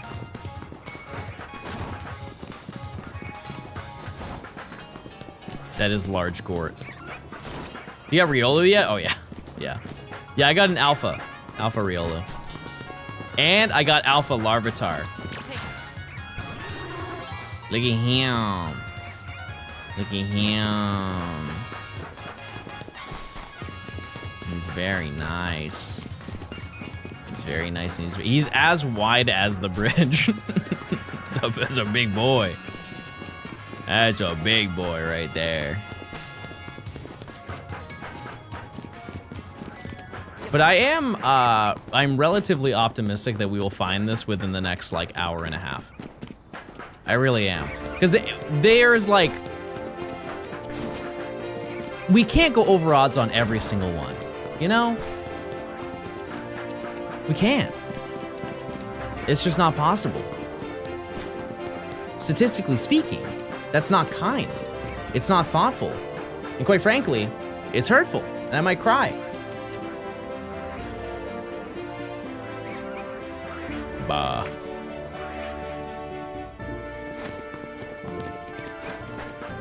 Have you gone under for any of them? There have been a couple that I have, but I wouldn't... It's not been recent.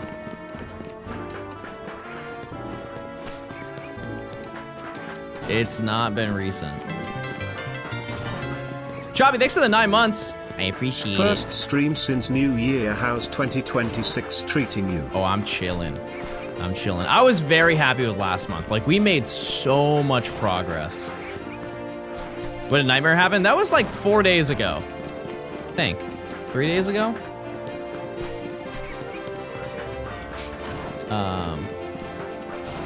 Yeah, I was very happy with that. Use your points, chat. Use your points. Thank you, thank you. But regardless of how long these take, one redeeming aspect of this is that we are almost done with the really, really tough part of this. We can jump back into some more, seeing more shinies. It's just there are so many individual hunts that you have to do. You just like that's the reality. That's just how it goes sometimes. You just gotta lock in and get them done. Because the rest of the zones, or the rest of the rank ups are basically just zones. So we'll be finding shiny after shiny after shiny after shiny. Like, I am very excited for zone 8, no. What's the one with Phalanx? 16? 15. I don't know. Whatever that one is. The yields will be crazy. Because I saw Matt hunt there, and he hunted full odds too. I saw him do it.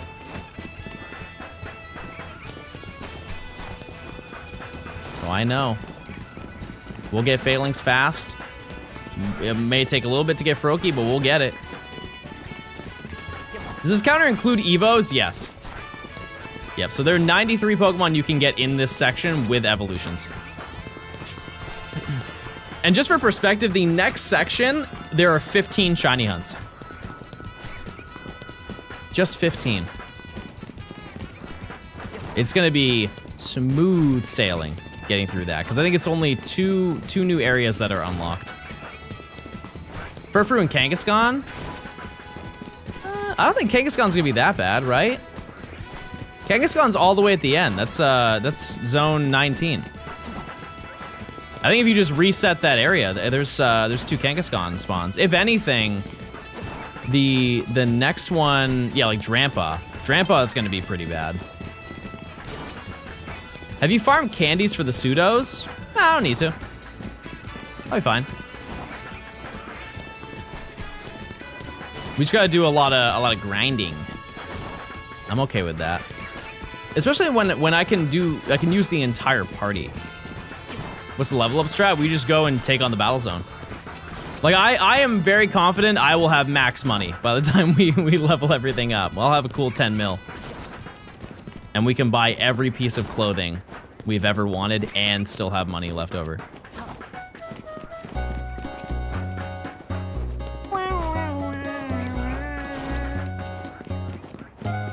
Do you not have to evolve everything before each section? No, I do. The reason why I don't do it the moment I get the Pokemon is because down the road, when it comes to putting the video together, it's a disaster having to shuffle through every single VOD to figure out when I evolve things. Even if I do mark them off, it's still like really annoying to do that. You also can reset at the bushes. I know, it's just slower. Any soft reset is slower than running back and forth. At least for these rooftop spawns. It's like way, way slower. Because it takes 5 seconds for me to respawn a new one. It takes like probably 25 to 30 for me to do like a full reset.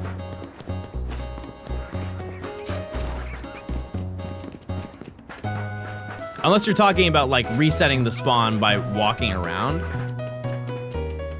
You just have to go around the bushes for it to reset. We've already tried this before and it doesn't seem to work. I guess I would need to see footage of it to understand, because when I tried it, it didn't work at all. Yeah, we got 2 shiny alphas. We did. Are the fossils in the next section? No, it's the section after that one, I think. Let's see. Yep, it's a section. That's rank F.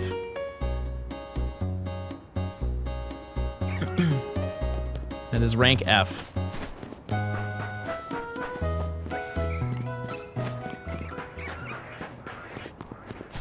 Yeah, it's a banger.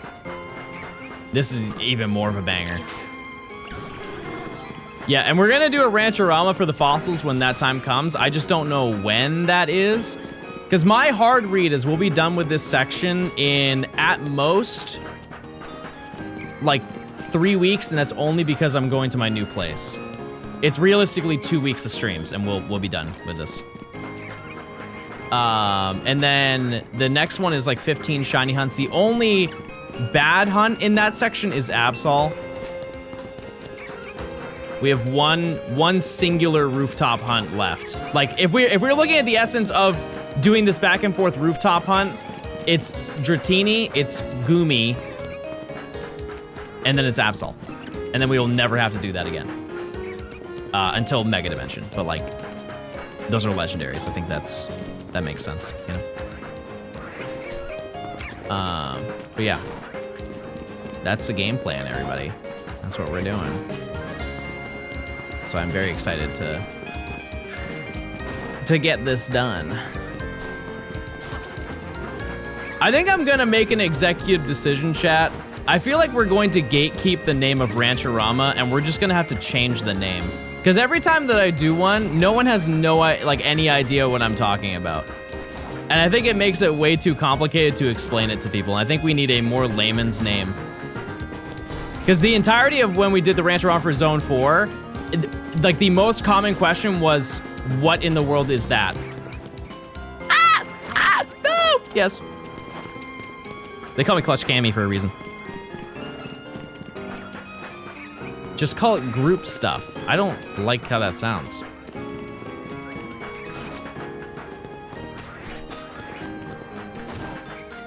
Honestly, if we just called it a community day, I don't think anybody would bat an eye. And everybody knows what a comm day is. You can put it in the description, nobody reads. Nobody knows how to read. Then you could add the word Rama. Yeah, community day Rama.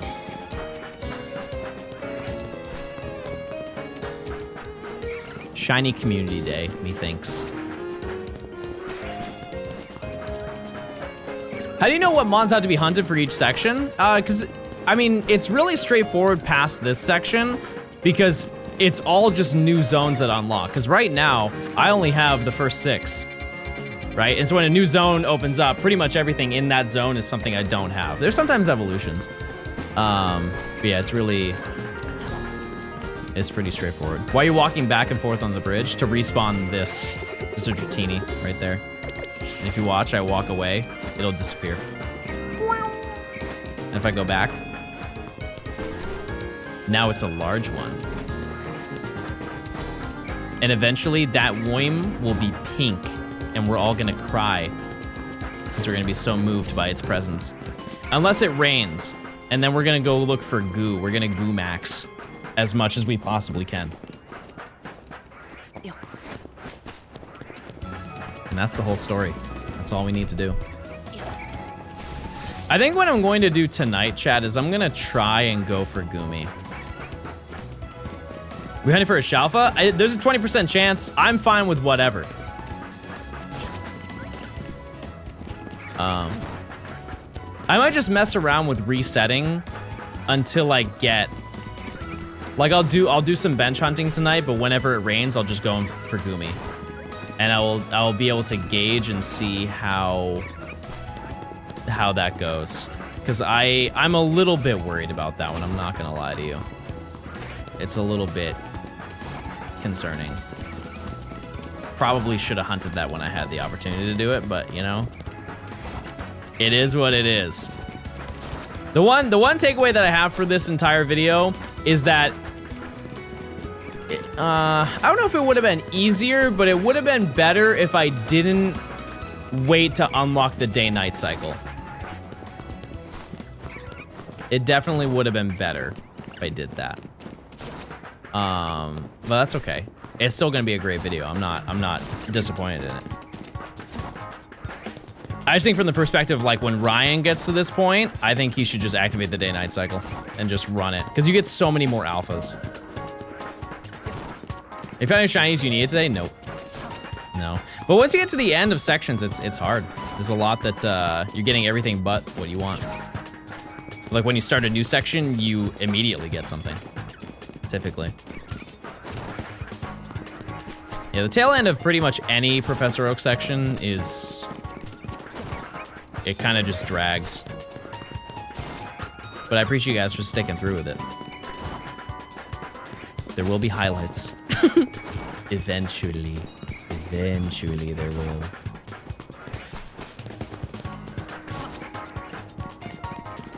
Shiny Rodeo. The issue is that people don't know what it is, you know? Is Zone 20 gonna be part of this, or is that the DLC? I'm pretty sure I'm gonna do DLC for that. Yep. Like, I know we're gonna have this same scenario when it comes to getting Fennekin. Fennekin is gonna take a very long time to get. Just from seeing other people go for it. Like, maybe I get lucky? Who knows? But I would like to think we're gonna phase quite a lot before that thing shows up. And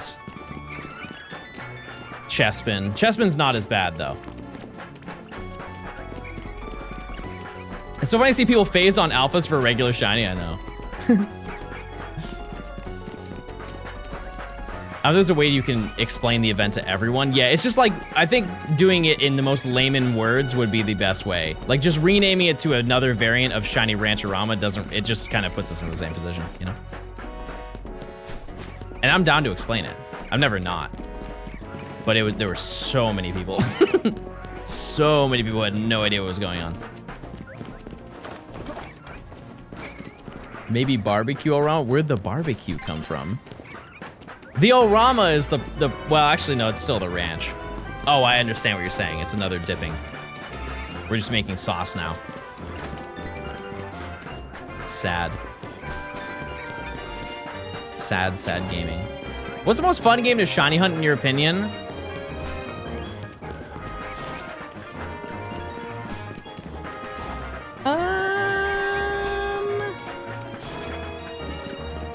I really like Platinum. The Johnstone Shiny Rally. It's not bad. That's not terrible.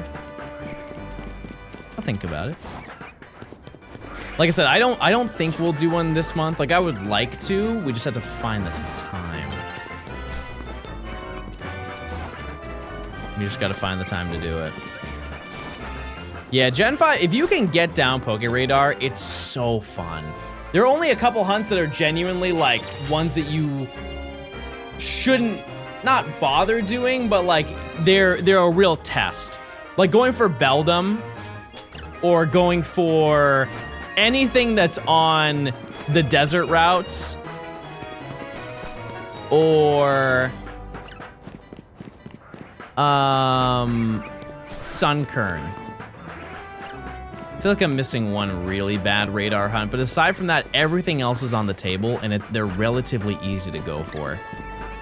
Yeah, Snover is bad, but you can also, I think you can find Snover in different locations where it's not as bad. Beldum is by far the worst one because of catch rate and it knocks itself out.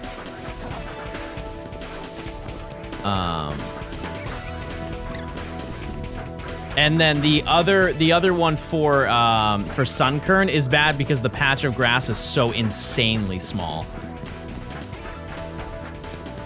Yeah, you can just kind of play and wait to see if you don't get a really strong snowstorm when you're hunting for anything on Route 214. I think it's 214, 215. But it's a fun little. Like if you wanted to go get a shiny, you're like, I want a shiny in like an hour and a half, you just run it. You could just go to like Route 201, start chaining Starly. It's a little scary the first time getting to a 40 chain, but it's so in your favor it's like a 50-50 every time that you do it. As long as you follow the rules of the road, it's a 50% chance essentially that you will reach a chain of 40.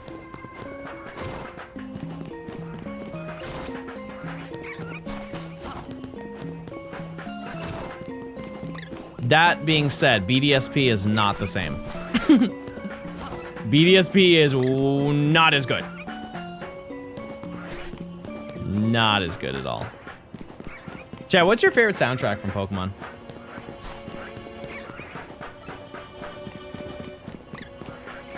Mine has always been Black 2-Way too. Maybe not always, but for a long time. Puzzle Challenge. I don't even think I've heard that before. That's one of the few Pokemon games I don't own. Maybe one day.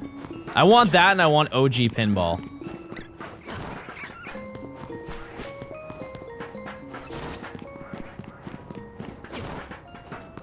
Scarlet Violet, yeah. National Park. I'm talking about whole games, chat. Not like one singular song. Like the entire soundtrack of the game. Red Blue Rescue Team. I bought that game and I still have not played it. I really should.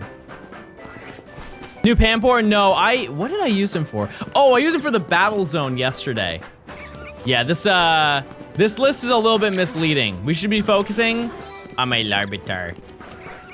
Played on stream? No. No. It's the reality, Chaz, I don't have time to play it. I also don't think people would actually want to see it. I know the really dedicated Mystery Dungeon people will love it, but that's such a small demographic of my actual demographic that watches streams. You guys would maybe watch the first stream and then not come back until I'm done.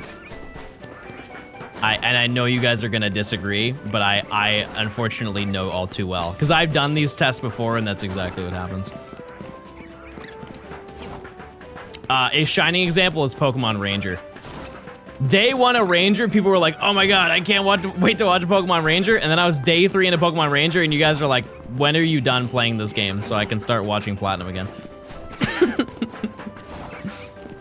That's just how it goes. That's just how it is.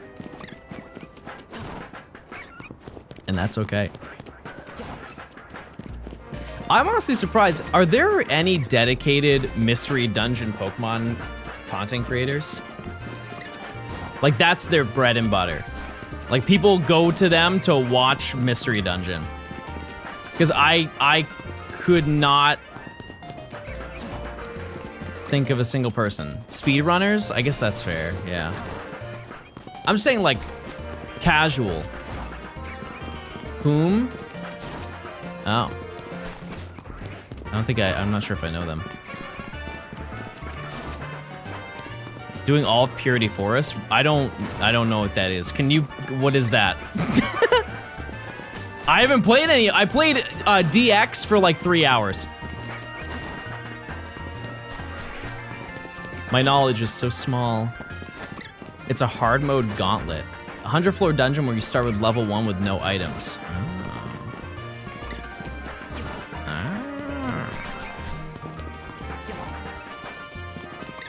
Kind of reminds me of Mount Battle.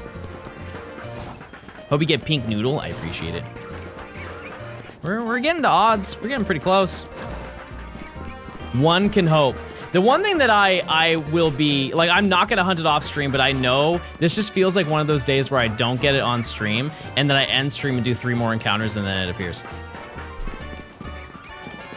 I just know. There's something, it's screaming to me.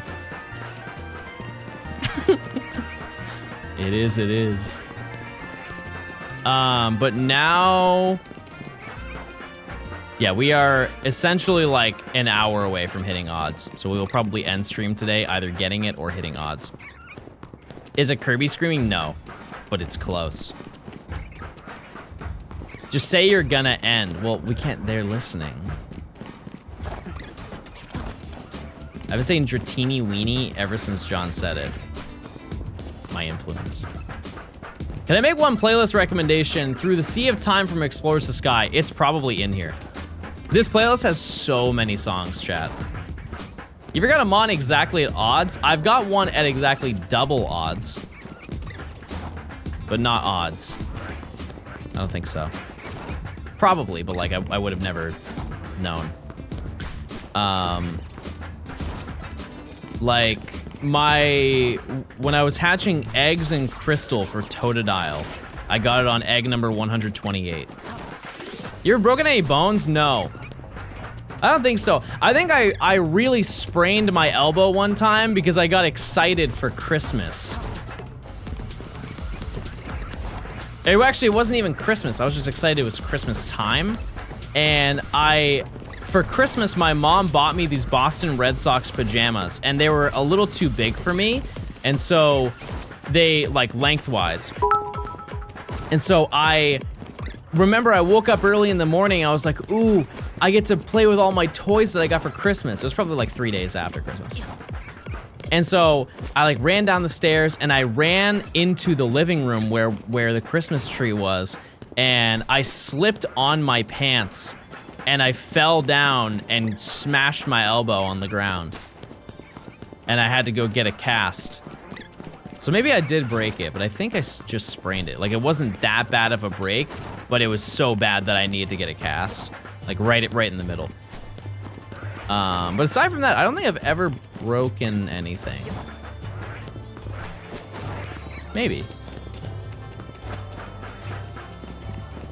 No. If you break a bone, you scream in pain. Well, yeah, in theory, but I'm also baby. So everything hurts.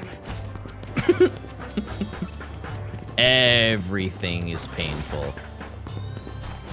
You flick me in the forehead, 3, count them, 3 tears run down my face. And it's honestly crazy because you can just spam that. You can make a small waterfall if you do it enough. That's sensitive. Oh, that's nice. Thank you, Dragonair. We've seen so many of those today.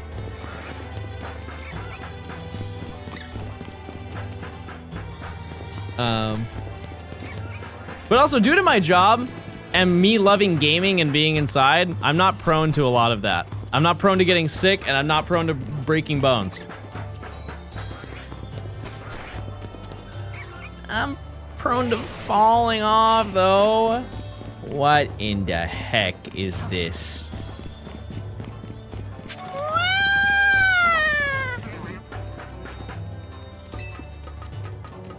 No, I have my rotophone.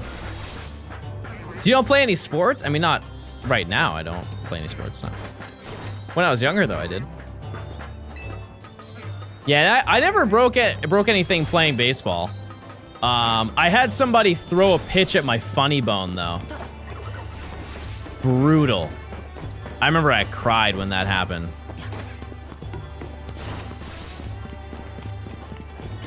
I cried big time.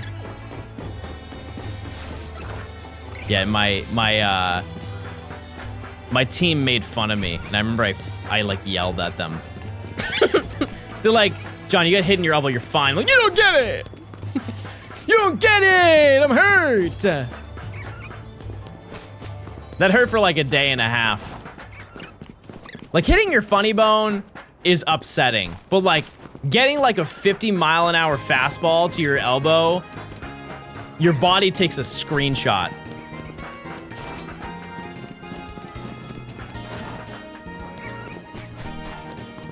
It hurt. It hurt big time.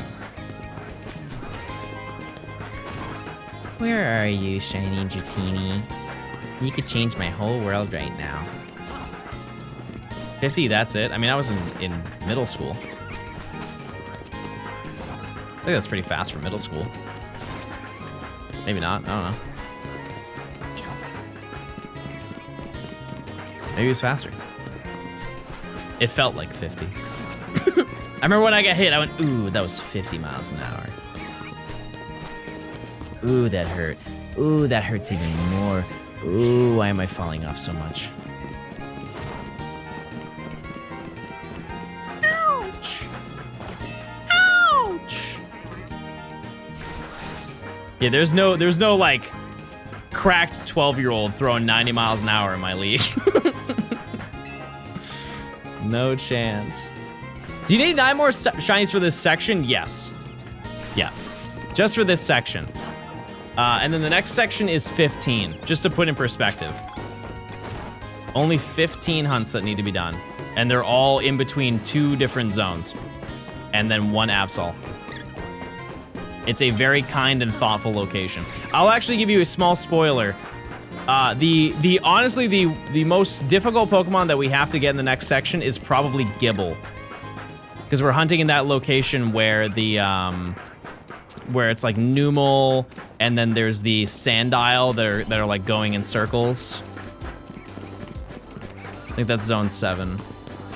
I don't think Gibble's gonna be that bad, chat. Like, it will be in the sense of phasing, but at least I'm finding stuff. Like, right now, I'm finding nothing. I don't find anything until I find Shiny Dratini. But, yeah.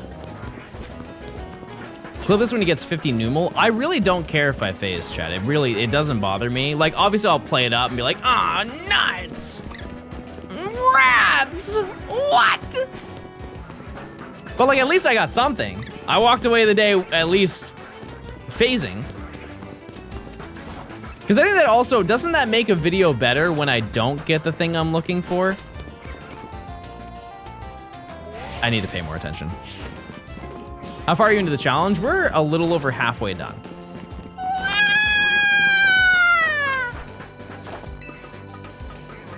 When do you think you'll max out your box space? I don't think I will.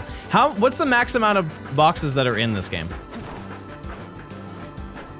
I think in total, like main story, 32. So I can have 960 Pokemon. There's no way I get 960 shinies in this video. Even with the DLC, there's no chance that happens. No way.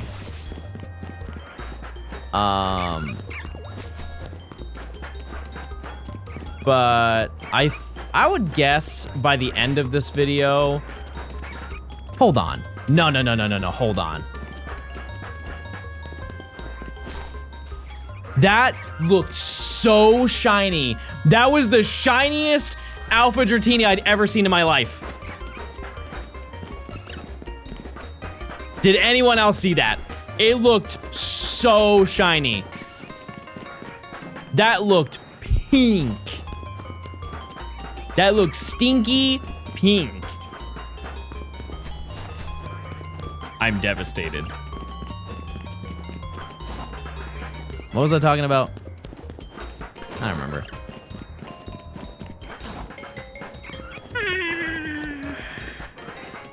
Rats. Well, we keep going. Yeah, I would guess by the end of this, because right now I have about 120 shinies, 130 shinies. Like, isn't that nuts how pink that looks? And I think during the course of this entire video, I will probably end with like 300 to 350. Just because the rest of them are zones, and I'm gonna be finding a lot of shinies that I don't need. So those are my thoughts. It's 5 o'clock. Yeah, we're going later than I normally do, just because of the fact that I started stream later. Usually I end around this time, but we're doing a little OT today, even though it's not really OT, but we're doing it. We're gaming, baby. Have you gotten on it for any of them? Like, for what? Rooftop encounters? A couple. A couple of them. Yeah, but not many. Not many of them. How much snow did I get? I got 2 inches. Points time? Oh, true, it is. I got you. Use your points. Use your points. Is 2 inches a lot? I mean, for Atlanta, yeah. Yeah, that's a tremendous amount. Because they're usually used to none. Yep. That's definitely a lot. But I know a lot of places got it way, way worse. Way worse. Is there anything to do in the DLC after getting the legendary shiny? I mean, just go for the rest of the Pokemon. 2 inches is still spring here. Oh. Yeah, that reminds me of home. Philly got 9. But, I mean, they're used to getting snow, though, right? Like, 9 is insane. It's insane. But, like, that's, at least they get a little bit. I'm sure they have some way to like, plow and all that. The South just they don't care about that at all. I'm sure that they have, they like, on the bordering states of the South, I'm sure they call other states for them to show up and do, like, city work. Just because there's nobody here. Like, why would you have a plow truck in downtown Atlanta? There's no need. You will use it maybe once every 3 years. Before I'm back, where I was back home in New England, I would get a lot of snow every single year. The entirety of winter there would be snow on the ground.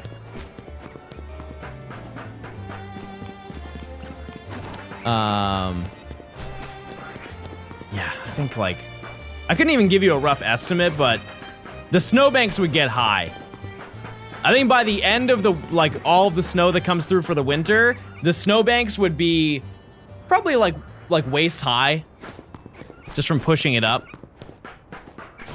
We have a snowbank that's taller than me outside of my driveway. That's crazy. That's crazy. Snow isn't that bad, but if it turns to ice, that's when to worry. No, snow is also very bad. I think that's very misleading to say that. Snow is very heavy too. Like one thing that people don't really think about if they're not, if they don't experience snow, is that if you get enough snow on your roof, it will just collapse your roof. You would need a lot of snow for that to happen. But in situations where there's like an unprecedented amount of snow coming to your area, people don't think about that. And it can be pretty devastating. That's why European houses are built for that? Interesting. I did not know that. Our mall's roof collapsed last winter because of that? Yeah. And it's also, those, like the mall roofs are flat too. So there's no way that any of the snow can slide off. Because sometimes if the weight comes through, it'll just slip off in chunks and you'll be at least a little bit good. But for those ones, that's totally understandable that like they need people to go up there and take care of it. The triangle. You need a triangle.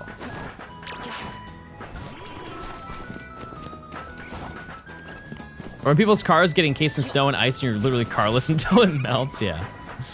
Yep. Yep, it happens. Actually, Eep, I got baited by the shiny. Yeah. We would not hear it from this distance, I promise you.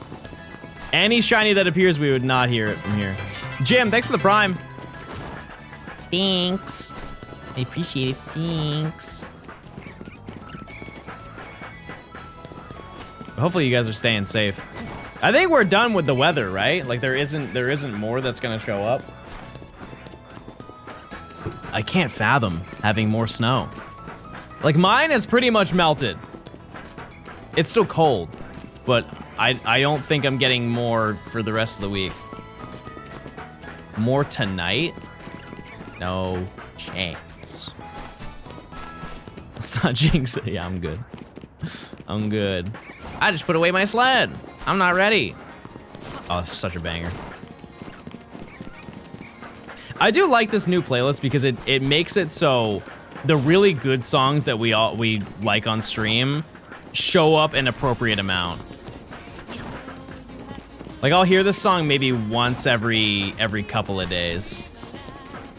Because the original playlist I had was like 70 songs and we would just rotate through those songs every single day until they were done. But now this playlist has like 700 songs or something like that. The babies keep you warm. I am one of those really warm sleepers, and so they kind of come to me for that. Do you have this playlist public? No, these are all local files. Having a playlist of this size isn't functional on YouTube. It just doesn't work. Just can't do it. That's how it goes. But there are a lot of great ones. If you want something a little bit more everywhere, you have Matt's playlist. What's the name of that one? Songs of All Time. Ah, that's a first. That's a first. We haven't done that one yet. Jeez. How much can you put in a playlist? Like a music playlist? However many I want.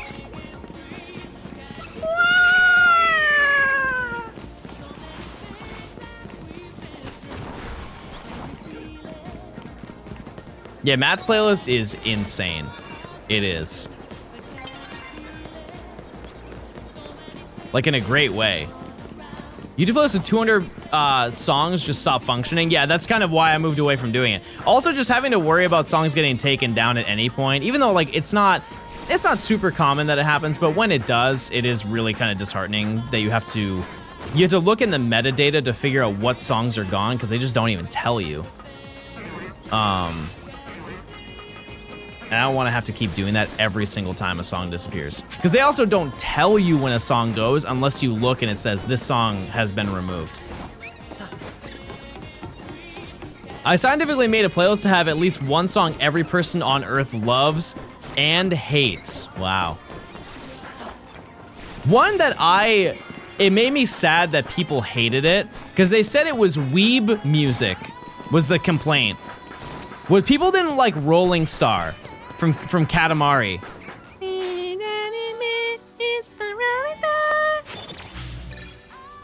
They just didn't like it because it sounded cute and fun.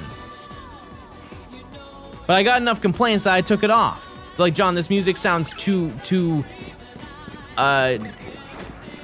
anime or something. I don't know.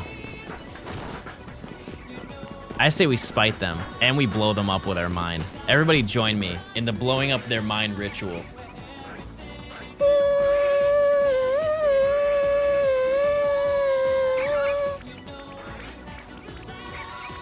They are no more. We have removed them from our plane of existence in our mind. Yeah, I did blow up Badoo. Yeah, that was a in the vicinity casualty, I fear. That's just how it goes. You know what? Just because we brought it up, we have to listen to it.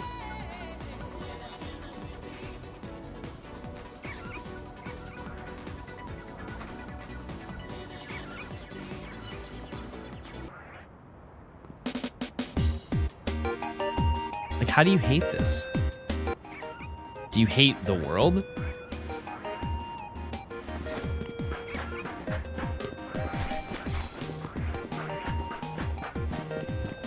It's a cute little fun song.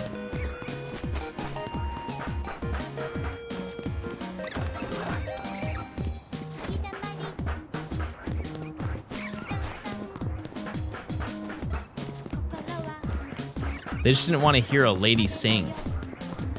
Hurtful, and sexist, and rude, and you're banned.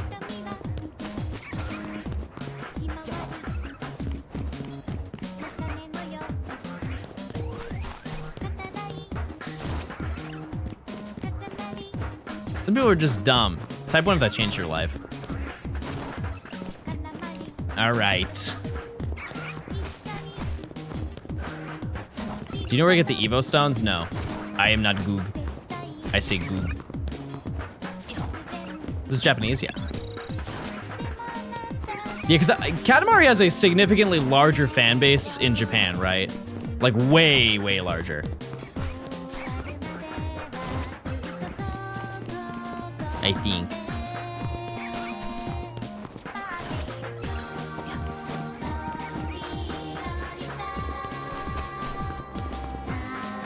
It's a Japanese singer, but I think the song is in English.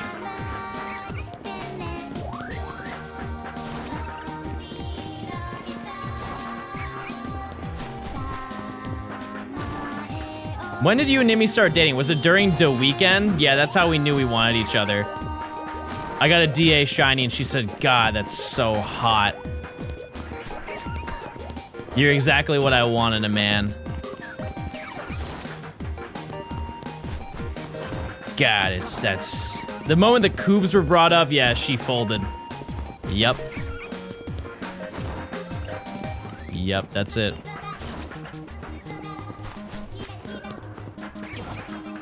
That's where it started. That was the origin. Actually, no, it was the first time we hung out. It was the first time we hung out, and I talked about boobs. She was like, man, this is a green flag. What a green flag of a man. We're talking about boobs.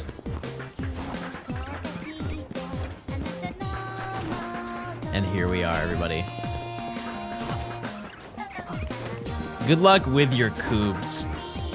Shout out to the coob.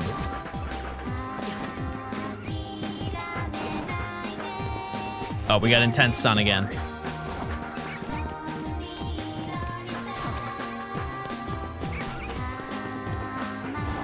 We do. It's also a crazy combination with my like light panels that I have because it's relatively in a weird way the same brightness. So I feel like my game expands. Like this stuff like above the mountains, the brightness of that is the same brightness as my lights that I have. So my game is alting. What song is this? Rolling Star by Katamari, or from Katamari. I really should beat that game. It's not a very long game, and I made it really far on the Switch. And I think I just I didn't care for it on the Switch because of the Joy-Con controls. I don't know if this is a hot take, but I don't really care for the thumbsticks of the Joy-Cons. It's just the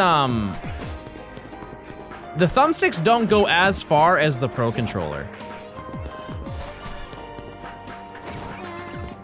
Like the range doesn't feel as strong because the Joy-Cons or the thumbsticks are smaller, but so is like the length of the stick.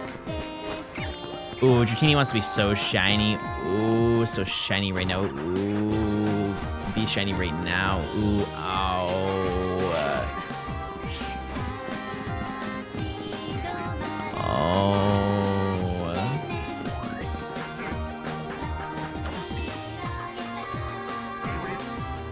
I do like the Switch 2 Joy-Cons though.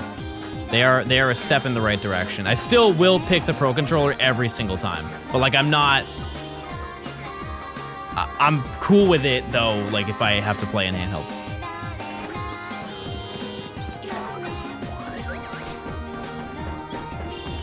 Out of curiosity, how do you hold your thumbsticks? Like, do you use your entire thumb? Because like some people game with like the tip of their thumb on it, but I use like the bottom of my thumb to play. Is that weird? Like I use where the bone is.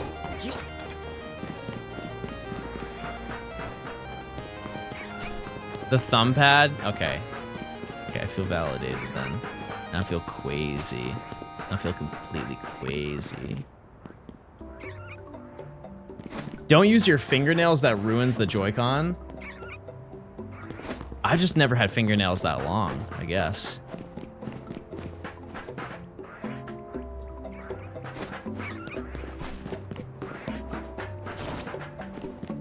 You know, there are some people who don't even use their thumbs. Like, does anybody game, not that this does include your thumbs, but does anybody use the claw grip? Like you play both thumbs on, but then your first finger is hooked over to Y, X, and A. And so you play like this, rather than like this. You play like that. I used to when I was trick shotting. Yeah, I guess maybe that's the connection. I mean, it's honestly not, it's pretty smart. It's pretty smart to do that. Like when I play Halo, and if I play it on a controller, I play bumper jumper. And that's essentially the same idea. So rather than pressing, in a lot of like first person shooters, if you want to jump, you press A on your controller or whatever the bottom button is, X. But with bumper jumper, you jump with the left bumper. That way your thumbs are always on the sticks and so you can always aim, rather than taking your hand off and so you have like your right stick unintended. It's also, that's the only game I've ever seen to have that layout.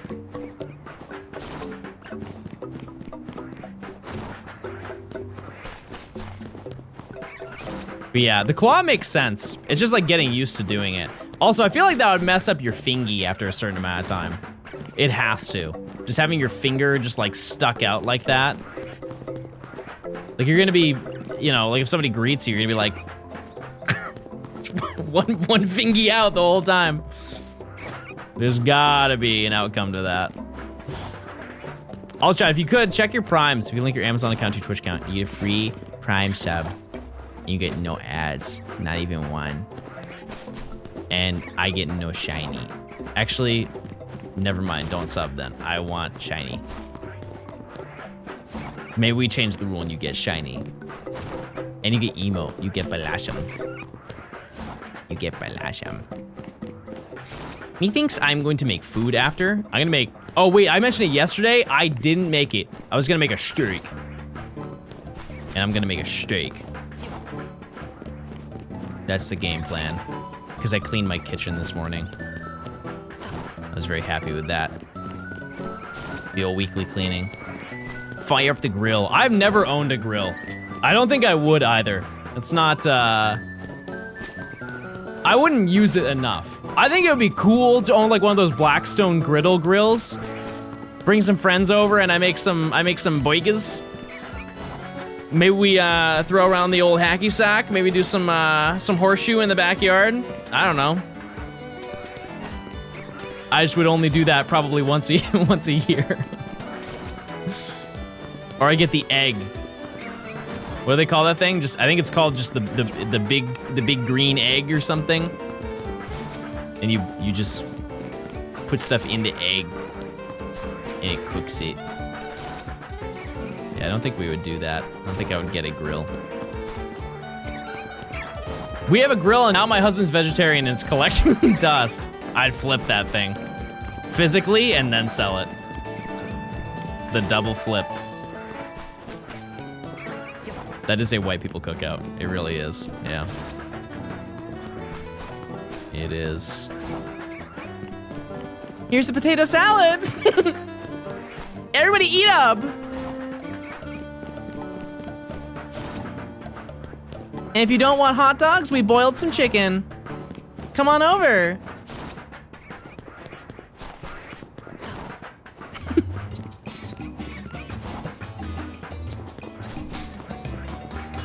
Dr. Seuss, did I rhyme? I didn't even notice I was rhyming. That being said, although potato salad, I can understand why people would make fun of it. Like Red Bliss potato salad is otherworldly. That is banger grub right there. At the right time, I think people are just put off from mayo. But I'm a mayo enjoyer. I hunted Virizion for 5 minutes and got the shiny. That actually happened to me too. I just wasn't live. And I don't have footage of it. But just trust me, it happened. Yeah, like the red potatoes. It's a game changer. It is. I didn't fall for the alpha shiny. Are you proud of me? I didn't get tricked. I'm a different breed. I'm a different gamer now. I understand the tricks that the evening brings upon me. I am a little bit sad we have not found the shiny though. I yearn for it. Man, it does look shiny. Every time. The pink noodle.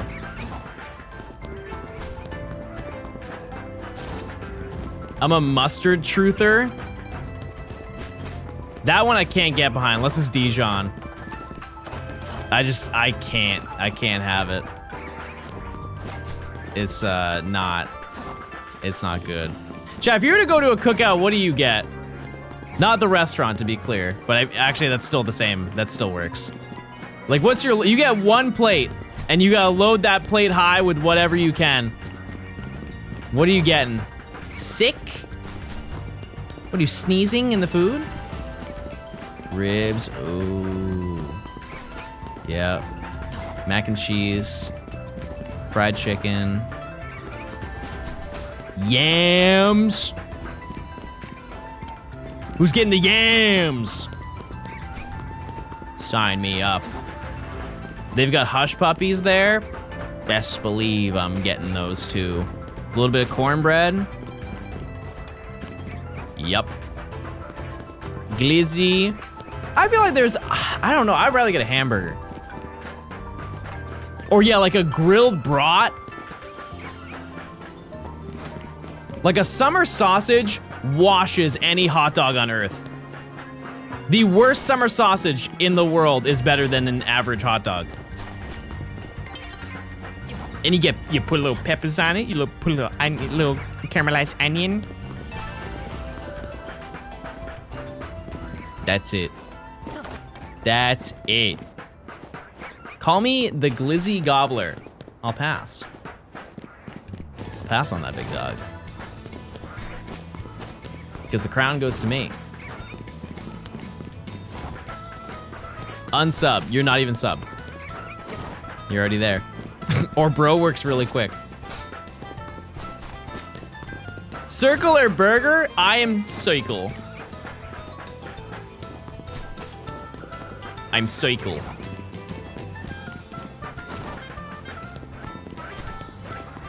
It's not a burger day. Double! Thanks for the 10 months. I appreciate it. Hope you're doing well. Burger. So hungry for ramen. Bro watched Heated Rivalry.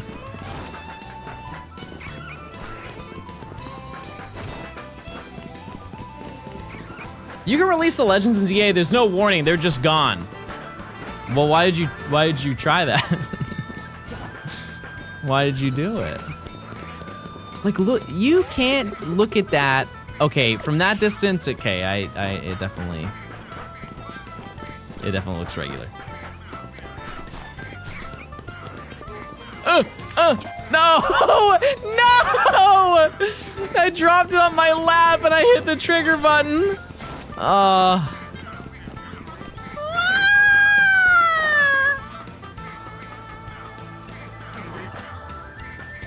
Why don't you go west to avoid this? What does that mean?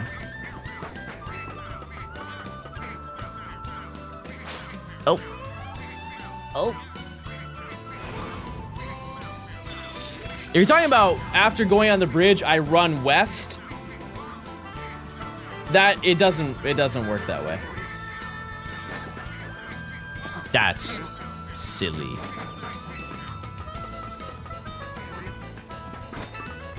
Go to the spot where the holovator drops you off.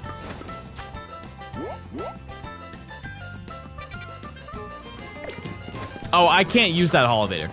Yeah, I don't have it unlocked.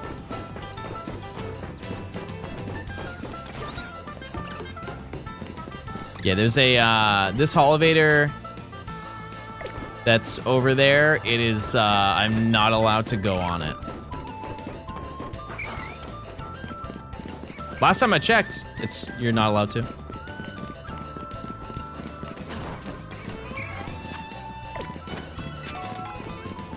Even then, wouldn't it take longer? Yeah, this elevator's not powered, so there's no point in even doing that.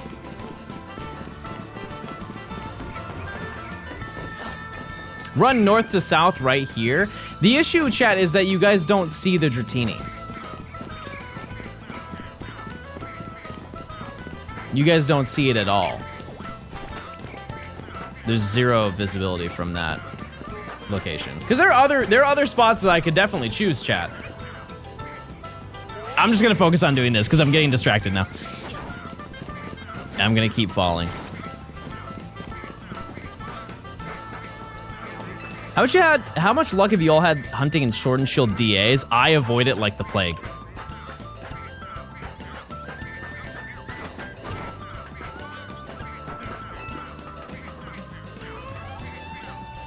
There was also zero visibility for Abra. The difference between that is I didn't have a choice for that one. That was the only option I had to hunt it. And also you guys hated it. So I feel like this is the better option out of the two. Yeah, I only do DAs if I really have to do them, which keep in mind I will. My day will come. It will. McGriddle, thanks for the Prime. Thanks for the Prime sub, I appreciate it. Yeah, because when Gen 7 rolls around for the shiny decks, we are gonna be DA maxing. Like an absurd amount. It's gonna be very alarming.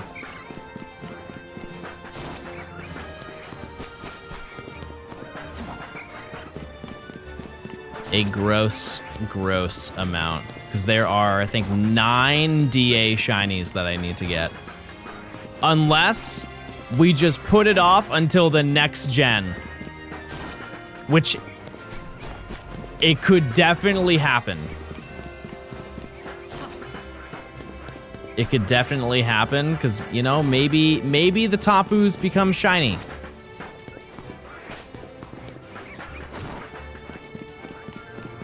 In Gen 10 or whatever. Surely they do something like that. It is insane how many legendaries from Alola you just really can't shiny hunt unless you have Sword and Shield. Because it's those. So it's all the Tapus, it's Necrozma, it's Solgaleo Lunala. And then if you want to be like picky about it, you could say Blacephalon and Stakataka. Because you can only hunt for Blacephalon and Stakataka if you've just not reached that point in the game. Because once you get them in the storyline of Ultra Sun and Moon, you can't get them again. Or Pokemon Go. Yeah, but I usually don't consider that.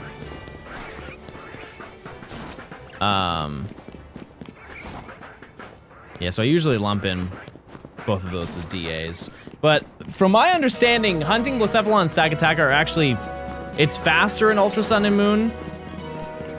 Because it's an SR. Rather than having to grind through DAs. And I'll take less. I will take less of them, gladly. Oh no. Oh no, it's John Gaming certified nap time. You just try to hunt Ultra Necrozma. If I could. Blacephalon is so cool, what are you on? I didn't say they were bad. Did I? I don't think I said they were bad. I was just saying that it's not ideal to hunt them in DAs. Yeah, EP Jones. It's EP time. Would you go with 2 Necrozma like Kyurem? Probably not with how long that gen is going to take. Yeah. Probably not. You did another. Oh, true. I did say I didn't like Blacephalon, but yeah, no, I'll double down. Yeah, no, I'm not crazy about it. Sorry.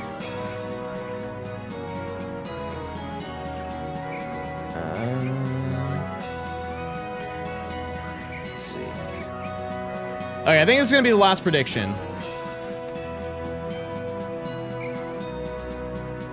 We're gonna go until hold on, let me math this out.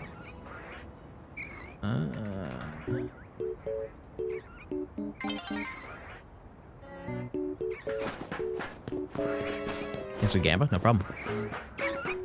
No problem. Took me a while to be interested in the Ultra Beasts. I think they did a pretty okay job at making some of them like really exciting. Having Nihilego as the first encounter with an Ultra Beast was a little bit odd until it made a ton of sense way later on. Way later on, but. Can you check the Dratini to be sure? Yeah, that's blue. Chad, when it's shiny, you will know. It's going to be electric. It's like, imagine this, but if it was pink. Imagine the pink that you see on the bottom of the screen right now for the prediction. Like, that's what it's gonna look like. It will be so noticeable, you can't not notice it. Are you gonna be mad if it's Dragonair? I'm gonna be happy and sad at the same time, because that would be an ultra rare shiny to find. Like, alpha shiny Dragonair would be unreal of a find. It's kind of like when I found Starmie. When I found a wild shiny Starmie in my Let's Go Professor Oak. Like, that's an insanely rare Pokemon because it's a 1% encounter. I think it is, at least. it does make the video more exciting, but for what I am currently doing for a hunt, it would be ideal for that to not happen.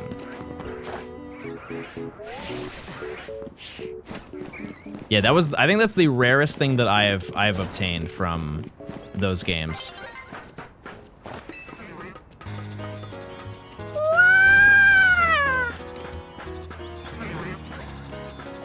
Keep walking. Oh.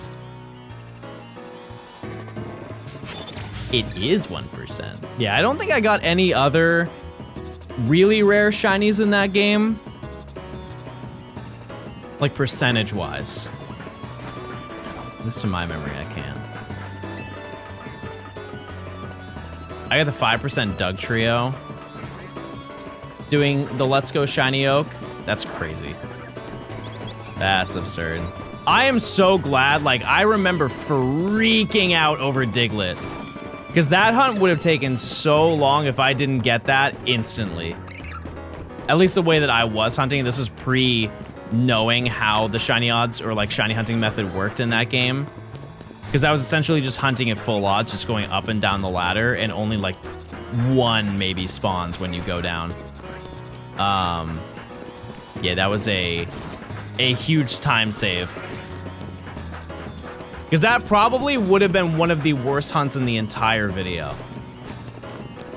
For just even removing odds from the factor, or like the concept of me going over odds and it could take forever, just getting 2 odds would have been worse than probably any other Pokemon, because it's at that point in the game, when you get to Vermilion City, you can't go to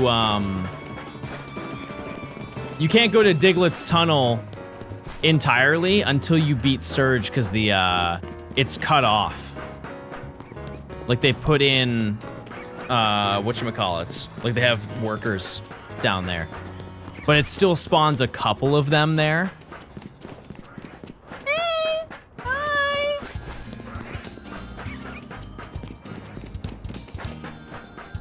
And even if you want to hunt it regularly, it's still annoying to get in that game. So, I did luck out on that. In turn, though, I had a rough time with some other gamers, i.e. Arcanine. That is the worst one to date. I truly do not think I'll spend more time on a shiny than Arcanine. So that was 153 hours. Nice romper, thanks. Any DA event coming? We just talked about it. No, I don't really care to do DAs. But if you like DA stuff, you should just watch Blue Vector. What are you hunting? Dratini. Dratini weenie. How long did Fione take? It was definitely not that long. It was like half the amount, 70 hours. Still a long time. Don't get it twisted. Still a really long time, but Arcanine took me genuinely like a month to get. And I was recording for like 8 hours a day. That was a severe low point in that video. I could have not fathomed streaming that. I probably wouldn't have. Was Fione 2024? Yep. That's terrifying to think about, but yep. That's when I got Fione. It was the end of 2024, to be fair. So it's borderline 2025. That's my fault. It was. That was November of 2024.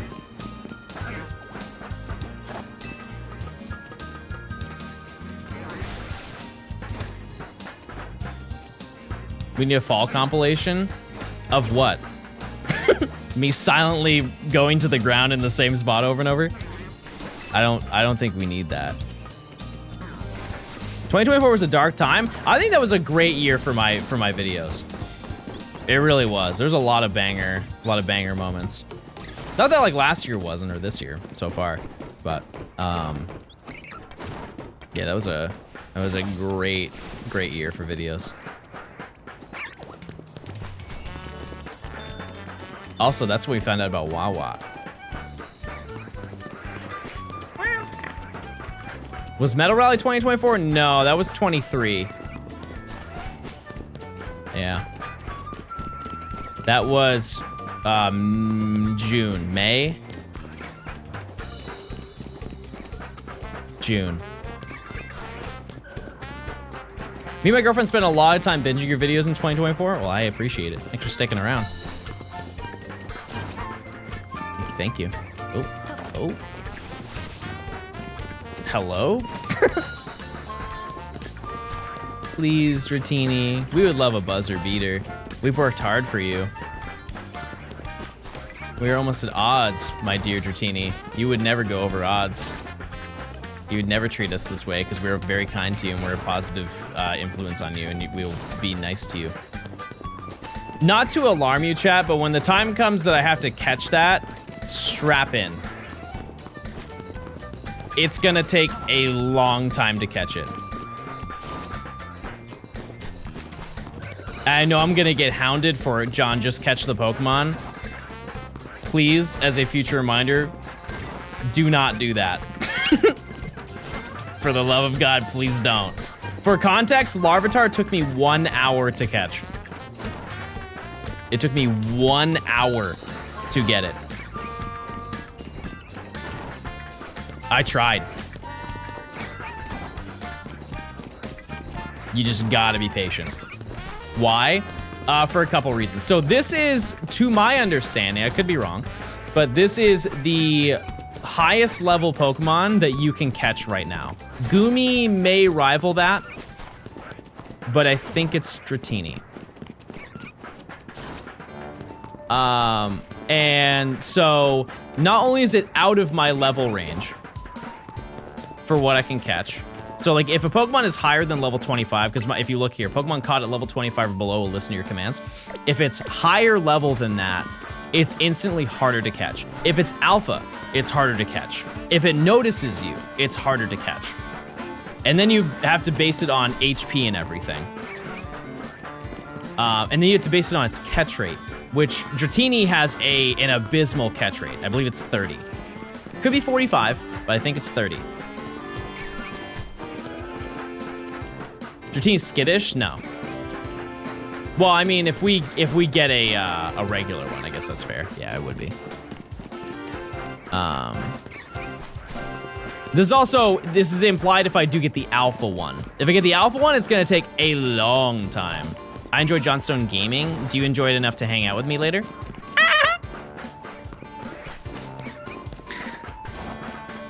Okay. All right, hot little date. Hot little date. That's gonna be great. I won't be doing Dratini though. But even if it's not alpha, it'll still take a little bit. It's just it's such a banger moment if we do get a shiny alpha of either Dragonair or Dratini. It's just you have to be totally in the mindset that it's going to take me a long time to catch it. I could take the shortcut of catching it in a really boring ball. But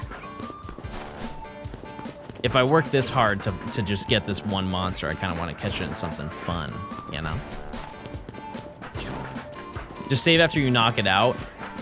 The issue with that, chat, is I get really worried that the game will save, and if I'm not paying attention, I will knock it out, and then I will just lose it. I would rather go through the process of knocking it out and then throwing a ball and catching it,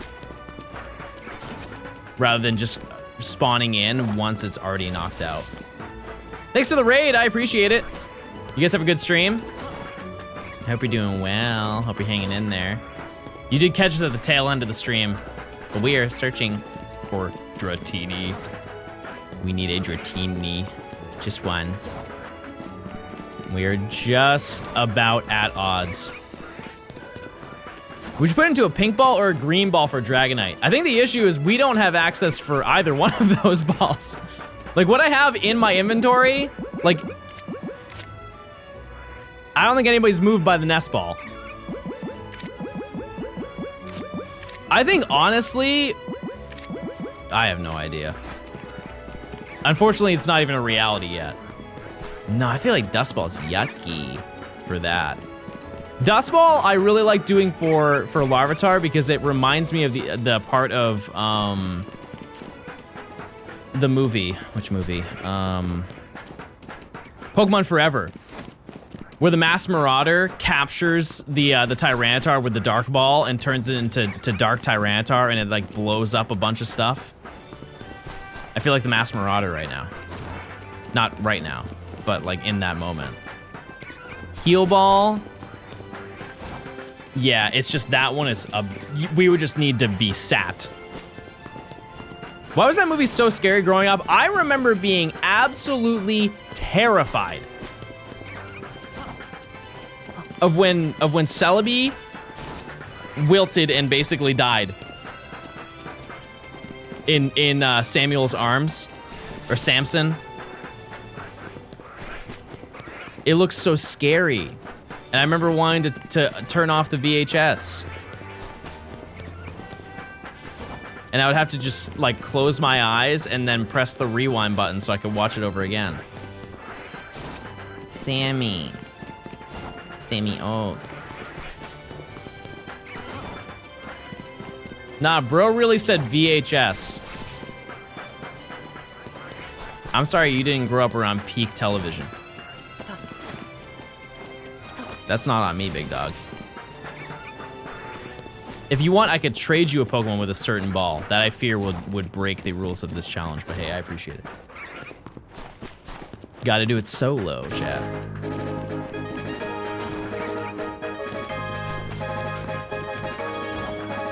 At the end of the day, I'm really not one of those people who cares about the ball I catch a Pokemon in. Like, part of me wants to catch it in a quick ball, you know, just to get people riled up. And in a way, it would kind of match. Like, if I Mega Evolved it, it's not far off. It feels taboo, but, you know. Pokeball or nothing, maybe. Yeah, I really like the Premier Ball. It's nice. All right, we got like 3 minutes left on the prediction. Yeah, VHS is not that old. It's only 30 years old, chat. That's very recent. Off to lunch, have a good stream. I appreciate it. Thank you so much. Thanks for stopping by. It's only 30. It's not that bad. Yeah, like, isn't that crazy? Isn't that blow your mind how pink it gets? You would think that's shiny. You would be fooled. Yeah, I rock with physical media. I'm very big on that now.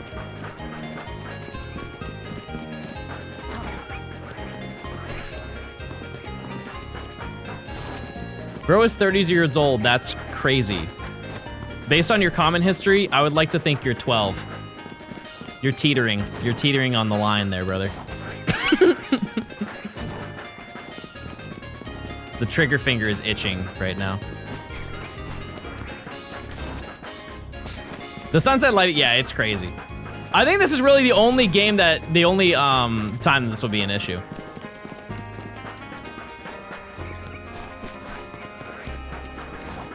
I'm going to thrift stores and picking up DVDs and movies. The only thing I do worry about when going to stuff like that, like you didn't say VHS, but apparently VHSs have a really high chance of like having mold inside of them. And there's some VHSs that would be cool to own. But like if they're not in the right locations, like if they have been in moisture, like relatively wet climates, they're probably all ruined now. But like if you live in a house that is not constantly humid, you should be fine. You should be chilling.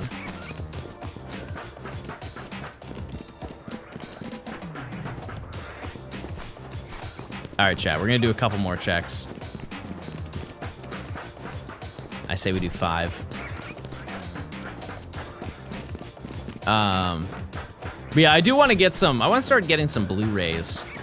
And then maybe make my own, like, movie server or something like that. So I can watch my movies. Because I rent a lot of movies. And while they are cheap to rent them, it does add up. It really does. And I feel like if I just went to a thrift store and bought a bunch of DVDs, they're probably like $1 a piece. Plebby? No, I think it's Plex is what chat talked about. I just got rain. Yeah, during the entirety of this 6-hour live stream chat, it rained one time. One singular time, and it rained for 5 minutes. And I fear that we have hit odds for dear Dratini, which is upsetting, but real. Yep, it has. But tomorrow, we're gonna go back to this and we're gonna keep going. And I truly don't think we won't. There's like no way we don't get it tomorrow, chat. It does suck. Like I said, there's some slow parts of the challenge. This is one of them. I appreciate you guys for sticking through. That's just how it goes, you know? Just gotta keep the positive energy going and we'll make it through. Yeah, so that's gonna do it for today. We almost hit 400 hours. That's crazy. Bethany, thanks for the 13 months. So we're doing 2 streams tomorrow. I'm gonna be live at 11 a.m. same time. And we're gonna be doing the fundraiser stream. So all subs and gifted subs, donos, whatever it is, bits, will all go to a gamer who lost a bunch of his Pokemon games. And we're just gonna try and help them out.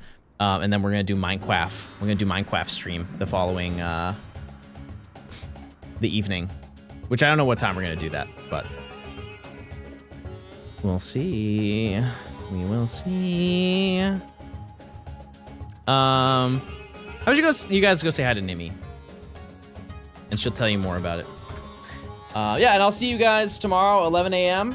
And we'll keep going, we'll keep gaming. And hopefully I can find some stuff off stream tonight. I will do a little grind this evening and see what I get. But yeah, I will see you guys tomorrow. Okay, goodbye, see ya. Goodbye, have a good one, goodbye, goodbye.